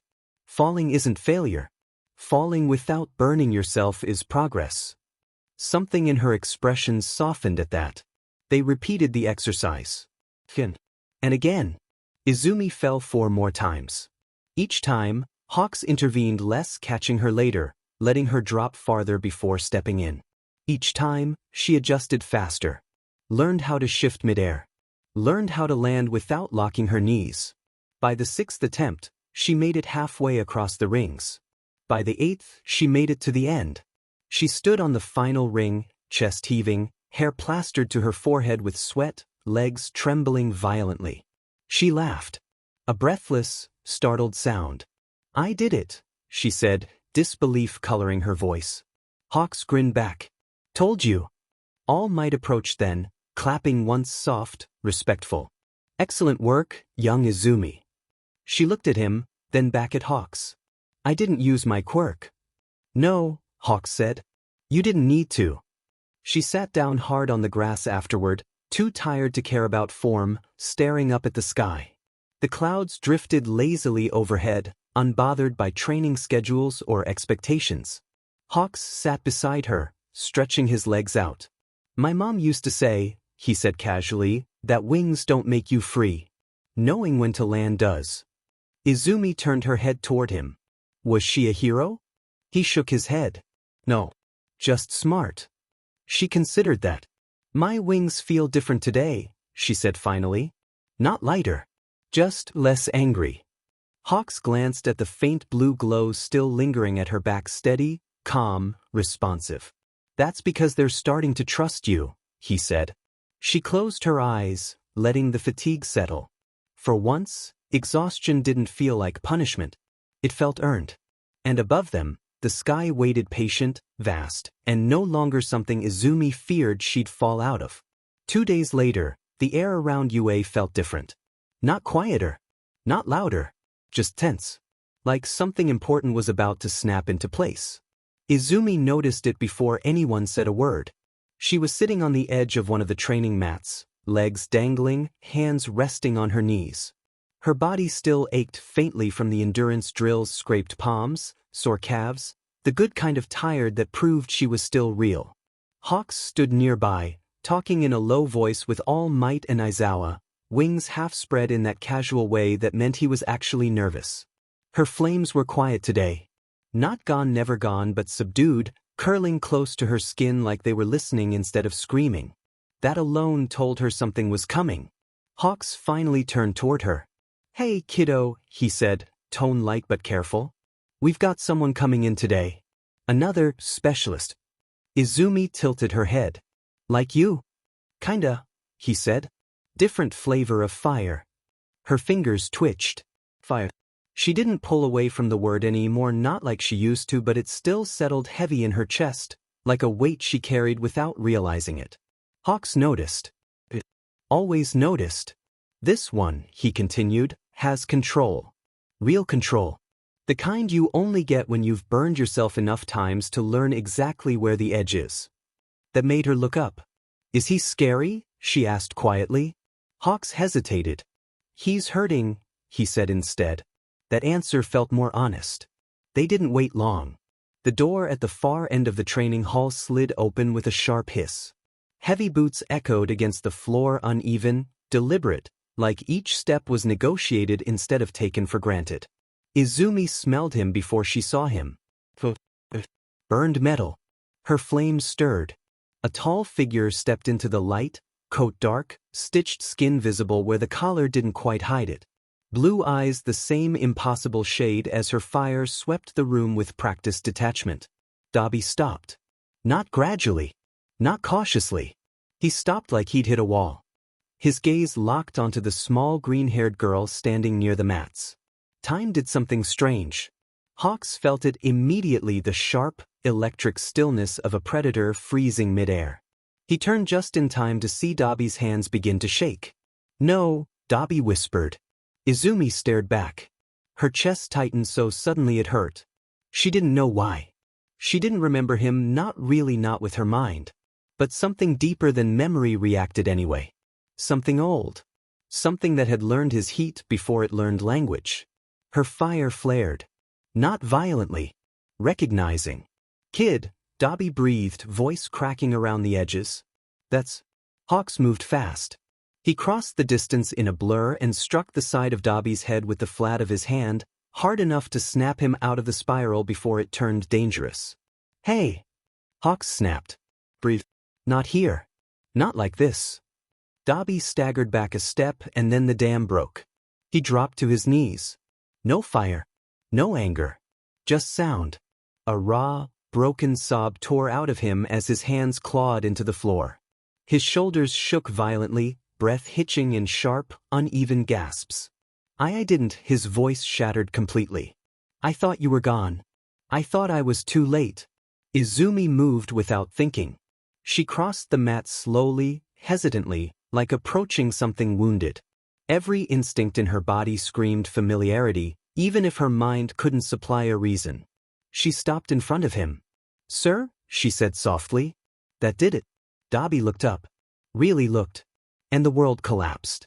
Izumi, he sobbed, the name tearing out of him like it had been carved into his lungs. Oh God, Izumi, I'm so sorry. Her eyes widened. Daddy. The words surfaced out of nowhere, not as a memory but as a truth her body had been waiting to remember. She dropped to her knees in front of him. You found me, she whispered.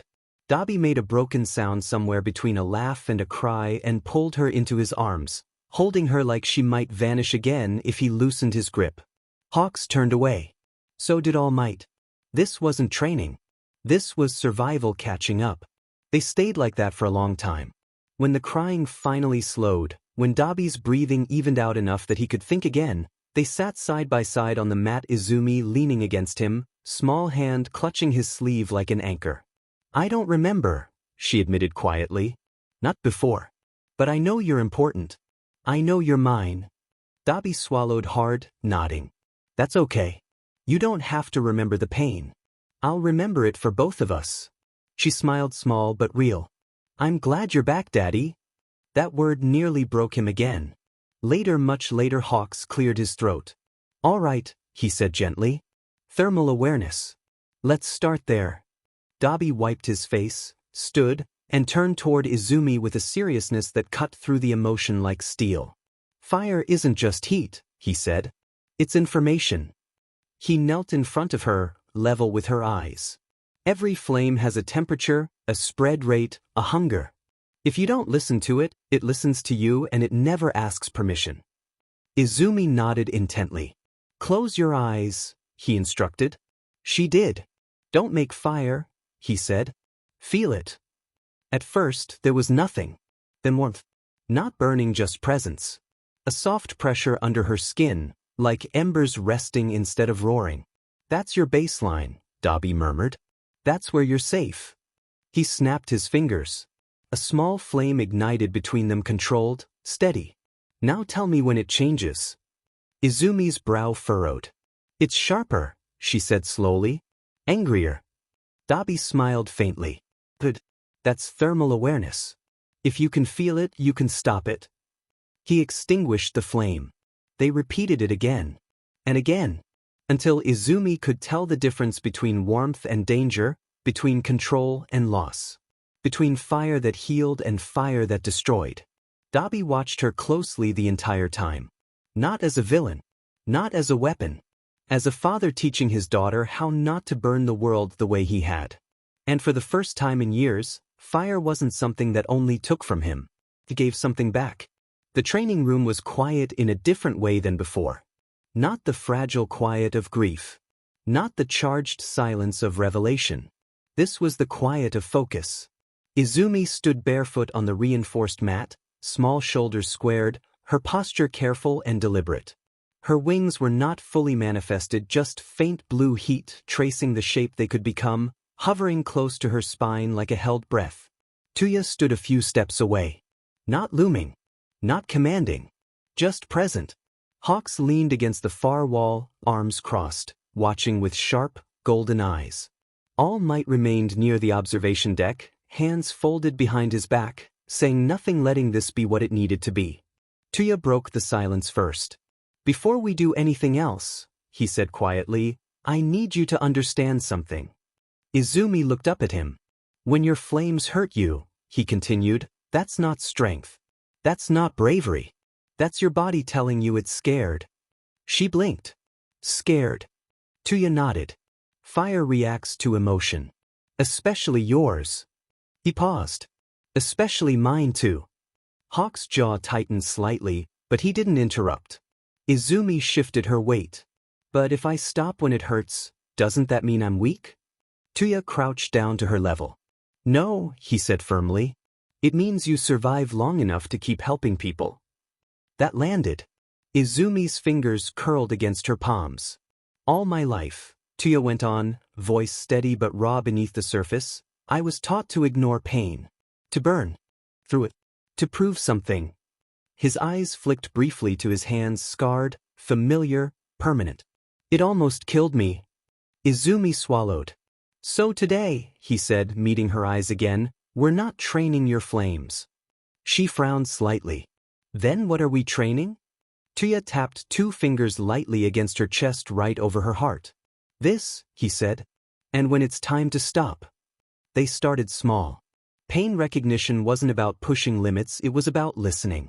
Tuya instructed her to summon the faintest flame she could manage. Not wings. Not feathers. Just warmth. Izumi closed her eyes. A soft blue glow bloomed around her hands, barely more than candlelight. The air warmed gently, like sunlight through glass. Good, Tuya murmured. Now tell me what you feel. She hesitated. It tickles. Hawks snorted quietly. That's new. Tuya ignored him. Keep going. Slowly. The flame brightened, still controlled, still gentle. Warm, Izumi said. Like a blanket. But remember that feeling. Another breath. The heat sharpened. Her brow furrowed. It's tight. In my chest. Tuya's eyes sharpened instantly. That's your first warning. Izumi opened her eyes. It doesn't hurt yet. It doesn't have to, Tuya said. That's the point. She looked confused. When fire gets dangerous, he explained, your body tells you before pain happens. Pressure. Tightness. Heat that feels wrong instead of warm. He gestured gently. Stop there. Izumi hesitated, then forced the flames to recede. They vanished. She exhaled shakily. I always went past that part. Tuya nodded. I know. The words carried years of guilt, but he didn't let them spill. They repeated the exercise again. And again. Each time, Tuya asked the same questions. Where do you feel it first? Is it sharp or heavy? Does it make you want to move or freeze? Izumi started answering faster. More confidently. My hands get numb first. My ears ring. It feels like I'm about to fall. Tuya listened like her life depended on it. Because it did. At one point, she pushed just a little too far. The blue flame flared brighter, uncontrolled for half a second. Izumi gasped, stumbling back. Stop, Tuya said sharply. She cut the flame immediately, heart pounding.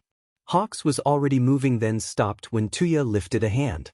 Izumi looked up, afraid. I'm sorry, I didn't mean. Tuya knelt in front of her, hands steady on her shoulders. You stopped, he said.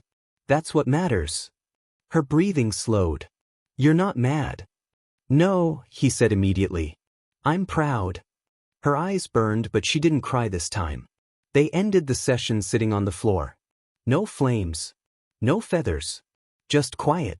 Tuya leaned back on his hands, staring at the ceiling. When I was your age, he said softly, I thought pain meant I was doing it right. Izumi hugged her knees. Did anyone tell you to stop? He laughed, humorless. No. She leaned against his arm. I'm glad you're here, she said quietly. Tuya closed his eyes. So am I, he replied. From across the room, All Might smiled, not wide, not booming. Just relieved. This wasn't about making Izumi stronger. It was about making sure she lived long enough to grow up. And for the first time, fire wasn't teaching her how to burn. It was teaching her when to rest. The training field looked different when there were no flames. That, Izumi learned quickly, was the point. The space was smaller than the open yards she was used to, boxed in by tall concrete walls reinforced with layered steel panels. Observation windows ringed the upper levels, tinted dark so she couldn't see who might be watching. The ground beneath her feet wasn't stone or dirt but textured composite plating, uneven enough to punish sloppy footwork. No scorch marks. No heat warnings. No fire-resistant barriers. Just space. And silence. Izumi stood near the center, arms at her sides, shoulders relaxed the way All Might had taught her. Her wings were gone, no flicker of blue flame, no warmth at her back. For once, the fire was not invited. All right, Aizawa's voice cut in from the edge of the field. Today is about awareness. Not reaction. Not power. He stepped into view, scarf loose around his shoulders, eyes sharp beneath tired lids. If you don't see danger coming, he continued, you won't have time to decide how to respond. And you don't always get to choose how you fight. Izumi nodded. She understood that. Too well. Hawks leaned against one of the barriers nearby, arms folded, red wings tucked in tight. He wasn't smiling today, not quite. His attention followed Izumi the way a bird tracked air currents. Constant, precise. All Might stood farther back, hands folded behind him, face calm but focused. He wasn't leading this session. He was watching. Aizawa raised a hand.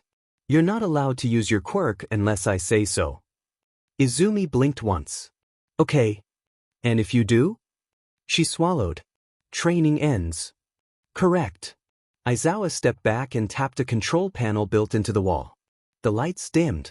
Not darkness, just enough to soften edges, blur distance, make shadows deepen where corners met floor. Situational awareness, Aizawa said, starts with understanding your environment. What's around you? What can hurt you? What can help you? A low hum filled the air. Izumi's shoulders tensed instinctively. Your task is simple, he continued. Stay standing. Her eyes widened slightly. That's it. For 10 minutes. The hum changed pitch. Movement. The first projectile came from behind her. Izumi didn't see it. She felt it. Air displacement. Pressure shift. The whisper of something fast cutting through space. She ducked on instinct. A foam-tipped baton whistled over her head and clattered against the far wall. Her heart jumped. Good, Hawks muttered. Didn't even look. Izumi turned slowly, scanning now. Her breathing stayed steady, just like All Might had drilled into her. In through the nose, out through the mouth. Another baton flew. This time from the side. She twisted, bringing her forearm up to deflect it. The impact stung, but she stayed upright. Better, Aizawa said. But you reacted late. I blocked it, she argued quietly. You blocked where it was, he replied. Not where it was going. The next attack didn't come as a projectile. It came as sound. A sharp metallic clang echoed from behind her, followed by a rush of footsteps, too many, too fast, deliberately confusing. Izumi spun and froze. 3 training drones emerged from the shadows, moving erratically, lights blinking at uneven intervals. They weren't armed. They weren't attacking. They were distracting. Her pulse spiked. Pick one, her instinct screamed. Burn one. Control the field. She clenched her fists. No fire. She forced herself to look past the drones. Past the noise. Past the urge to end the problem. And that's when she saw it. The floor panel behind her slightly raised at one corner. The trap. She stepped sideways just as the panel snapped open, a foam snare launching upward where her legs would have been. Hawk straightened. There it is. Aizawa nodded. You noticed the environment, not the threat. Izumi exhaled slowly. I almost used my quirk. But you didn't, All Might said gently from the back of the field. The drones powered down and retreated into the walls. The lights brightened again. Aizawa approached her, crouching to her eye level. Awareness means knowing when not to act. Power is useless if it blinds you. Izumi hesitated. When I get scared, everything feels loud. Aizawa studied her for a long moment. Then nodded once. That's normal. Fear narrows focus. Training widens it again. Hawks pushed off the wall and walked closer. Your instincts aren't wrong, kid. They're just loud right now. She looked up at him. How do I make them quieter? You don't, he said simply. You learn which ones to listen to. He gestured around the field. Danger isn't always the thing yelling the loudest. They reset the exercise. This time, Izumi closed her eyes before it began. Aizawa raised a brow but didn't stop her. The hum returned. Something moved. Izumi listened. Not for sound but for space. Air shifting. Footsteps changing rhythm. The absence of noise where there should have been some. She stepped back. A foam baton skimmed past where her head had been. She pivoted, reaching out not to strike, but to feel, and caught another midair. Her eyes snapped open, surprised. Hawks grinned. Okay, that was cool. Aizawa didn't smile but his scarf twitched faintly. By the end of the 10 minutes, Izumi was breathing hard, legs shaking not from pain, not from heat, but from sustained focus. She hadn't fallen. She hadn't burned. She hadn't panicked. When Aizawa called time, she sank down onto the floor, cross-legged, sweat cooling on her neck. All Might approached and offered her a bottle of water. You did wonderfully, he said. She took it with both hands. I didn't know I could do that. Hawks crouched beside her. That's awareness. You already had it. We're just teaching you to trust it. Izumi looked around the field at the walls, the floor, the quiet. For the first time, she didn't feel like the fire was the only thing keeping her safe. She felt like she was. And that mattered. 2 days after the situational awareness training, Izumi woke up exhausted. Not the good kind of tired. Not sore muscles or heavy limbs from running drills. This was deeper, the kind that settled behind her eyes and pressed against her ribs, like her body had spent the night bracing for something that never came. She sat up slowly in her dorm bed, fingers curling into the blanket. She hadn't died. She hadn't burned. And yet her body felt like it was waiting to. That, Aizawa would later say, was the problem. The training room for the day wasn't a field or a gym or even one of UA's usual simulation spaces. Instead, they led her somewhere quieter, a reinforced medical-adjacent room designed for recovery, observation, and restraint if necessary. Soft gray walls. Low lighting. No sharp edges. No alarms. No triggers. Izumi didn't like it. "This feels like a hospital," she muttered, standing near All Might's side. He knelt beside her, voice gentle but steady. "I know. But today isn't about fighting or flames. It's about teaching your body something it's forgotten." She frowned. "Forgotten what?" "How to stay alive," Aizawa answered from across the room. She stiffened at that. Aizawa wasn't cruel when he said it. He wasn't even blunt in the usual sense. He said it like a fact, like gravity, or heat, or exhaustion. Nizu sat nearby, paws folded over his cane. "Your quirk has trained your instincts incorrectly, Izumi. Not by choice. By repetition." Izumi swallowed. Every time she had died, her body had learned the same lesson. This ends in fire and then it starts again. "Your quirk brings you back," Nizu continued. "But your nervous system doesn't reset. It remembers the lead-up, the pain, the moment just before." All Might's hand rested on her shoulder. "Solid. So even when you're not in danger," Izumi whispered, "my body thinks I am." Aizawa nodded. "Exactly." They didn't ask her to ignite her flames. They didn't ask her to push limits. Instead, they asked her to lie down. The mat was warm deliberately so. Not hot. Just enough to remind her of heat without crossing into fear. Her heart rate monitor beeped steadily as she stared up at the ceiling. "This exercise is simple," Aizawa said. "And difficult." Izumi huffed quietly. "That's usually how you describe things." "But you're learning." He crouched near her line of sight. "Your quirk triggers when your body believes death is imminent. Pain, suffocation, extreme stress. Today, we're going to introduce those sensations safely and teach your body that it does not need to burn to survive them." Her fingers twitched. "What if it ignites anyway?" All Might answered immediately. "Then we stop. No consequences. No disappointment." Nizu smiled gently.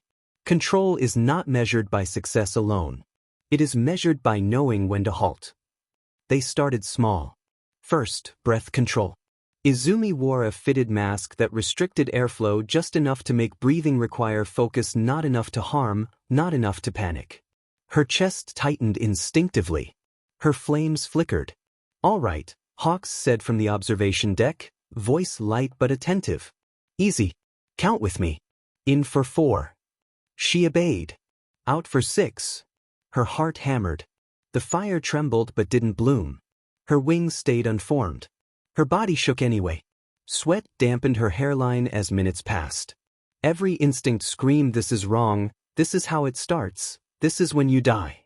But she didn't. When the mask was removed, she gasped sharply, eyes wide. "I didn't," her voice cracked. "I didn't burn." All Might smiled like he might cry. "That's right." They repeated it. Again. And again. Then came controlled pain, stimuli, pressure cuffs on her arms, tight enough to ache but never injure. Her pulse spiked. Her flames flared thin, sharp, then faltered. Aizawa's voice cut through the noise in her head. "Stay with. Name 5 things you can hear." Her teeth clenched. "Your voice. The monitor. Hawks tapping his foot. The lights. My breathing. Good. You're here." Her flames receded. By the 3rd exercise, she was crying silently, not from pain, but from confusion. "I thought I had to die," she whispered hoarsely. I thought that was the only way it stopped. Tuya stood near the wall, arms crossed tightly, knuckles white. No, he said, voice rough but certain. That's the lie the fire taught you. Izumi looked at him. You don't need to burn to be strong, he continued. You don't need to reset to survive. Staying hurts more. But it's real. She nodded shakily. The final exercise was the hardest. They asked her to summon her flames just barely while maintaining a steady heart rate. No wings. No feathers. Just warmth at her palms.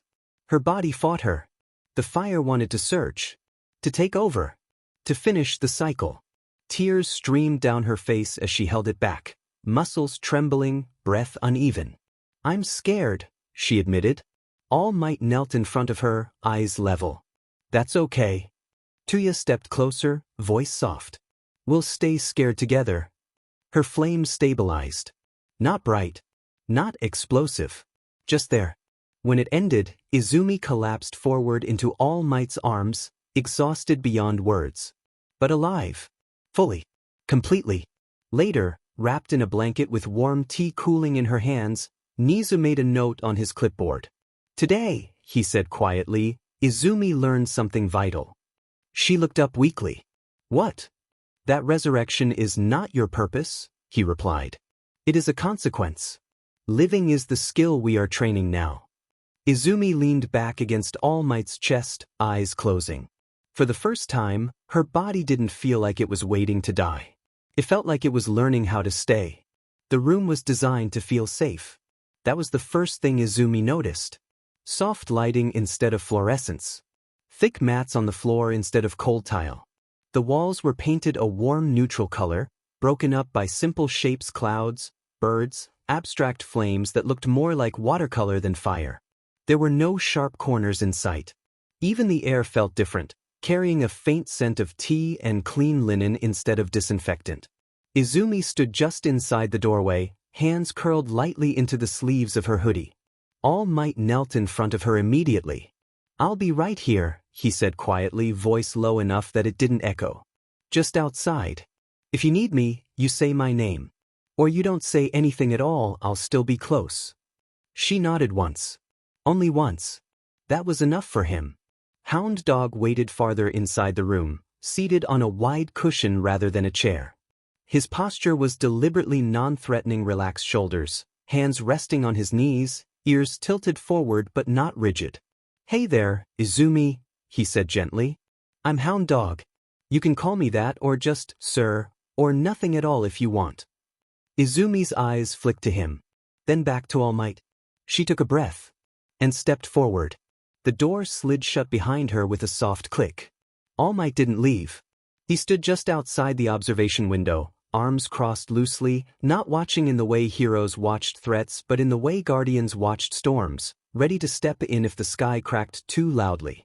Tuya leaned against the wall beside him, arms folded tight across his chest, jaw clenched. She always do that? Tuya muttered, eyes fixed on the floor rather than the glass.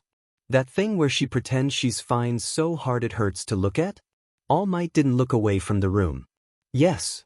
Tuya exhaled sharply through his nose. Yeah. Figures. They fell into silence. Inside, Izumi sat across from Hound Dog on a cushion, legs tucked in close to her body. She didn't sprawl. Didn't relax. She occupied as little space as possible, like she was afraid the room might notice her. Hound Dog didn't push. Before we talk about anything heavy, he said, I want to set some rules. You're in control here. If something feels too big, we stop. If you don't want to answer a question, you don't. If you want All Might, we pause and get All Might. Deal? Izumi nodded. Good, he said. Now, how does your body feel right now? She blinked. What? Not your thoughts. Not your fire. Just your body. She hesitated, then frowned slightly, searching inward. My chest feels tight, she said finally. And my hands feel buzzy. Hound Dog smiled softly. That's anxiety, not danger. They feel similar but they're not the same. Today, we're learning how to tell the difference. She absorbed that in silence. Let's try something simple, he continued. Put your feet flat on the mat. Press them down. Can you feel the floor? She did. Yeah. Good. Name 3 things you can hear. She listened. The air vent. Someone walking in the hall. All Might breathing. Hound Dog's ears twitched slightly, but he didn't comment. Good, he said. 3 things you can see. She glanced around. The clouds on the wall. The clock. Your tail. That one earned a soft chuckle. Fair enough. Her shoulders loosened a fraction. They sat like that for a while, grounding, breathing, small exercises meant to teach her that feelings could rise without becoming fires. Eventually, Hound Dog spoke again. Izumi, do you feel safe right now? She didn't answer right away. Her fingers tightened in her sleeves. With you? She asked carefully. With me, he confirmed. She shook her head. No, she said honestly. You're not bad. But, no. He nodded, accepting it without judgment. That's okay. Do you feel safe in the building? She hesitated. Sometimes. Do you feel safe with the heroes you train with? Another pause. Longer this time. They watch me, she said. Like I might explode. Hound Dog's voice stayed steady. And do you feel safe with All Might? The answer came immediately. Yes. No hesitation. No doubt. Yes. The word landed heavy in the room. Hound Dog glanced, just briefly, toward the observation window where All Might stiffened without realizing it. Tuya looked up sharply.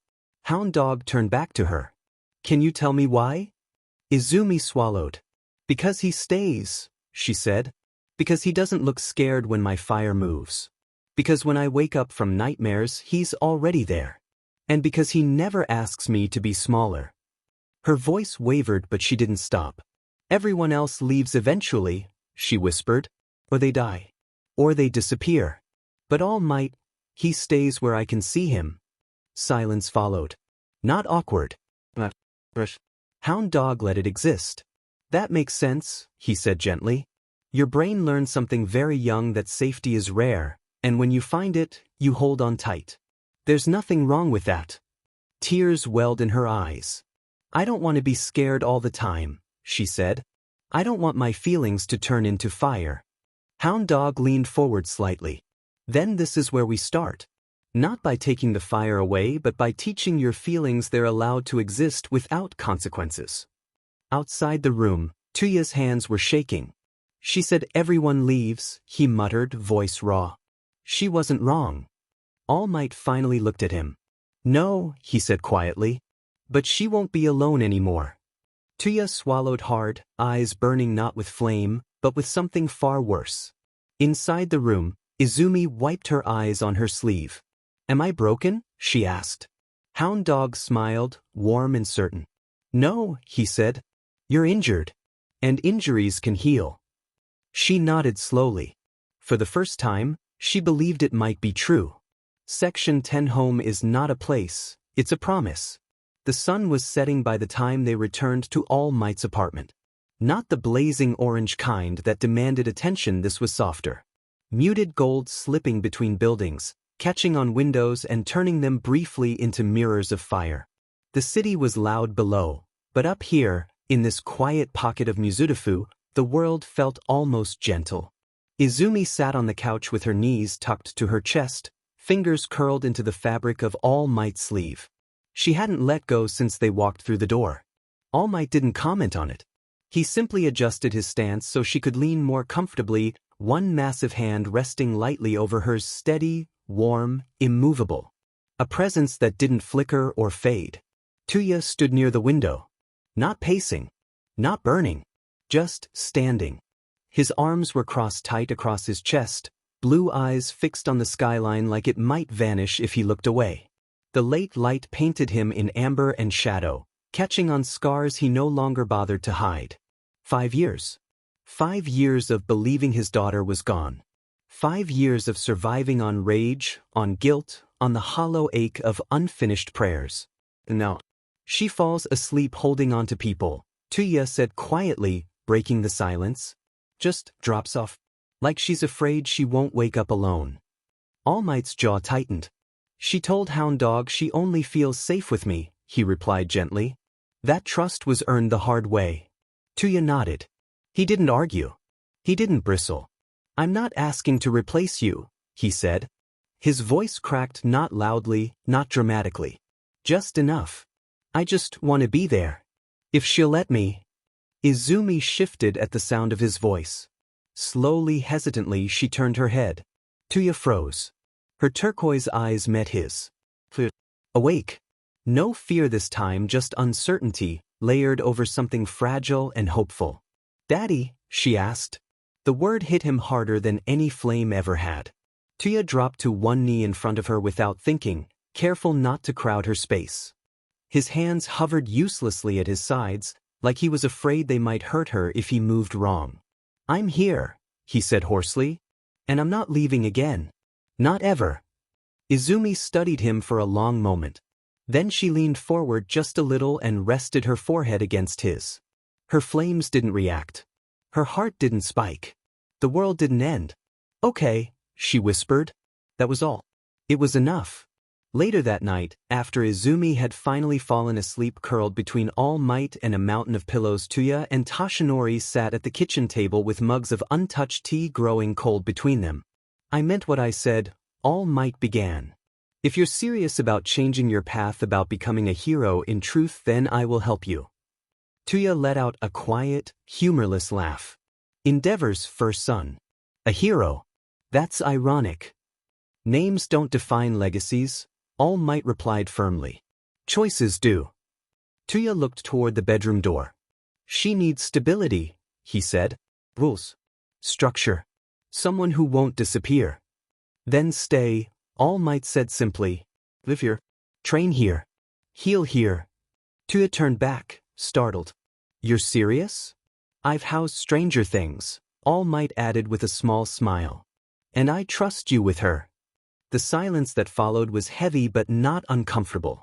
Izumi Midoriya bowed his head. Thank you. Morning light lingered a little longer. Izumi shifted between them, eyes fluttering open again as if she wasn't quite ready to leave the warmth. Her gaze drifted first to Tuya, then to All Might. Her mouth opened. Daddy. She hesitated. Her eyes slid to All Might. Dad.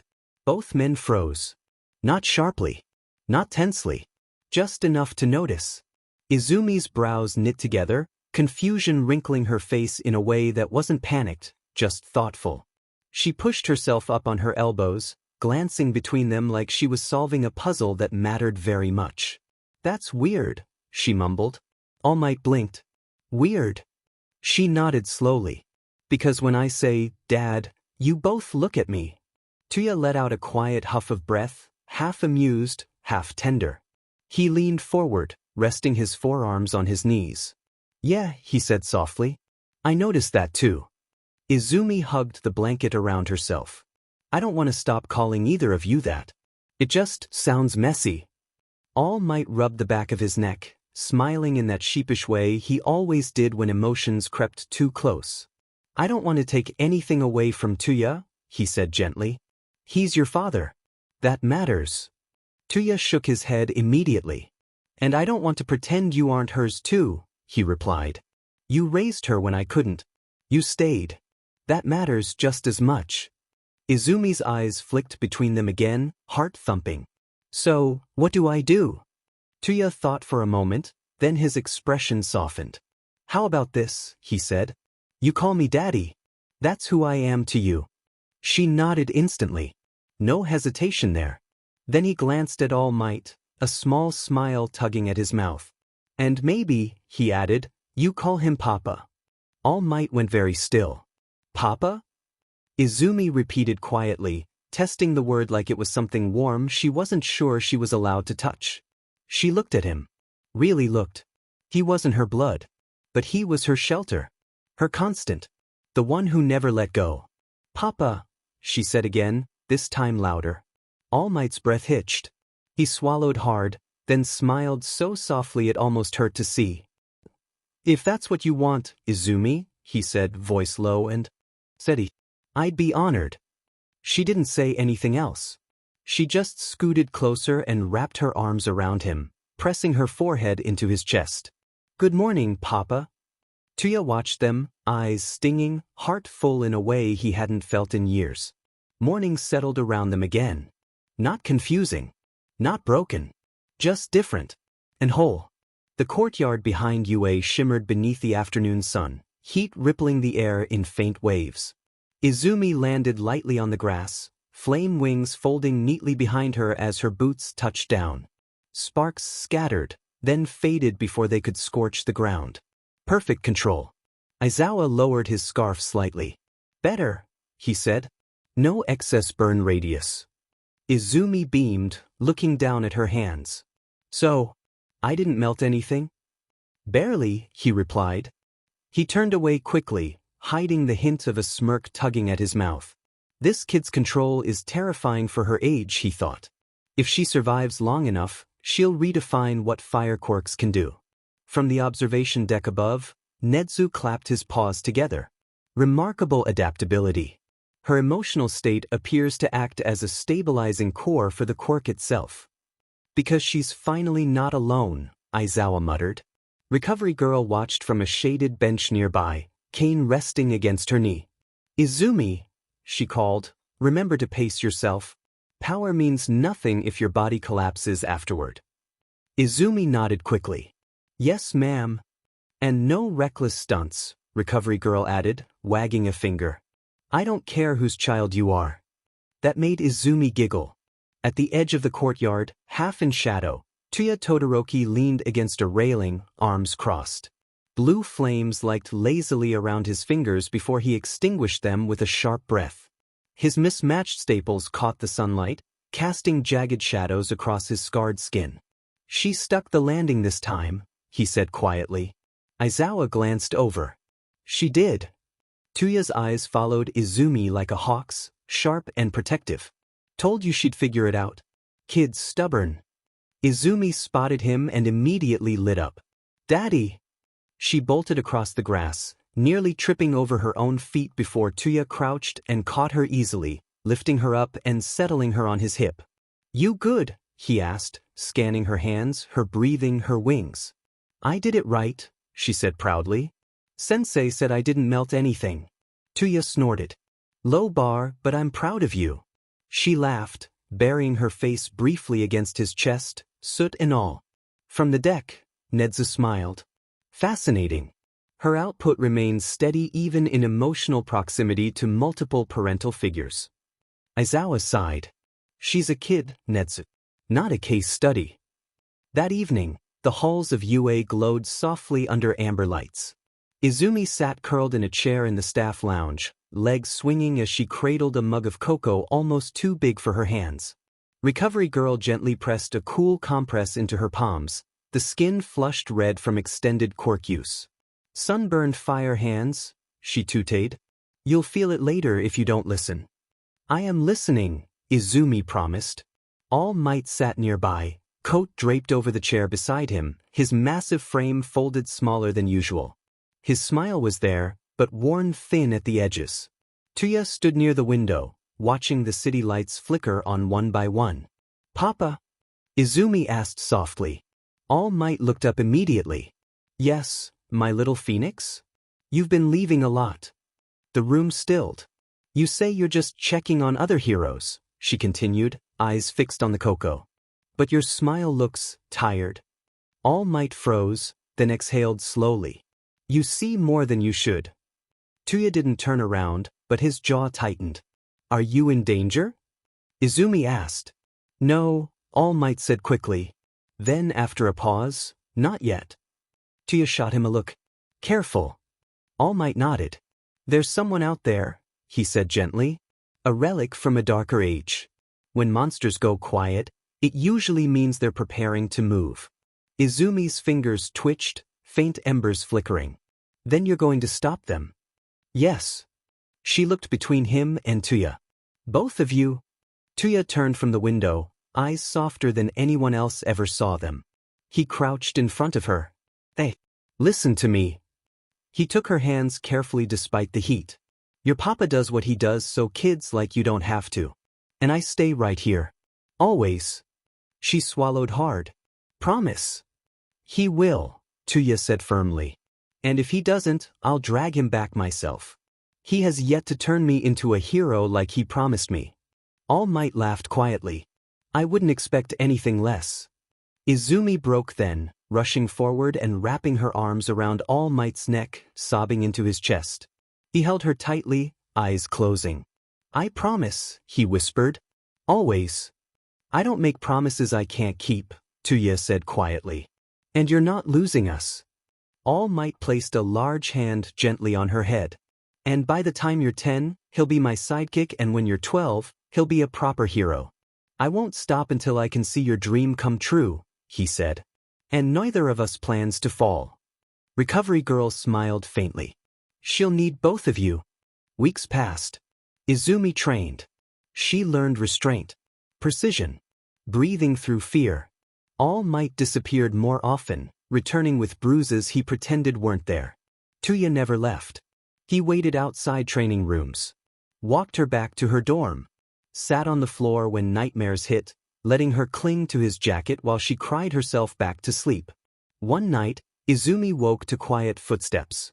She padded down the hall and peeked around the corner. All Might stood by the door, fully geared. Papa, she whispered. He turned, smiled gentle and sad. Couldn't sleep? You're leaving again. Yes. Her chest tightened. She looked at Tuya, standing silently behind him. Will you come back? All Might knelt. Always. Izumi broke. She rushed forward, sobbing, burying her face against his chest. You can't go forever, she cried. I can't do that again. Tuya knelt beside them, one hand firm on her back. Hey, breathe. All Might hugged her tightly. I swear, he whispered. I will always come back to you. When he finally stepped into the night, Izumi stood in the doorway clutching her plushie. Tuya stayed beside her. She didn't say a word. She didn't have to. The training hall at UA echoed with faint footsteps and the soft crackle of flame. Izumi stood in the center of the mat, her tiny frame casting long shadows under the overhead lights. Wisps of fire trailed from her hands as she focused, eyes narrowed in concentration. Aizawa watched from the sidelines, wrapped in his scarf, his expression unreadable. You're thinking too much, he said flatly. Again. Izumi let out a breath and tried to focus, summoning the small fire wings behind her back. They flared for a moment steady, controlled before flickering and fading. She sighed. Sorry, sensei. Aizawa's voice came steady, calm. Don't apologize. Just adjust. Heroes don't have time for sorries. She looked at him, lips pursing slightly. You sound like Papa. That earned her a raised eyebrow. Guess that means he's been teaching you something useful. She gave a tiny nod, barely more than a tilt of her head. He always says I need to control what I feel so my fire doesn't go wild. Then listen to him, Aizawa said simply, walking closer. His boots made no noise on the mat, a practiced, quiet gait. You've got a lot more control than most students I've seen at your age. You just need consistency. Izumi frowned. I don't want to be consistent. I want to be useful. He stopped beside her, looking down with that tired, half-lidded stare of his. Being consistent is being useful, kid. That's how pros survive long enough to save people. For a while, the only sounds were her breathing and the faint hum of the lights. Then Aizawa spoke again. Run the pattern again. Wings, hands, burn pattern 5 minutes. She nodded and began the sequence. Her small frame moved with practiced precision, her steps light, her eyes focused. The flames obeyed her with gentle bursts when she struck, a steady glow when she breathed. Aizawa watched silently. He didn't compliment. He didn't criticize. That was how he taught. He let silence weigh heavy until the student either cracked or grew. Izumi, to his quiet surprise, grew. When the timer finally beeped, she stopped, shoulders rising and falling. Not bad, he said, which coming from him was as good as a full applause. Izumi turned to face him, her little face flushed but serious. Do you think I'll ever be strong like Daddy and Papa? Aizawa tucked his hands into his pockets. You don't need to be like him. You just need to be you. The world already has one All Might and one Dobby. Her lips twitched, almost a smile, then faded. Papa hasn't come back yet and Daddy has been staying here more often. He hesitated. He will, and your dad is doing his best to become a hero. But she didn't look convinced. You don't know that. Papa said that he's a very dangerous man. Aizawa's eyes softened barely, but enough for her to notice. No, I don't. But I've seen the man fight. If anyone can survive what he's facing, it's him. He said, knowing full and well that for him to survive then he will need his help as support, but the commission won't allow it. It's unlogical and All Might will surely die from his fight. AFO is just too strong to beat alone. Izumi's fire flickered weakly around her hands, not burning, not angry, just uncertain. The two stood there in the dim light, the silence stretching out until the hum of the building itself seemed louder than breathing. Then Izumi spoke quietly. I have a bad feeling. Aizawa didn't answer right away. His gaze lingered on her, this tiny, fragile-looking girl with the eyes of someone who had already lost too much. He crouched slightly so they were eye level. Bad feelings don't always mean bad things, kid. But, he glanced toward the window, the night sky beyond it painted in distant lightning. Sometimes, they're worth listening to. Izumi's eyes shimmered faintly in the light, not from tears, but from something else. Instinct. That strange intuition that never lied to her. Outside, thunder rolled distant, but heavy. Inside, neither of them spoke again. The clock ticked. The air grew still. And somewhere far away, a storm was finally beginning to move. The call came at 2:13 a.m. No theatrics. No villainous broadcast. No laughing hologram hijacking the skyline. Just a whisper through the underground network. A warehouse district by the harbor. Every surveillance camera within a 2-mile radius disabled. 3 pro-heroes missing. No bodies. All Might stood alone on the rooftop of a nearby building, capes snapping sharply in the ocean wind. The city lights shimmered below like scattered stars fallen to earth. From this height, everything looked peaceful. Too peaceful. He closed his eyes. The air felt wrong. Not chaotic. Not explosive. Heavy. Like the atmosphere itself was waiting. Gran Torino's earlier warning echoed faintly in his mind. If he moves, Toshinori, he won't send pawns. He'll come himself. All Might inhaled slowly. So this is it. No crowd. No cameras. No cheering. Just duty. He leapt. The rooftop cratered beneath his takeoff, concrete splitting outward in a perfect ring as he launched across the harbor skyline. The wind tore against his suit. His shadow skimmed across empty shipping containers below. The warehouse came into view. Lights dead. Windows black. Steel doors slightly ajar. He landed without sound. Even the ocean seemed quieter here. The metal doors creaked open as he stepped inside. Darkness swallowed him. Dust drifted in long, suspended beams of moonlight from broken skylights above. Shipping crates were stacked like silent witnesses. The air smelled faintly of oil and something metallic beneath it. Blood. Fresh. All Might's jaw tightened. His footsteps echoed once. A second set echoed back. Slow. Measured. Not hiding. A figure stepped forward from between the crates. Dressed in black tailored fabric that seemed untouched by dust. A smooth white mask. No mouth. No expression. But beneath the mask, eyes like coals in a dying furnace. They locked. The air pressure shifted.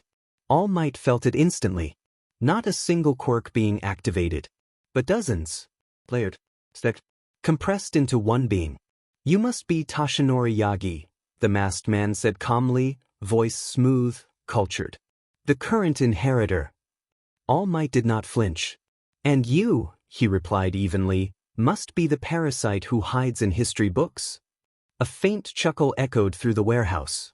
I prefer architect. Silence fell between them. No dramatic poses. No lunging attack. Just 2 apex forces measuring distance. All Might stepped forward. You've heard enough, people. All for one tilted his head slightly. Have I? Or have I simply revealed what this world truly is? The red glow beneath the mask intensified. You stand on a fragile myth, Toshinori. Peace built on one man's back. Me, what happens when that back breaks? All Might's cape fluttered once behind him. It won't. The temperature in the room seemed to drop.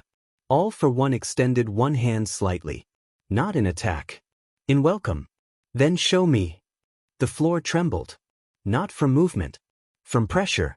Like the world itself bracing. For the first time, All Might felt it. This man wasn't strong. He was assembled. A cathedral of stolen power.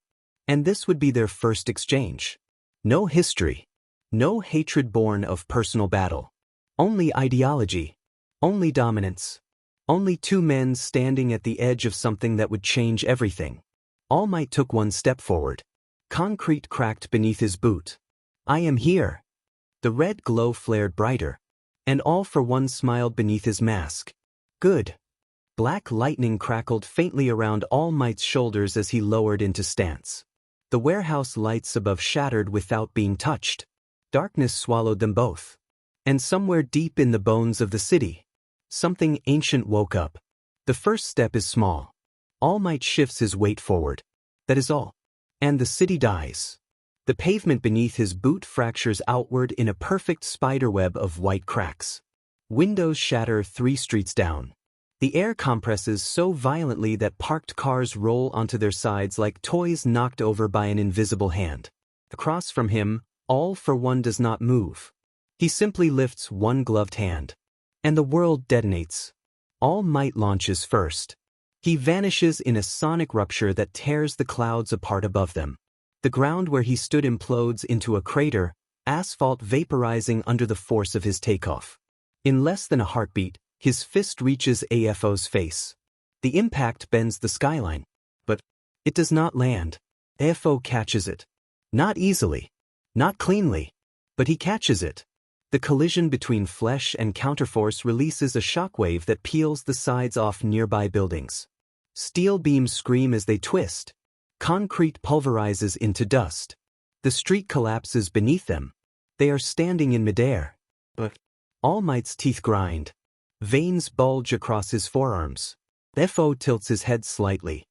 So this, FO murmurs, voice calm under the chaos, is one for all.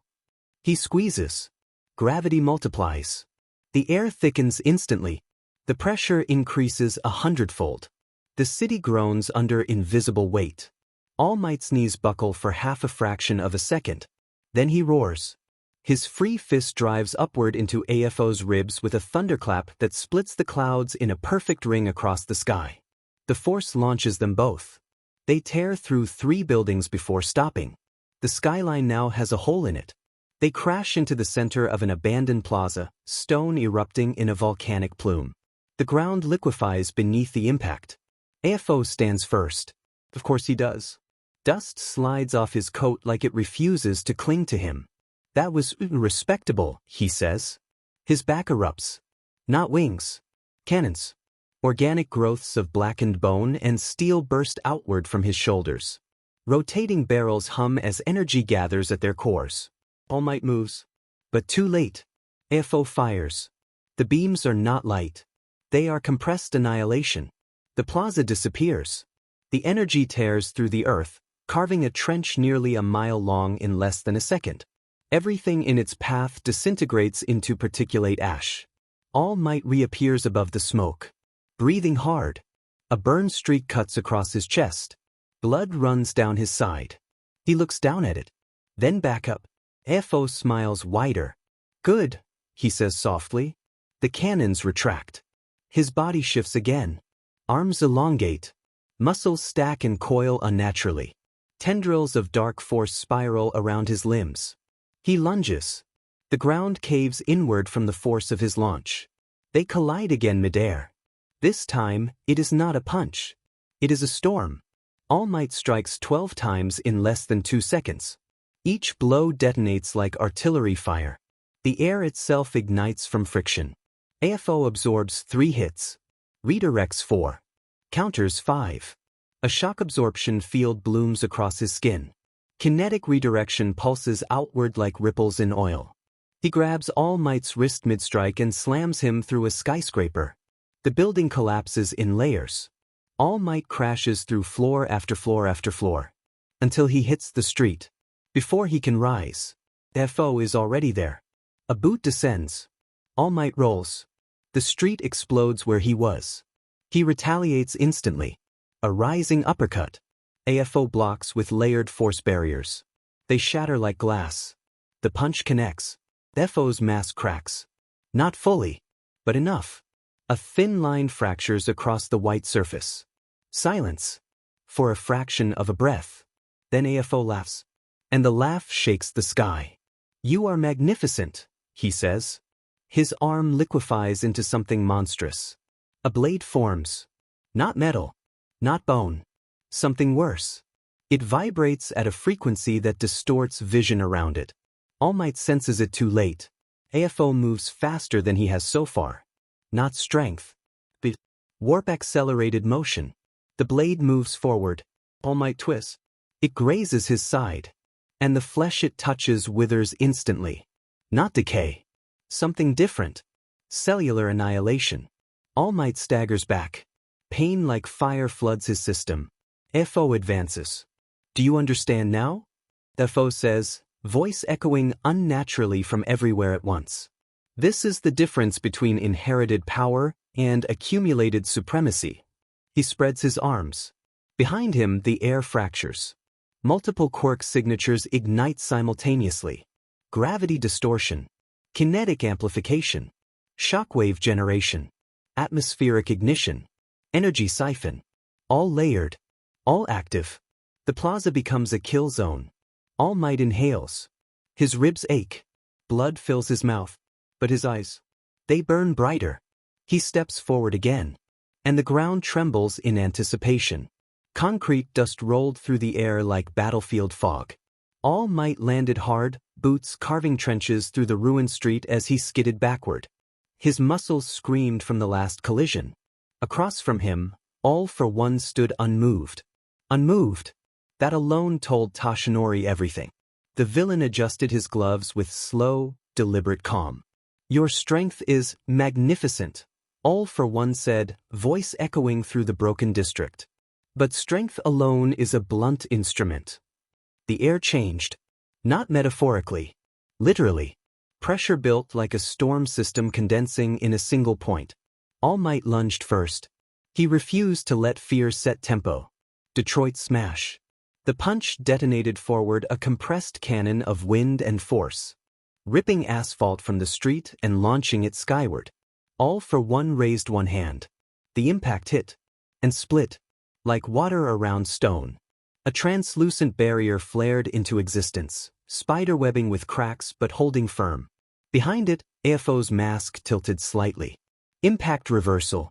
Reinforced barrier. Kinetic dispersion, he said conversationally. 3 separate quirks. Harmonized. The barrier shattered outward. And the force that All Might had unleashed came screaming back at him. Toshinori crossed his arms. The redirected shockwave hit like a freight train. He was hurled through 3 buildings. Steel beams folded around him. Concrete swallowed him whole. For half a breath, silence. Then the rubble shifted. And All Might rose. Blood trickled from his brow. His smile remained. "You talk too much." He vanished. The ground beneath him cratered from sheer acceleration. All for One's head tilted. Too late. All Might struck from above, a double-fisted hammer blow meant to crater the villain into the earth's mantle. But AFO's body warped. Muscle expanded grotesquely. Skin hardened like volcanic rock.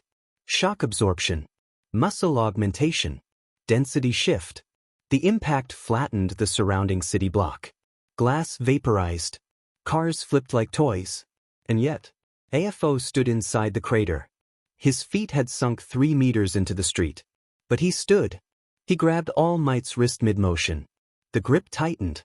And then, a blade of compressed air formed along AFO's free arm. Not wind. Not quite. Sharper. Denser. Air scalpel.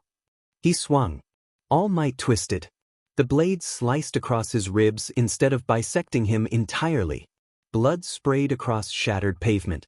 Toshinori retaliated instantly, a knee to the abdomen enhanced with everything his legs could give. The hit folded AFO in half. The city behind him shattered outward from the force. Both combatants launched in opposite directions. They hit separate skyscrapers. The skyline trembled. Smoke curled upward like signal fires to the heavens. All for One rose first. His breathing remained steady. Beneath his cracked mask, red eyes gleamed brighter. "You are extraordinary," he admitted.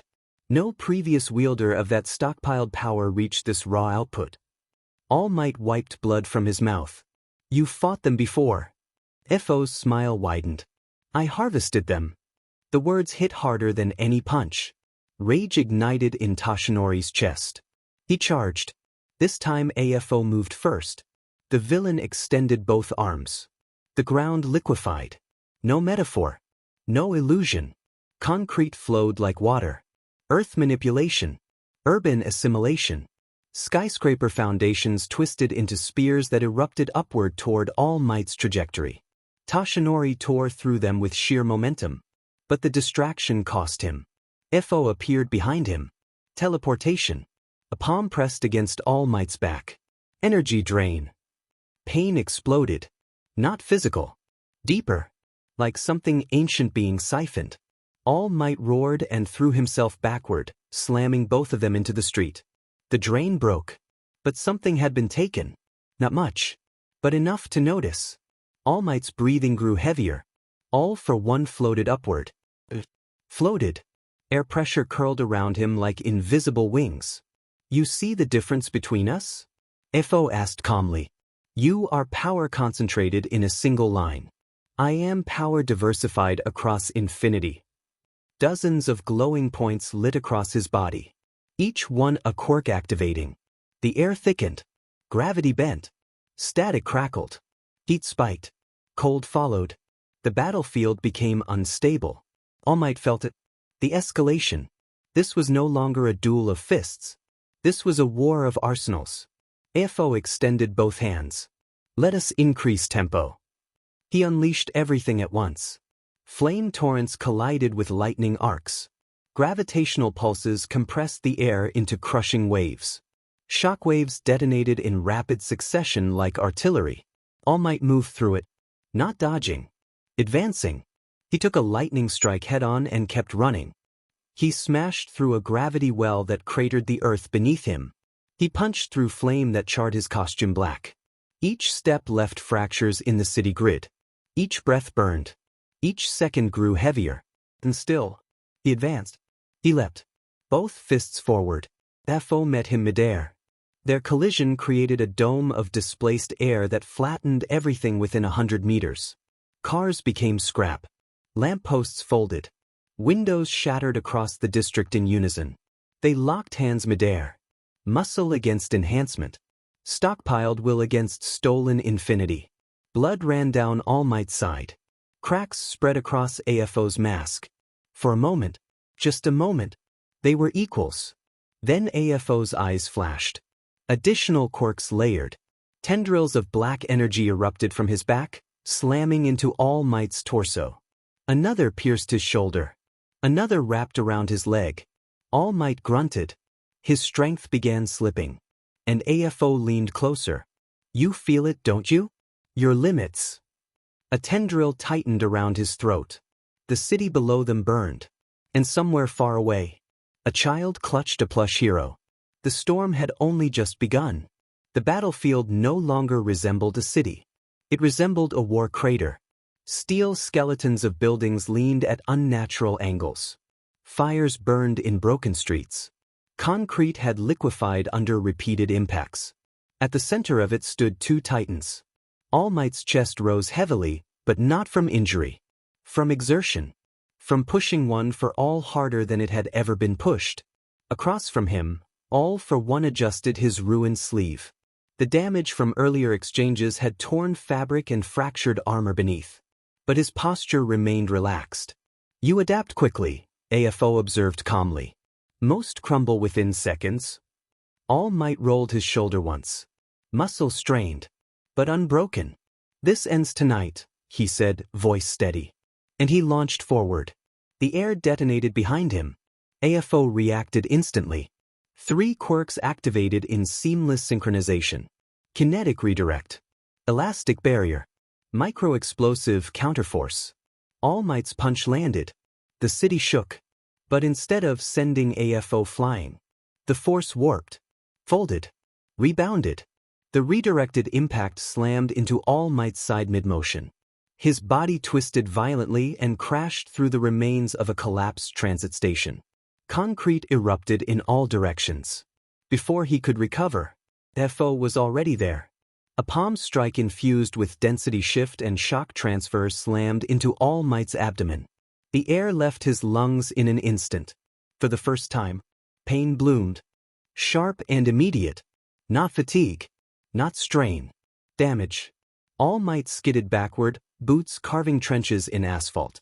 He steadied himself. Still standing. Still strong. But AFO's voice drifted across the burning ruin like cold smoke. You rely on overwhelming force. AFO's arm expanded grotesquely as layered quirks stacked. Bone spear generation. Hardening. Vibrational edge. Kinetic acceleration. The arm restructured into a spear-like construct. Compressed. Rotating at a microscopic frequency. All Might lunged to intercept. Too late. The spear fired. It crossed the distance in less than a blink. And it pierced him. Straight through the gut. The sound was wet. Brutal. Unforgiving. The spear exited his back in a spray of blood and shattered concrete. Time slowed. All Might looked down. Red bloomed across his costume. His breath hitched. The pain was blinding. AFO stepped forward, the spear still embedded through him, pinning him in place. This, AFO said quietly, is the difference between us. He twisted the construct. The vibrational edge shredded internal tissue. All Might's knees buckled. Blood spilled freely now. Heavy. Unstoppable. Helicopters hovering miles out captured the moment. The symbol of peace. Impaled. AFO leaned close. I have studied you, Toshinori Yagi. Your limits. Your output curves. Your stamina thresholds. His voice lowered. But you have never studied me. He yanked the spear free. Blood exploded outward. All Might collapsed to one knee. One hand instinctively clamped over the wound. But it was bad. Too deep. Too severe. His vision flickered. The ground beneath him blurred. For the first time in his career, All Might felt it. Not doubt. Not fear. But the cold understanding of mortality. AFO raised another arm. This one layered with air cannon, impact amplification, and internal rupture pulse. If you die here, AFO continued calmly, your legend dies with you. The blast fired. It struck All Might point blank. The explosion consumed him. When the smoke cleared, he lay on his back. A crater beneath him. His blood pooling outward in dark rivers. The wound in his abdomen gaped open, fabric torn, flesh split. He tried to rise. His arms trembled violently. AFO approached slowly. No hurry now. Symbols are fragile things, AFO said. Break one, and society fractures. He raised his arm again. The finishing blow. Condensed annihilation. Layer upon layer of destructive quirks woven into a single killing strike. All Might stared upward. The sky above was burning orange from distant fires. His hearing faded. His body felt cold. So this is how it ends, he thought. Not in old age. Not after retirement. But here. In rubble. AFO's arm began to morph into an abomination of stockpiled quirks. To be continued. The world watched a dying hero. Smoke rolled across the crater in slow, suffocating waves. All Might lay broken at its center. Blood soaked into shattered earth. His vision pulsed in and out like a failing signal. Above him stood All for One, arm layered with annihilation. Do you have any final words? AFO asked calmly. Not mockery. Not rage. Just clinical curiosity. Toshinori's hearing dulled. The battlefield faded. And memory flooded in. Cold rooftop tiles slick beneath small boots. A thin vigilante costume soaked through and clinging to a shaking body. Izumi stood at the edge of a building, back to the world, mask pushed up because she couldn't breathe through it anymore. Her shoulders trembled. Not from cold. From trying not to sob too loudly. I'm not weak, she whispered to herself. Her hands were clenched so tightly her knuckles had gone white. He had landed behind her silently. She hadn't noticed. That had frightened him more than any villain ever had. The memory fractures. Sirens. Haruto. The weight of a name that never answered again. Her eyes when she realized someone she loved wasn't coming back. The way her breathing changed. Shallow. Breaking. Small hands gripping his cape like it was sacred cloth. Her voice trembling but stubborn. You'll protect us, right? The fear in her eyes every time someone she loved disappeared. The quiet terror she never said aloud. He had knelt in front of her. You won't have to lose anyone else. A promise. A small apartment. Too quiet at night. She refused to take the bed. Curled up on the couch instead, arms folded stubbornly. I'm not a kid, she muttered. He pretended not to notice she didn't sleep. Morning light. Burned toast. Charred beyond recognition. She stared at it like she'd committed a war crime. It's tactical charcoal. He ate it without complaint. She stared at him. You're supposed to be the symbol of peace, not the symbol of lying. He laughed so hard he had to sit down. Her ears burned red with embarrassment. But she smiled. Just a little. The power inside him spikes. Black lightning veins across his skin. His blood boils. Still the memories continue. Her first birthday with him. No grand hero celebration. No stadium. Just a small cake that leaned slightly to one side because he tried to frost it himself. The candles flickered unevenly. She stared at them like she didn't understand what she was supposed to do. You make a wish, he told her gently. She hesitated.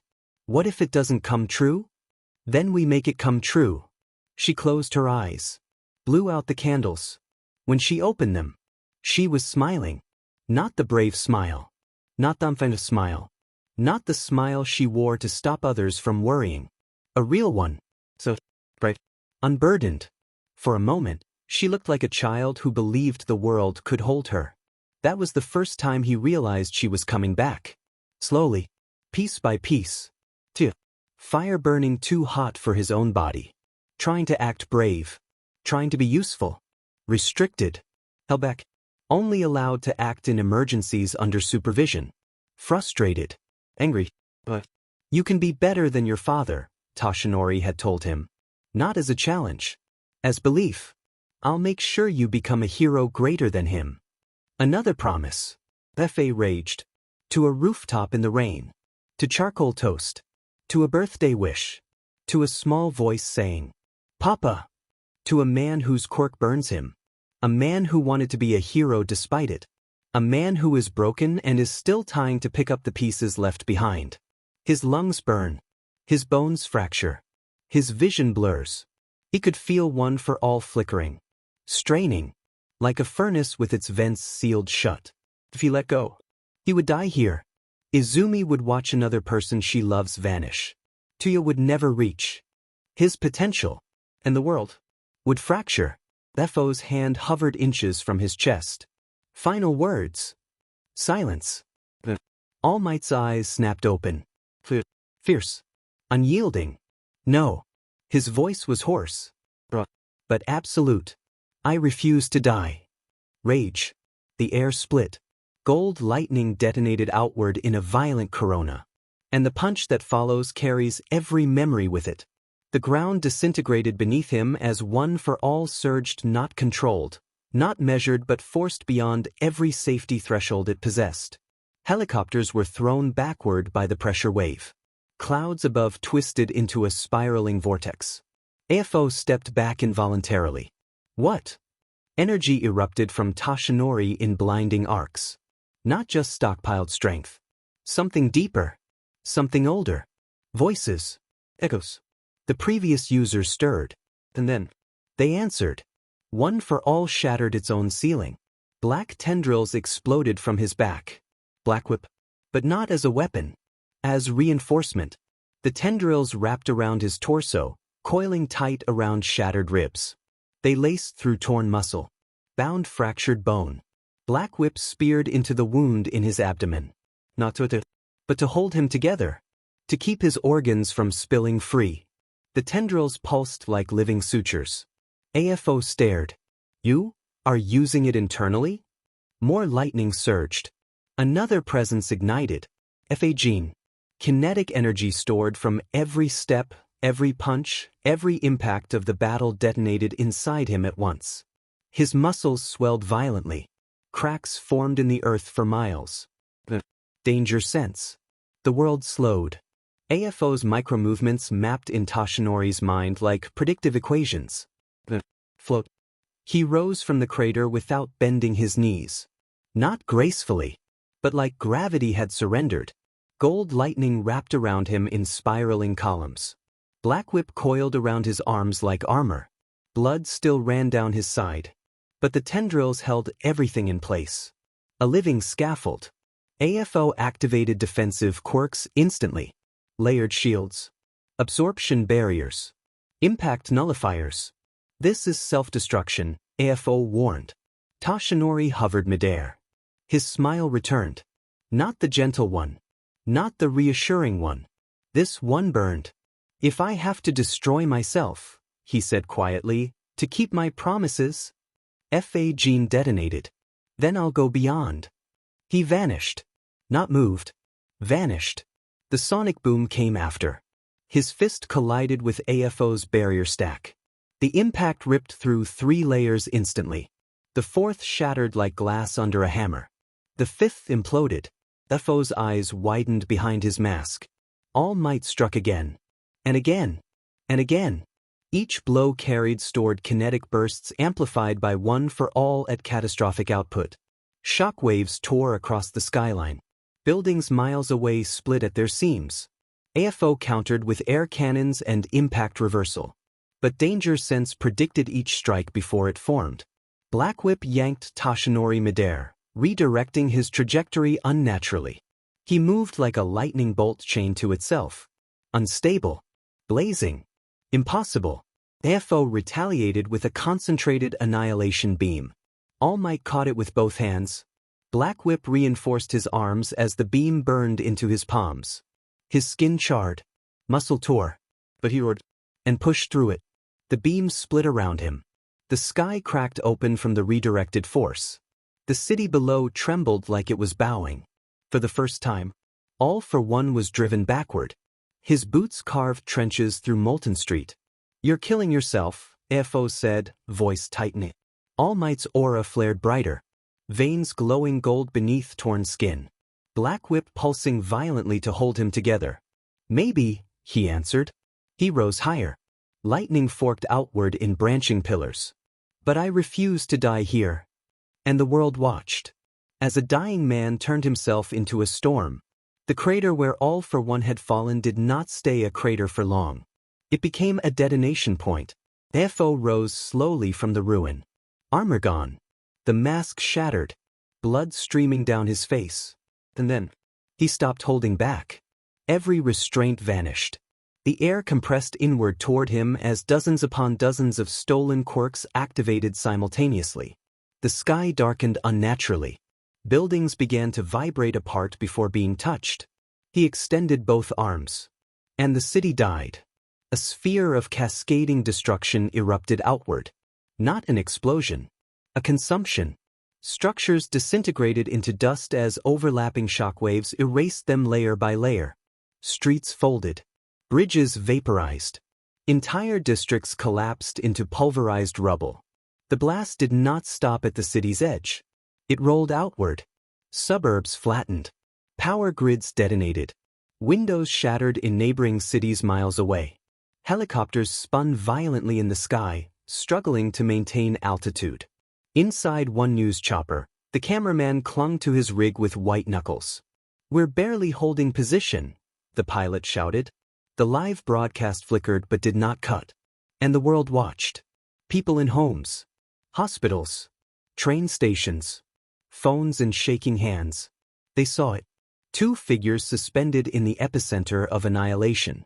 One radiating gold. One wrapped in violent distortion. All for One's voice boomed across the ruined skyline. You think yourself a god of justice? The ground beneath him liquefied under pressure. Then witnessed destruction without restraint. He moved his hands outward. Air cannons layered with seismic distortion and atmospheric rupture detonated simultaneously. The shockwaves split clouds in half. Entire city blocks were ripped from foundations and hurled like debris in a cosmic storm. And then, gold lightning answered. All Might stepped forward through the chaos. Not shielding himself. Advancing. Black Whip lashed outward, anchoring him to falling skyscraper fragments midair. He swung off collapsing steel beams like a war god refusing gravity's authority. FA gene detonated in rhythmic pulses. Each step stored. Each movement amplified. He moved through falling rubble as if the destruction itself were terrain meant for him. AFO fired another layered annihilation beam. All Might punched through it. The beam split around his arm, carving trenches miles long across what remained of the city. His skin burned away in places. Muscle exposed. Black Whip stitched across it instantly, reinforcing, binding, holding. He did not slow. The news helicopter spun violently again. Static filled the broadcast for 3 seconds. When it cleared, the camera caught Toshinori mid-strike. Lightning branching behind him like divine wings. His body visibly breaking under strain. But his expression, fierce, radiant, unyielding. Across the globe, people whispered the same thing. Win. Hospitals paused surgeries to glance at screens. Crowds gathered around storefront televisions. Firefighters stood frozen beside wreckage. Even hardened pro-heroes watching from safe zones clenched their fists. Please win. Except UA. At UA, training fields rang with controlled explosions and disciplined commands. Izumi moved through drills under instructor supervision. No screens. No alerts. Teachers had quietly restricted campus news feeds. No one wanted her to see this. No one wanted her to watch another person she loved stand on the edge of death. So UA remained unaware. While the world held its breath. Back in the ruins. FO roared. Not calm now. Not clinical. Rage. His body expanded grotesquely as dozens of physical enhancement quirks stacked recklessly. Bone protrusions. Hardened plating. Extra musculature forming under torn flesh. He looked like a chaotic god of ruin given shape. He slammed both fists into the earth. The shockwave leveled what remained of the central district completely. The skyline vanished. Reduced to dust clouds rising like funeral smoke. All Might was thrown miles backward. He crashed through the remains of a highway interchange and skidded across molten asphalt. His body twitched. Lightning flickered unstable. Black Whip trembled where it held his abdomen closed. AFO advanced through the settling dust like an executioner. You are finished, he thundered. He launched forward with city-shattering speed. All Might rose to meet him. Broken arm braced by Black Whip. Ribs grinding against improvised internal bindings. He didn't move like a hero now. He moved like wrath-given muscle. They collided again. Punch met punch. The air between their fists detonated into a hemispheric blast that flattened everything within a mile radius instantly. Shockwaves rippled outward into neighboring cities. Windows shattered 20 miles away. Tidal disturbances triggered along distant coastlines. They exchanged blows too fast for cameras to track. Each impact created localized earthquakes. Each missed strike carved canyons through what little infrastructure remained. All Might began gaining ground. Inches at first, then feet. Every FA gene discharge pushed him further. Every Black Whip-assisted pivot redirected destructive force back into AFO. He fought like a fierce deity chained inside a dying mortal shell. No elegance. No restraint. Only forward. AFO countered with annihilation pulses and gravitational distortions. But danger sense mapped his intent. All Might adapted mid-combat. He ducked beneath a seismic cleave and drove an elbow into AFO's throat hard enough to collapse reinforced cartilage. He grabbed AFO's face and slammed him through 3 layers of bedrock. The ground split open like a wound. For the first time, FO was being pushed back. Not trading evenly. Losing ground. The news helicopter dipped dangerously close to stall speed. The reporter's voice cracked. All Might is advancing, he's actually pushing him back. Across the planet. Hope ignited. Well, fragile, but real. In the epicenter of a leveled city. A golden storm pressed forward against a god of destruction. And the earth itself trembled beneath their war. The wind had stopped. Not calmed. Stopped. Like even the atmosphere was afraid to interfere. Ash drifted slowly through the air where a city used to stand. Fires burned in distant circles miles away. Sirens from surrounding regions wailed faintly, distorted by damaged infrastructure. At the center of the ruin, All for One stood, swaying. Half his skull plating was shattered. His regeneration quirk struggled visibly now, tissue knitting slower each time. Blood streamed down his neck and soaked into the broken earth. Across from him, Toshinori Yagi could barely feel his hands. Black Whip trembled where it pierced into his own flesh, wrapped around ribs and organs to keep them aligned. His left arm hung broken, held together by tensile force alone. His breathing came in ragged pulls that delivered less and less oxygen. His heart skipped, then hammered violently, then skipped again. Inside him, One for All was no longer flowing. It was raging, a storm with no containment. All for One laughed hoarsely. You are dying. He stepped forward. The ground cracked under the pressure of his quirks activating again. Gravitational distortion warped the air around him. Shock waves rippled outward with each breath he took. You can feel it, FO continued. Your vessels rupturing. Your lungs failing. Even if you kill me, you will follow. Toshinori inhaled. His blood felt wrong. Too hot. Like it was boiling under his skin. His vision tunneled for a second. He forced it back open. He did not answer. Instead, he reached deeper. Beyond the familiar flow of One for All. Beyond the steady rhythm of power transfer. A spark he had only brushed against before. Transmission. The second's will. Acceleration control. Velocity command. He had avoided full output because stacking it recklessly could tear him apart. But he had already been torn apart. He activated it. The world fractured. Not visually. Mechanically. Time did not slow. He accelerated beyond its comfort. The ash falling around him appeared suspended as his perception sharpened to a razor's edge. FO sensed the spike instantly. All quirks. He never finished the command. Toshinori vanished. No wind displacement. No warning crack. Just absence. He reappeared behind AFO. A single strike to the spine. Transmission stacked the velocity. FA gene detonated stored kinetic energy from the entire battle. Black Whip yanked his body mid-punch, redirecting rotational torque beyond biological limits. The impact snapped vertebrae audibly. AFO was launched forward.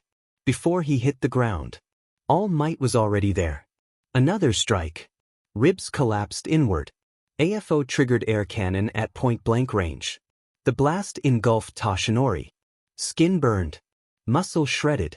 But transmission chained his movement through the explosion itself. He stepped through it. Bleeding.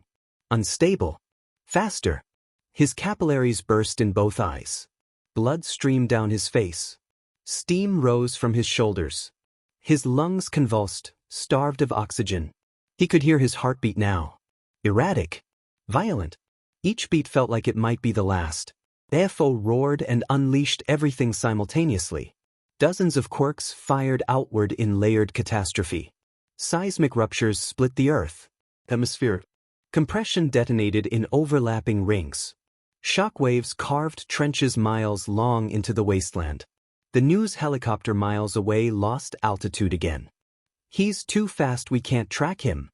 On screens worldwide, gold lightning flickered in impossible angles. He wasn't dodging. He was rewriting his vector constantly.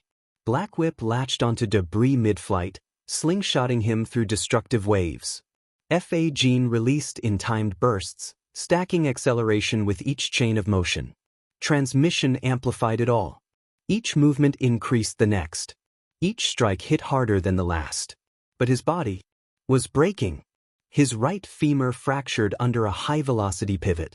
Black Whip immediately wrapped around it. His shoulder dislocated mid-swing. He forced it back into place by slamming it against AFO's armor during impact. Blood poured freely now. His oxygen levels plummeted. Dark spots crowded his vision. He could feel it. This was the edge. One more push. AFO gathered a final condensed sphere between his hands. A vortex of annihilation. Compressed gravitational collapse layered with kinetic amplification and focused air pressure. It distorted the air like a miniature sun of destruction. If you approach, AFO snarled, you will cease to exist. Toshinori stepped forward. Transmission maxed. FA Gene emptied everything remaining.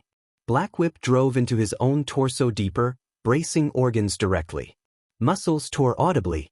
His scream ripped from his throat as his body exceeded its structural design. He crossed the distance instantly. The sphere detonated against his chest. Skin carbonized. Ribs shattered. But he didn't stop. He punched through it. Everything he had left. All remaining stockpiled force. All stored velocity. All acceleration. Concentrated into a single descending strike. He rose above AFO midair. His blood felt like fire. His lungs had nothing left. His heart misfired violently. And he drove his fist down. Transmission released at the exact moment of contact. Velocity collapsed inward. FA Gene discharged fully. The shock did not expand. It focused. A pinpoint singularity of force. AFO's skull met it. For a fraction of a second. Resistance. Erasure. The head disintegrated under compressed kinetic annihilation. Not crushed. Not cracked. Removed. The shockwave expanded afterward in a perfect hemispheric blast that flattened the battlefield further outward, carving a clean bowl into the earth. Debris rained down miles away. The storm above unraveled. Lightning flickered erratically. AFO's body dropped. Lifeless. Still. Silence fell across the world. Toshinori hovered for half a second longer. Then transmission cut. FA Gene emptied. Black Whip loosened. He dropped. He hit the ground on his knees first, then hands. His heart stuttered. He tried to inhale. Air barely came. Gold lightning flickered weakly around him like dying embers. Across the planet. No one spoke. The monster was gone. But the man who killed him was barely upright. And gravity was beginning to win. The infirmary television wasn't supposed to be loud. It was background noise most days. Weather. Traffic. Minor villain activity. Tonight, it was the end of the world. Recovery Girl stood frozen in front of the screen. The live feed shook violently, barely holding focus on a battlefield carved into ruin. Buildings were collapsing in the distance. Shockwaves distorted the lens. And in the center, two figures. All for one. And Toshinori Yagi. Dobby leaned against the doorway at first, arms crossed, unimpressed. Then he saw the wound. He straightened. That's bad. On screen, All Might staggered, Black Whip piercing into his own torso. Recovery Girl's grip tightened on her cane. He's stabilizing himself internally, she whispered. By stapling himself together with a sentient rope? Dobby muttered. The camera zoomed closer. Gold lightning erupted. Not the steady aura they were used to. This was violent. Chaotic. Layered. You're seeing it too, right? Dobby asked quietly. Recovery Girl didn't blink. He's accessing something new. Transmission activated. The broadcast struggled to follow. All Might vanished. Reappeared. AFO was thrown through buildings like debris. The world feed switched angles repeatedly, trying to track movement too fast for modern equipment. Recovery Girl's voice dropped. He's stacking them. Stacking what? Quirks. Dobby stared. He can do that? He shouldn't be able to. On screen, All Might punched through a condensed sphere of destruction. Skin burned. Blood sprayed. He didn't stop. Dobby's jaw tightened. You stubborn. The final strike landed. The screen flashed white. Signal cut for half a second. When it returned, All for One's body fell. Head gone. Silence across the broadcast. Recovery Girl exhaled shakily. Then the camera zoomed in. All Might wasn't standing tall. He was shaking. Lightning flickering weakly. His chest barely moving. No, she said. On screen, he tried to hold the pose. Just for a second. Arm raised. Symbol intact. He collapsed. The room went silent. Dobby was already moving. Get your bag. Recovery girl didn't argue. Medical pack. Oxygen. Blood expanders. I'll carry you. I am not luggage. You are if we want him alive. She gave him one sharp glare. Then nodded. Minutes later, they were on the roof. Japan burned in the distance. Sirens wailed across multiple districts. Dobby ignited his feet. Blue flames flared downward in controlled bursts. Hold tight, he muttered. Recovery girl gripped his coat. He launched. Each step became propulsion. Explosive moves carried them across rooftops, highways, and fractured overpasses. Cremation roared behind them in sharp, rhythmic detonations. Wind tore at their clothes. Below them, cities were flattened. Districts leveled. Entire neighborhoods reduced to dust from shockwaves alone. Recovery girl looked forward. He exceeded his oxygen capacity. I can tell. Heart failure risk is extreme. Fix it. It doesn't work that way. Dobby didn't respond. He increased output. The air around his legs shimmered from heat as he forced more move from every step. Skin along his ankles split under strain, but he ignored it.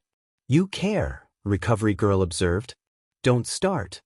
You care. He exhaled sharply through his nose. He made promises. To you. Not just me. Blue flame pulsed harder. He doesn't get to break them. They crossed another shattered expressway in a single leap. Smoke thickened as they approached ground zero. The crater was visible now. Massive. Perfectly carved. At its center, a small figure on his knees. Lightning flickering faintly. They slowed only slightly as they descended the final stretch. Dobby landed hard at the crater's edge and slid downward using controlled bursts to guide them. They reached him just as his arm dropped from the victory pose. His body tipped forward. Dobby caught him before he hit the ground fully. Tashinori! No response. Recovery girl was already moving, hands glowing as she pressed them against his chest. His pulse fluttered like a dying signal. Dobby held him upright, careful despite the blood. Close. He looked small. Fragile. Nothing like the man who had just rewritten the sky. In it, Tashinori, Dobby growled, voice cracking despite himself. Don't you dare die. Recovery girl poured everything she had into her quirk. Stay with us, she whispered. You foolish, wonderful man. Gold lightning flickered faintly under his skin. Twice. A heartbeat answered. But there. And the night held its breath. The arm stayed raised. For a heartbeat. For two. Long enough for every broadcast camera to capture it from 3 different angles. Long enough for commentators to scream. Long enough for the image to burn itself into history. The symbol stood victorious. Then his fingers trembled. The arm dropped. Tashinori's knees buckled. Dobby moved before gravity could claim him. He caught him under the shoulders just as his body went slack.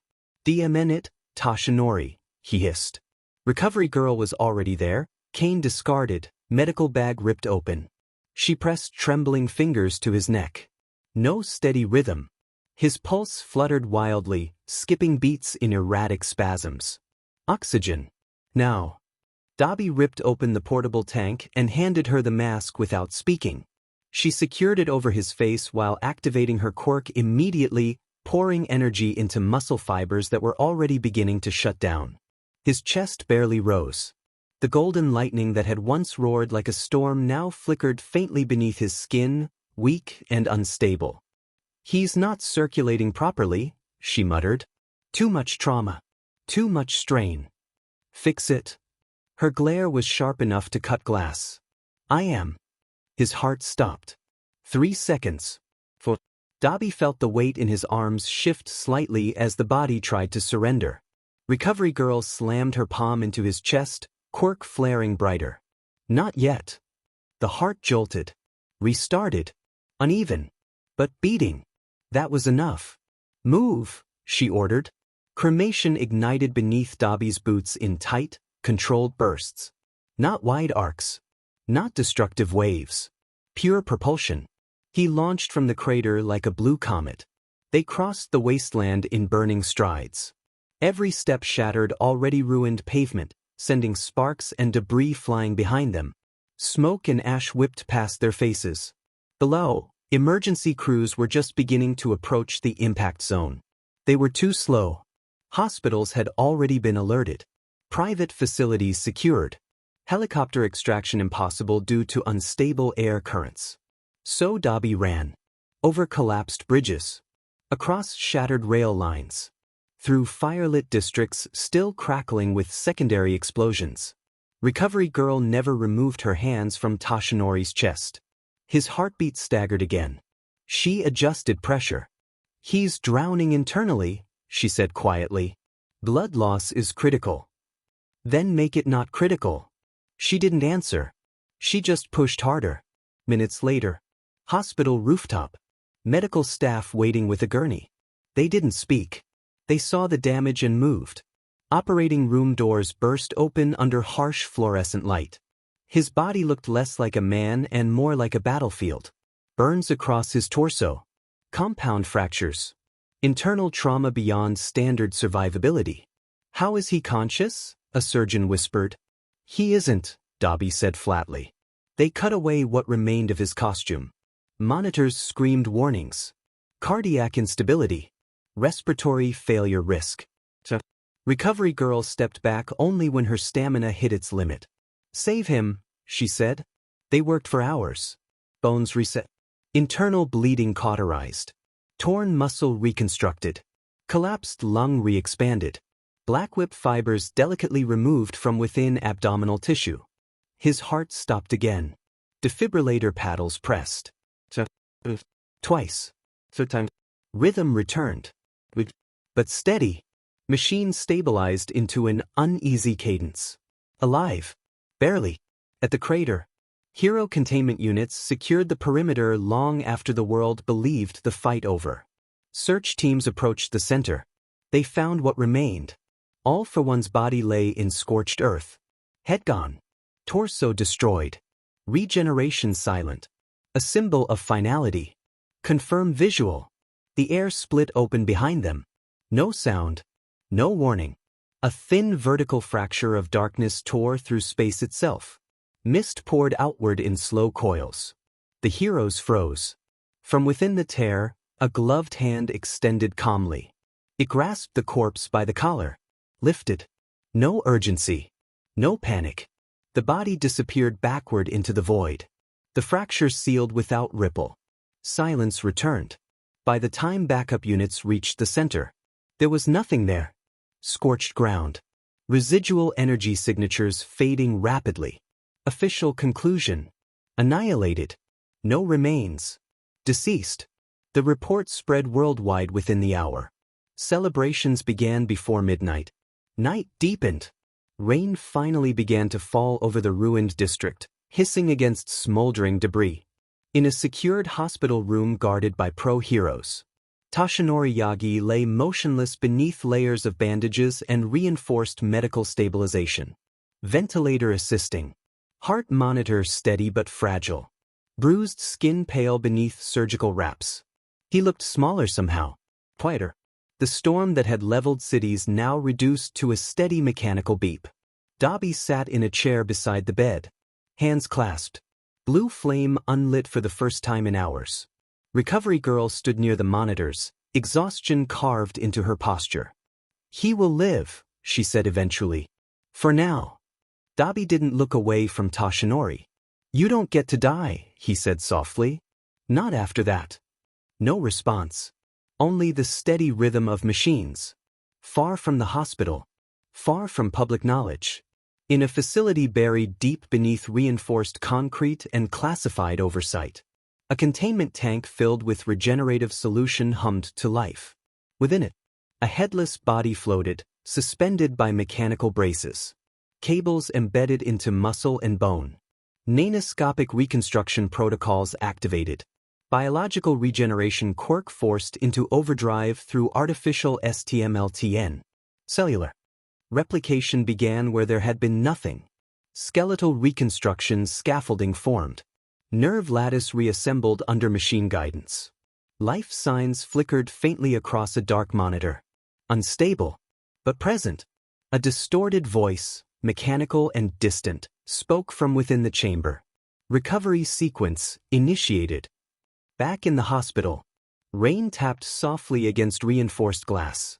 Machines continued their quiet vigil. The symbol of peace All Might is on his deathbed fighting for his life. The demon of destruction rebuilt. And the world slept peacefully beneath a victory it believed was final. It wasn't. It never is. The training room at UA smelled faintly of scorched metal and ozone. Blue flames flickered weakly in the air before fading into nothingness. Izumi stood in the center, her small hands trembling, eyes dim. Eraserhead watched silently from his usual spot near the wall, arms crossed, scarf lazily looped around his shoulders. The fluorescent lights above flickered once, then steadied. The only sound in the room was Izumi's uneven breathing. "You've been off all week," he said finally, voice low but firm. Izumi didn't respond. Her eyes were fixed on the charred floor beneath her feet. Aizawa sighed through his nose. "You're not here, kid." "Not really." Her fingers tightened. "He's still not back." That quiet confession made the room feel heavier. Aizawa rubbed his temple, muttering something under his breath before speaking again. "All Might can handle himself. He's fought longer than either of us have been alive." But, her voice cracked. "What if this time?" He stopped her with a sharp look, but his eyes tired, bloodshot, understanding softened as she met them. "Izumi, listen. You can't save anyone if you burn yourself down waiting for them." The silence between them was thick. A faint blue shimmer pulsed across her hands, a heartbeat of flame then vanished. Aizawa exhaled, the faintest ghost of a sigh. "Take the day off." Izumi blinked. "What?" He was already turning away, grabbing his capture scarf from the hook by the wall. "You heard me. No training. No overthinking. Go outside. Touch grass. Eat something. Be a kid for 5 minutes." Her mouth opened to argue, but the sharp buzz of his phone cut through the moment. Aizawa frowned and answered. "Yeah? Recovery girl?" Izumi froze as his tone changed, quiet, sharp, focused. "I see. I'll be there." He hung up, turning to her. "Go." Was that? "Don't ask questions you're not ready to hear the answers to," he said softly, but not unkindly. She stood still for a moment longer, then nodded and grabbed her jacket. As she walked out into the crisp morning air, the weight in her chest only grew heavier. The city was strangely calm that day, too calm. The usual chatter, the laughter, even the distant sounds of construction felt muffled, like the whole world was holding its breath. Izumi wandered aimlessly. Past the parks, past the street vendors, past families laughing together. She wasn't really seeing anything. Her mind was a loop of worry flashes of her dad's smile, his laugh, the warmth of his hugs. And then the blood. The silence. The fear that he'd never come back. Her feet carried her to a hospital without thinking. The building loomed tall and quiet, its glass facade reflecting the gray sky. She wasn't sure why she'd come, maybe instinct, maybe something else. She stepped inside, dazed.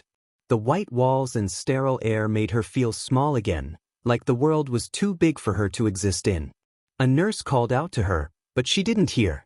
Her eyes were unfocused, her steps slow and uncertain. Then the elevator doors slid open and out stepped a short, gray-haired man holding a convenience store drink. "You've got that lost look in your eyes," Gran Torino said.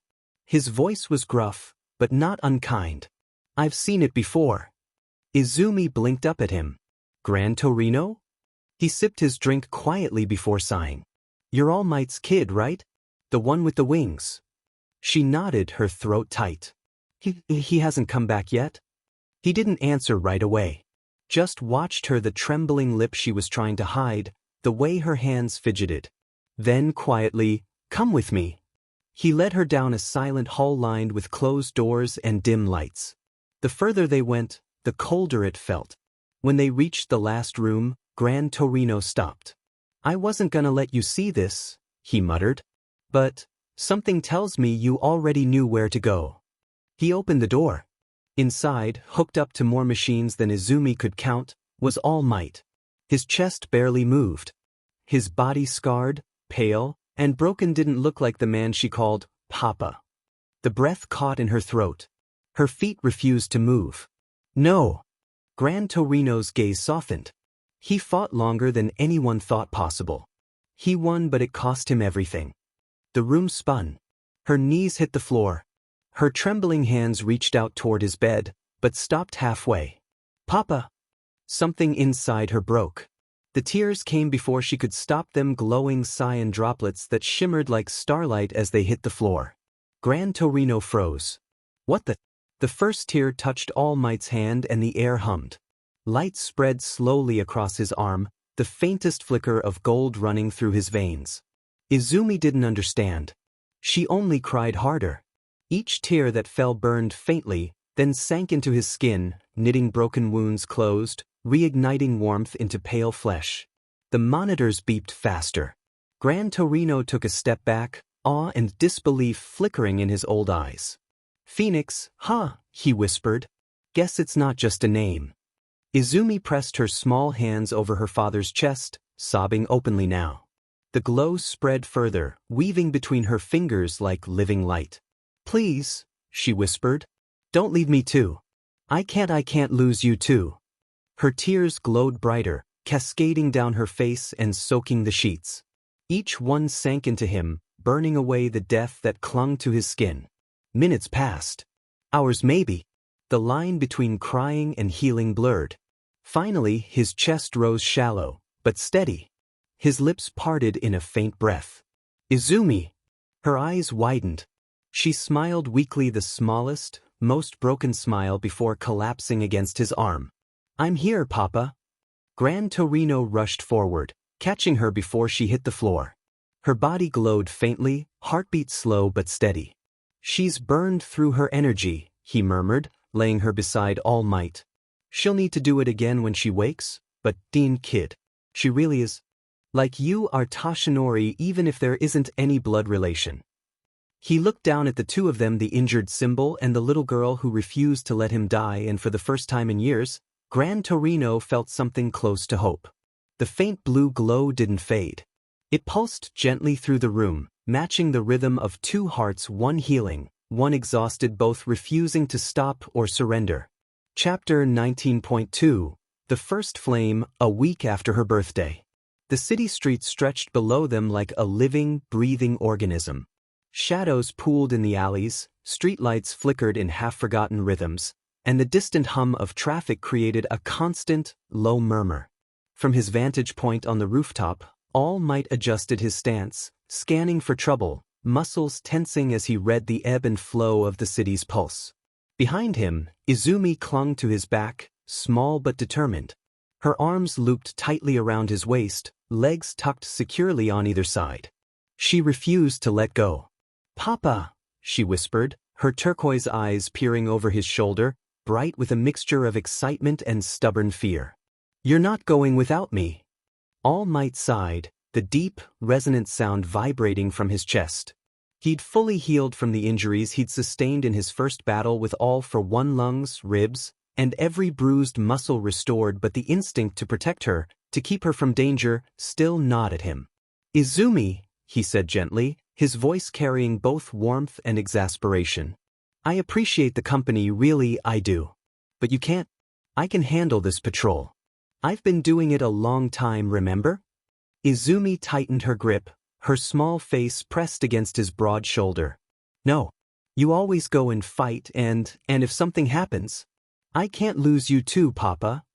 Her words trembled with a raw honesty that only came from a child who had survived loss before, even if she had tried to bury it deep. All Might's chest tightened. He remembered Haruto, the warm, cheerful man she had called Grandpa, who had died on her 6th birthday. The memory of her grief was seared into his mind, even if he hadn't lived it himself. Her clinginess wasn't stubbornness or mere affection, it was a survival instinct honed from trauma. All right, he said, more softly this time, letting her ride on his back as they leapt from rooftop to rooftop. You can stay. But you have to promise me one thing. Izumi's eyes, wide and earnest, met his. Anything. Listen carefully. You follow my lead. You watch. You stay safe. Understood? Her small nod was almost imperceptible, but the strength behind it made him chuckle. But that's my girl. Izumi adjusted the brown hat perched crookedly atop her head. The fabric was soft and worn from years of daily wear, dusted with the faint white powder of flour, and here and there coated with tiny, sticky crystals of sugar relics of Haruto's ever-present baking. The hat smelled faintly sweet, comforting, and slightly warm, like a hug she could carry with her. She ran her fingers over the crown absently, grounding herself, as if touching the hat could tether her to the world she trusted. The city below remained silent for now, but danger was always a heartbeat away. Izumi had been a vigilante before, but this tonight was her first real attempt at moving beyond being a meat shield. Her Phoenix quirk, still raw and unpredictable, flickered in small bursts whenever her fear spiked. The heat beneath her skin, the burn that liked along her arms and legs, gave her strength she had never fully understood. Her first task was simple: observation. All Might would handle the heavy lifting, the confrontations. She would watch, learn, and react if necessary. But even as he explained the plan, she pressed herself closer, clinging to him like a lifeline. "Papa, what if there's monsters?" Her voice was barely a whisper, and her fingers dug into the fabric of his suit. All Might laughed softly, the sound deep and full of reassurance. "Monsters? I've faced a few in my time." He glanced at her and grinned. "You'll be amazed at how silly they look when they try to run from someone like me." Izumi's turquoise eyes shone with both curiosity and fear. She wanted to believe him, wanted to trust in his humor, but the memories of loss, of pain, made her hold tighter. And that was fine, All Might would let her. He could see the importance of letting her cling, even if it was just to him. The first encounter came sooner than expected. From the shadows of a deserted street below, a group of petty criminals emerged, brandishing knives and other small weapons.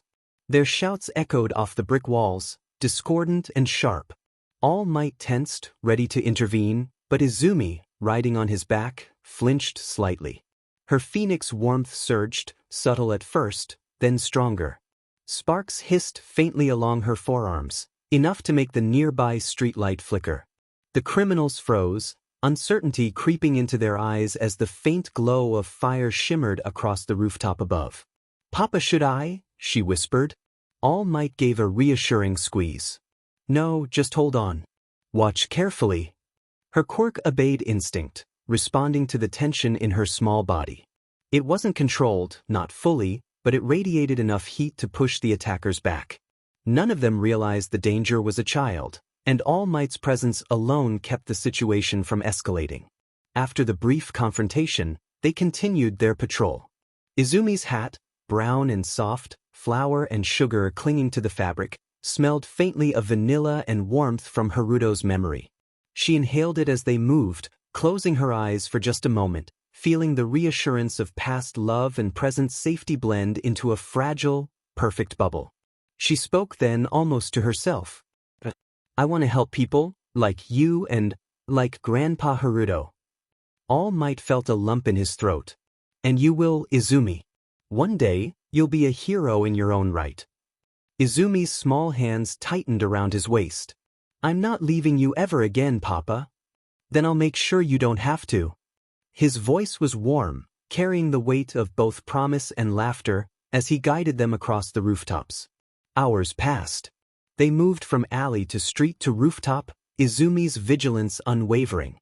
Her Phoenix bursts flared only when necessary, small bursts of heat that marked the beginnings of her first vigilante work. She stumbled a few times, unsure how to leap down safely, but All Might was always there, steady, protective, and encouraging.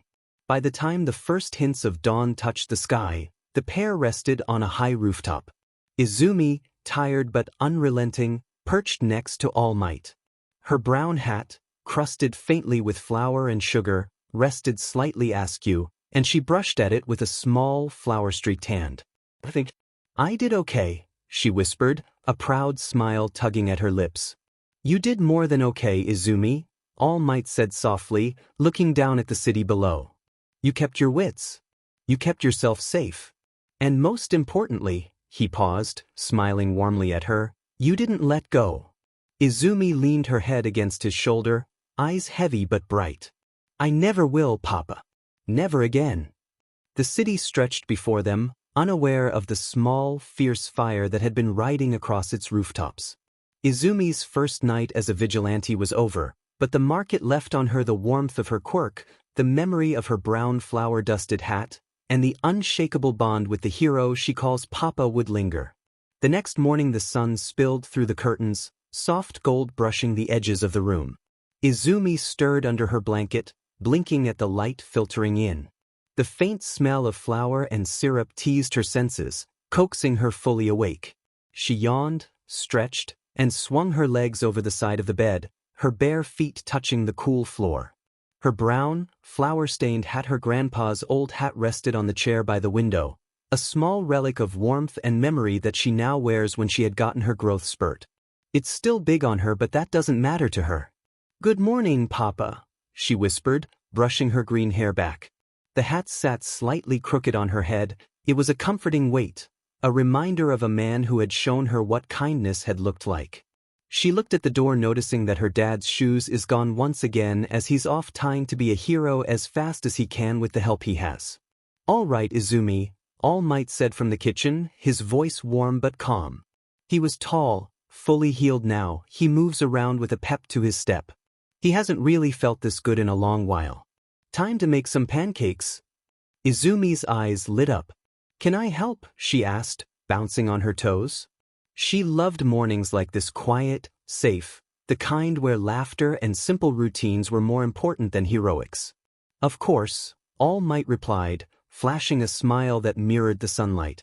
You can be my sous chef. She padded over to the kitchen, careful not to trip, and hopped onto the small stool All Might had pulled up. Together, they began the morning dance of cooking. Izumi stirred the batter in a bowl with deliberate care, humming a soft tune under her breath. The melody was familiar, one she often sang while helping Haruto bake, a whimsical song of sugar and light, echoing through the small kitchen. All right, All Might said, pouring batter onto the griddle. Remember, slow and steady. You don't want pancakes that are burnt on the outside and raw in the middle. Izumi giggled. Just like when I helped Grandpa. She carefully spooned batter into a second pan, keeping her eyes on the first to ensure the swirl didn't spill over. Flour dusted her hands and hat, settling in the grooves of the fabric. A soft white powder clung to her hair, making her look like a little sprite from a sugar-coated fairy tale. How Izumi always gets flour all over herself is a mystery that not even her dad could figure out. As they worked, Izumi sang quietly, a song about pancakes and happiness with a tune that danced between notes, lilting and sweet. The sound of her voice filled the room, blending with the sizzling of the griddle. All Might paused, spatula in hand, and tilted his head, listening with a smile. Izumi, that's amazing, he said warmly. You've got the same voice your grandpa loved to hear. She beamed at the praise, her turquoise eyes sparkling. I learned from him, she said softly. Flour smeared across her cheeks as she reached for a bowl of batter, and All Might chuckled, dabbing a bit with a spatula.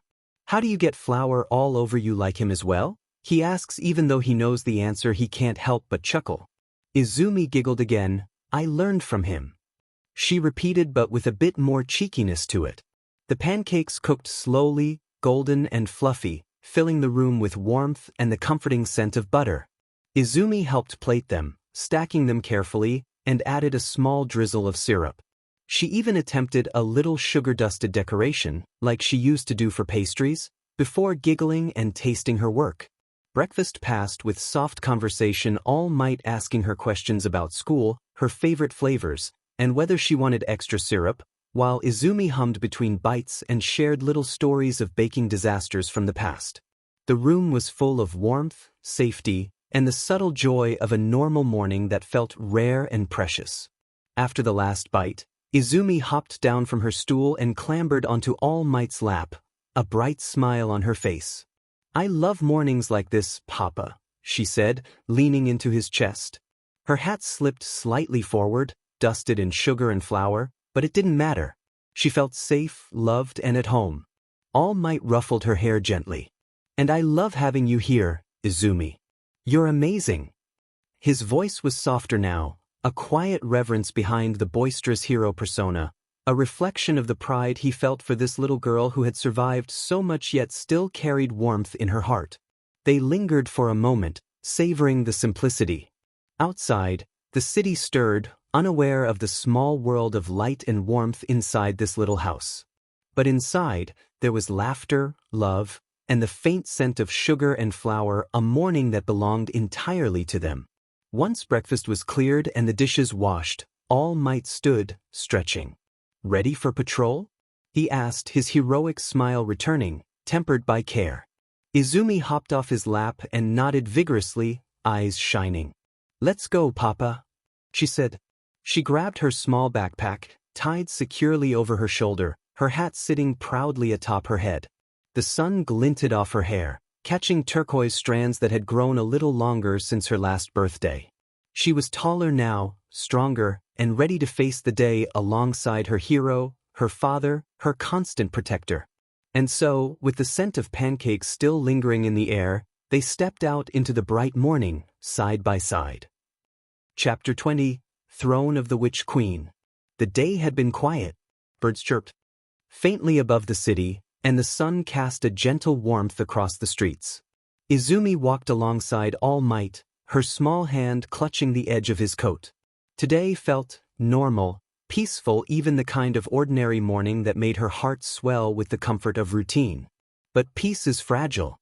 As they turned onto the bustling main street, the crowd thickened.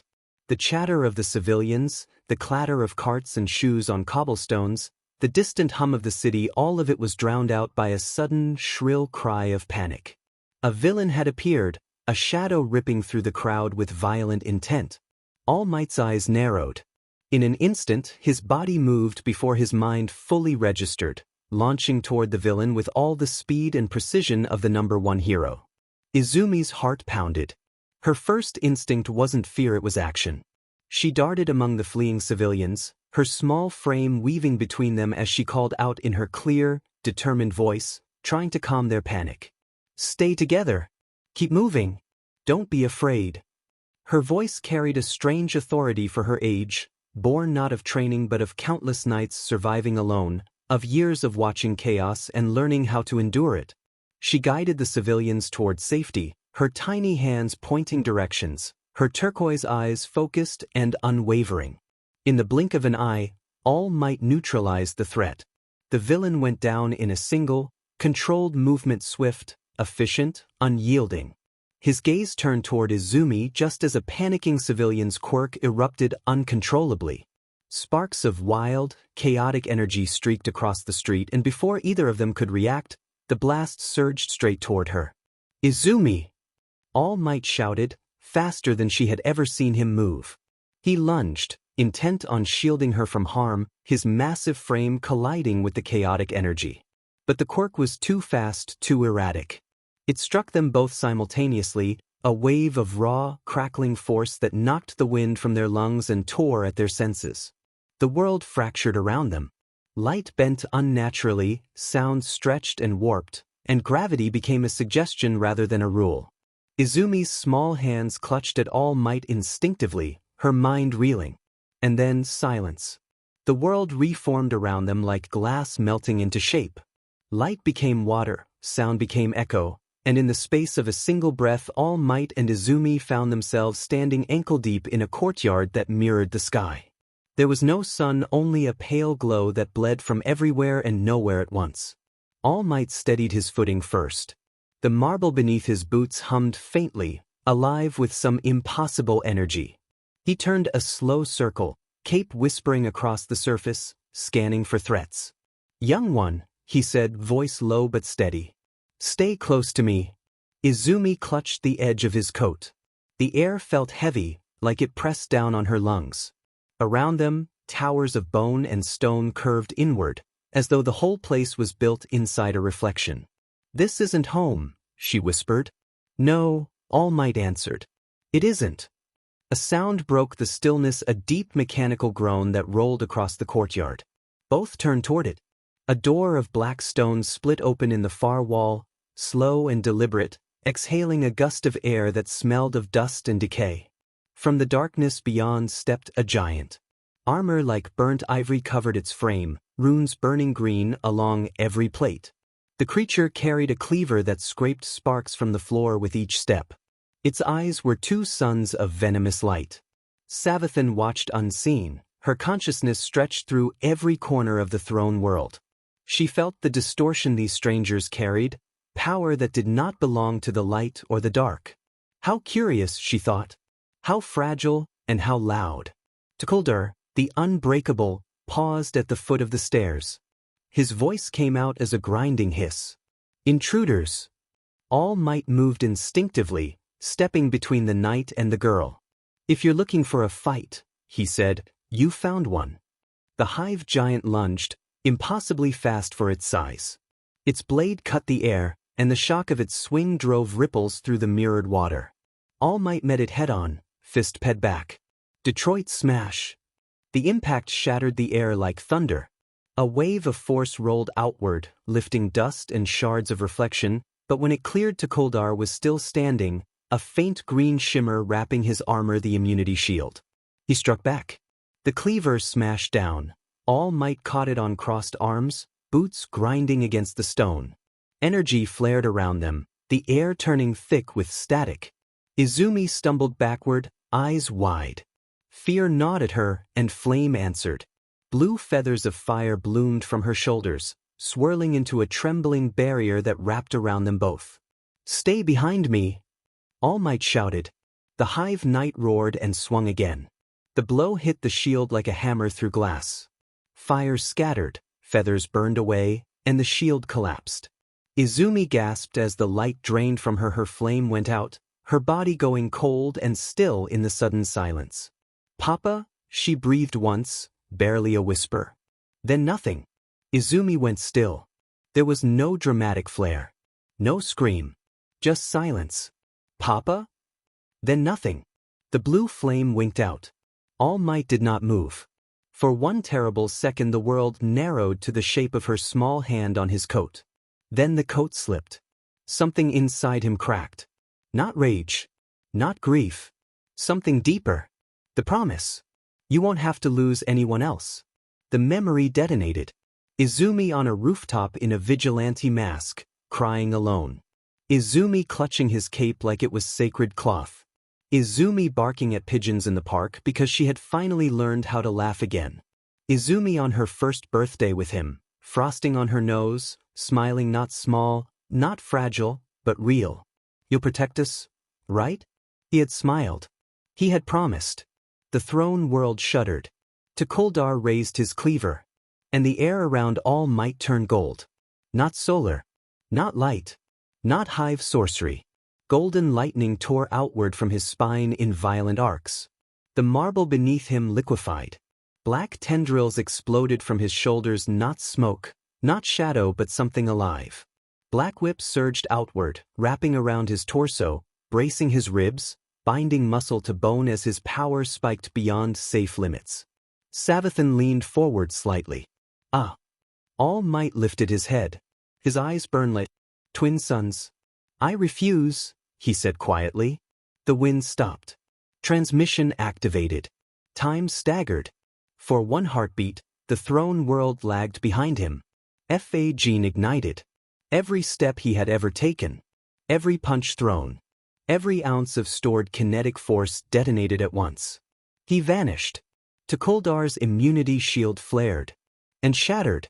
Not cracked. Not strained. Shattered like glass struck by a collapsing star.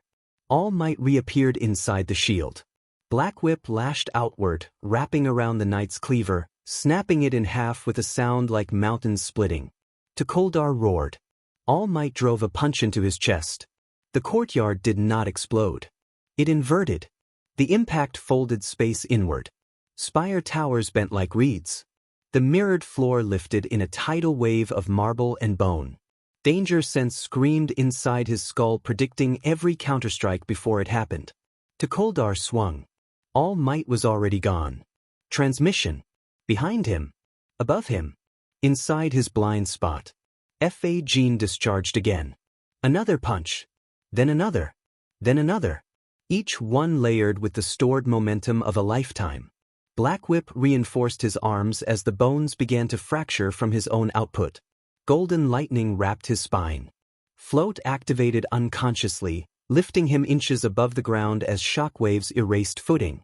Smoke screen detonated outward, swallowing the battlefield in a storm of golden mist that drowned hive runes and suffocated throne world sightlines. Savathun's eyes widened faintly. This is not light. It wasn't. It was inheritance. Tukoldar tried to resurrect. All Might grabbed him mid-reformation. Black Whip speared into the knight's armor joints, pinning him in place. Fa Gene peaked. Transmission compressed. Every previous user's echo roared through him like a choir of thunder. He saw them. For a fraction of a second. Shadows behind his own silhouette. Lending. Supporting. Watching. United States of. He stopped. Not the same. Not enough. He leaned down until his burning eyes were level with the knight's. You touched my daughter. Golden lightning surged beyond limit. The throne world screamed. Worldwide smash. He punched. Reality tore. The courtyard ceased to exist. Tukoldar did not crater. He disintegrated. Armor. Rune. Erased. The shockwave did not ripple. It propagated. Miles of throne world architecture collapsed inward as if something had punched a hole through the idea of space itself. Savathun stood. Fully. Wings unfolding slowly. Fascination burned brighter than anger. The immunity shield did not rebuild. The knight did not resurrect. There was nothing left to resurrect. All Might stood in a crater of smoking, liquefied marble, golden lightning snapping violently around him. Black Whip still bound his torso, holding torn muscle together as blood tried to escape through fractured ribs. He swayed. The hive that had begun pouring through the doors disintegrated mid-step as aftershock waves rolled through them. Not killed. A mate. Savathun stepped forward into the ruin. You are not bound by our rules, she said softly. All Might's vision flickered. Danger sense still pulsed faintly, but no immediate strike followed. He turned slowly toward Izumi's body. Golden lightning dimmed. Black Whip retracted, though it still clung to his midsection, physically holding his organs where they belonged. His voice was raw. Don't you dare take her.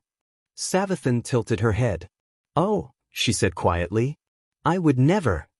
Then Izumi's flame began to rise. Savathun's voice was soft, almost musical. You have shattered my courtyard and broken one of my knights. Few mortals reach this place, fewer still survive it. Tell me, giant of another sun, what drives you to such fury?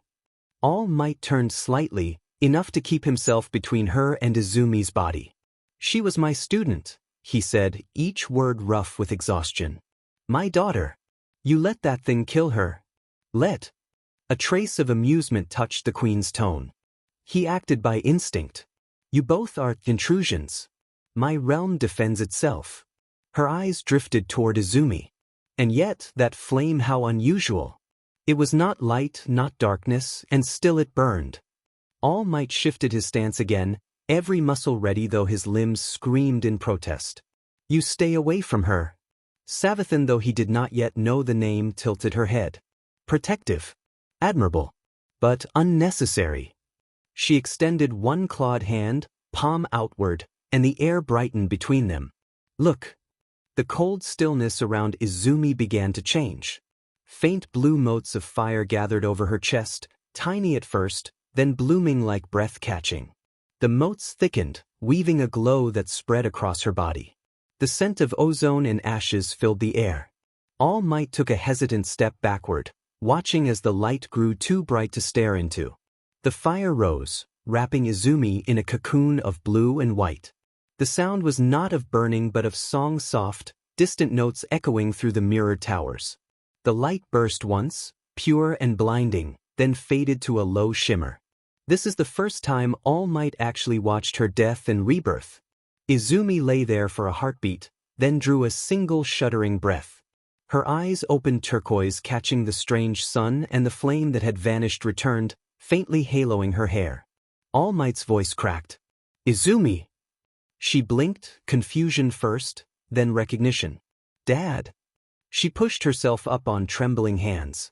The moment she saw the towering queen at the edge of the courtyard, she instinctively stepped behind All Might, clutching his coat.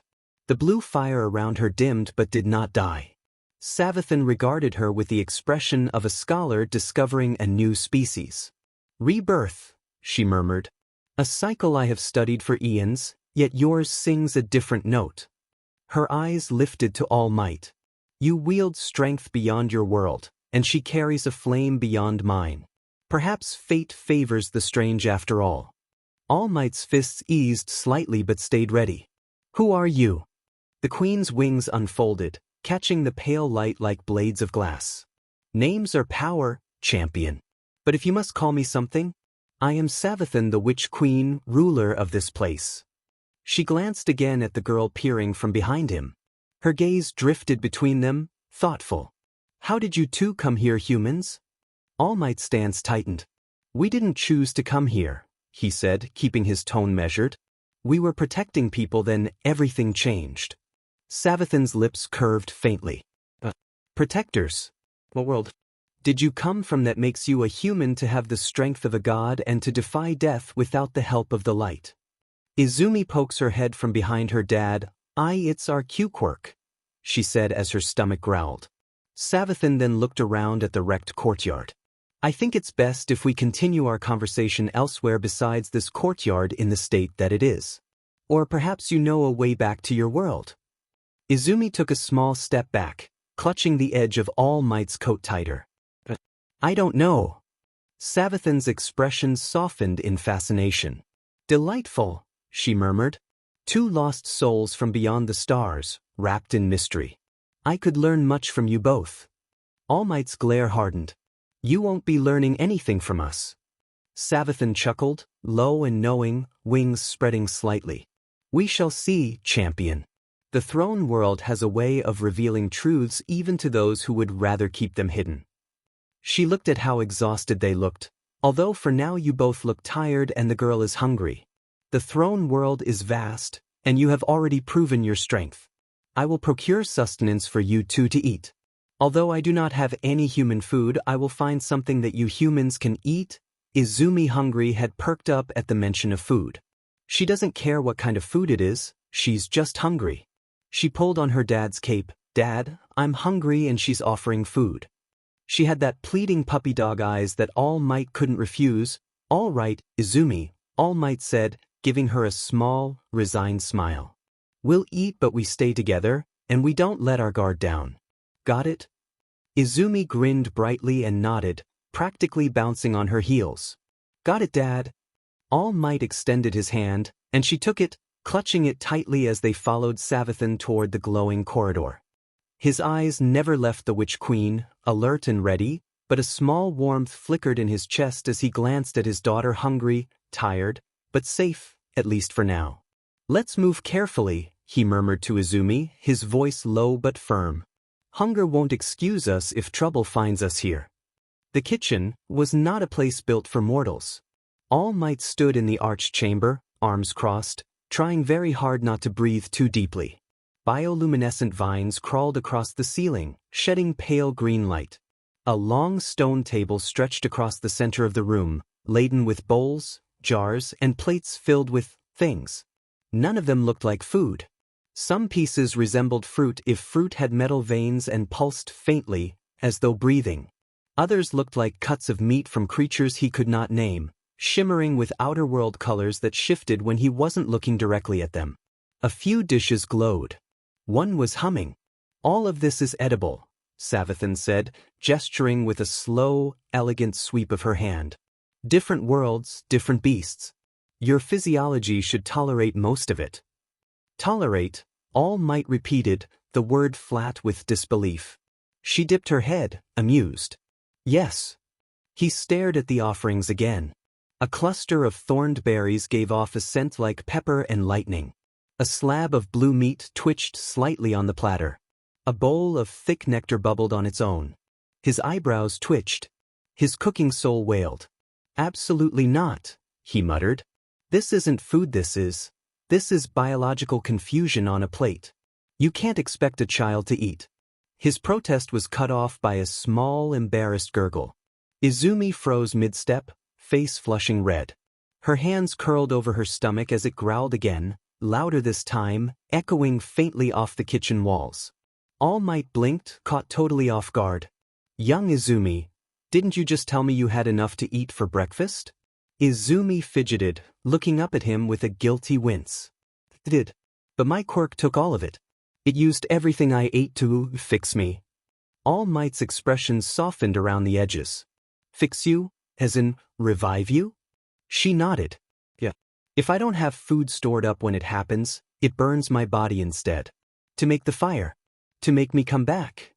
She kicked her foot quietly. "It's easier when there's fire around. But I still need food after." All Might's heart twisted.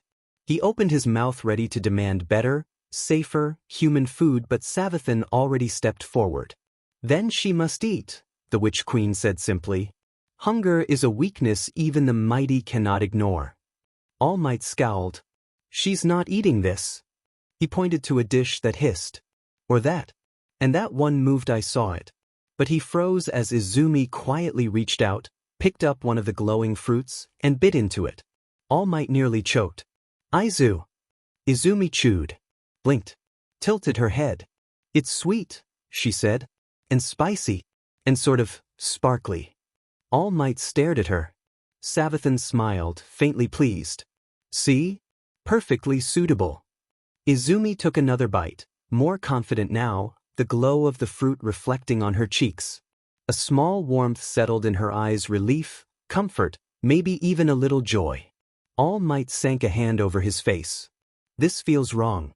This feels so wrong." "It is nourishment," Savathun said. "Not everything unfamiliar is dangerous." That is exactly what someone serving dangerous food would say.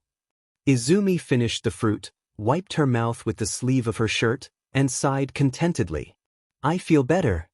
All Might looked between the glowing plate, the unbothered child, and the towering Witch Queen, observing them with quiet fascination. "I need a minute."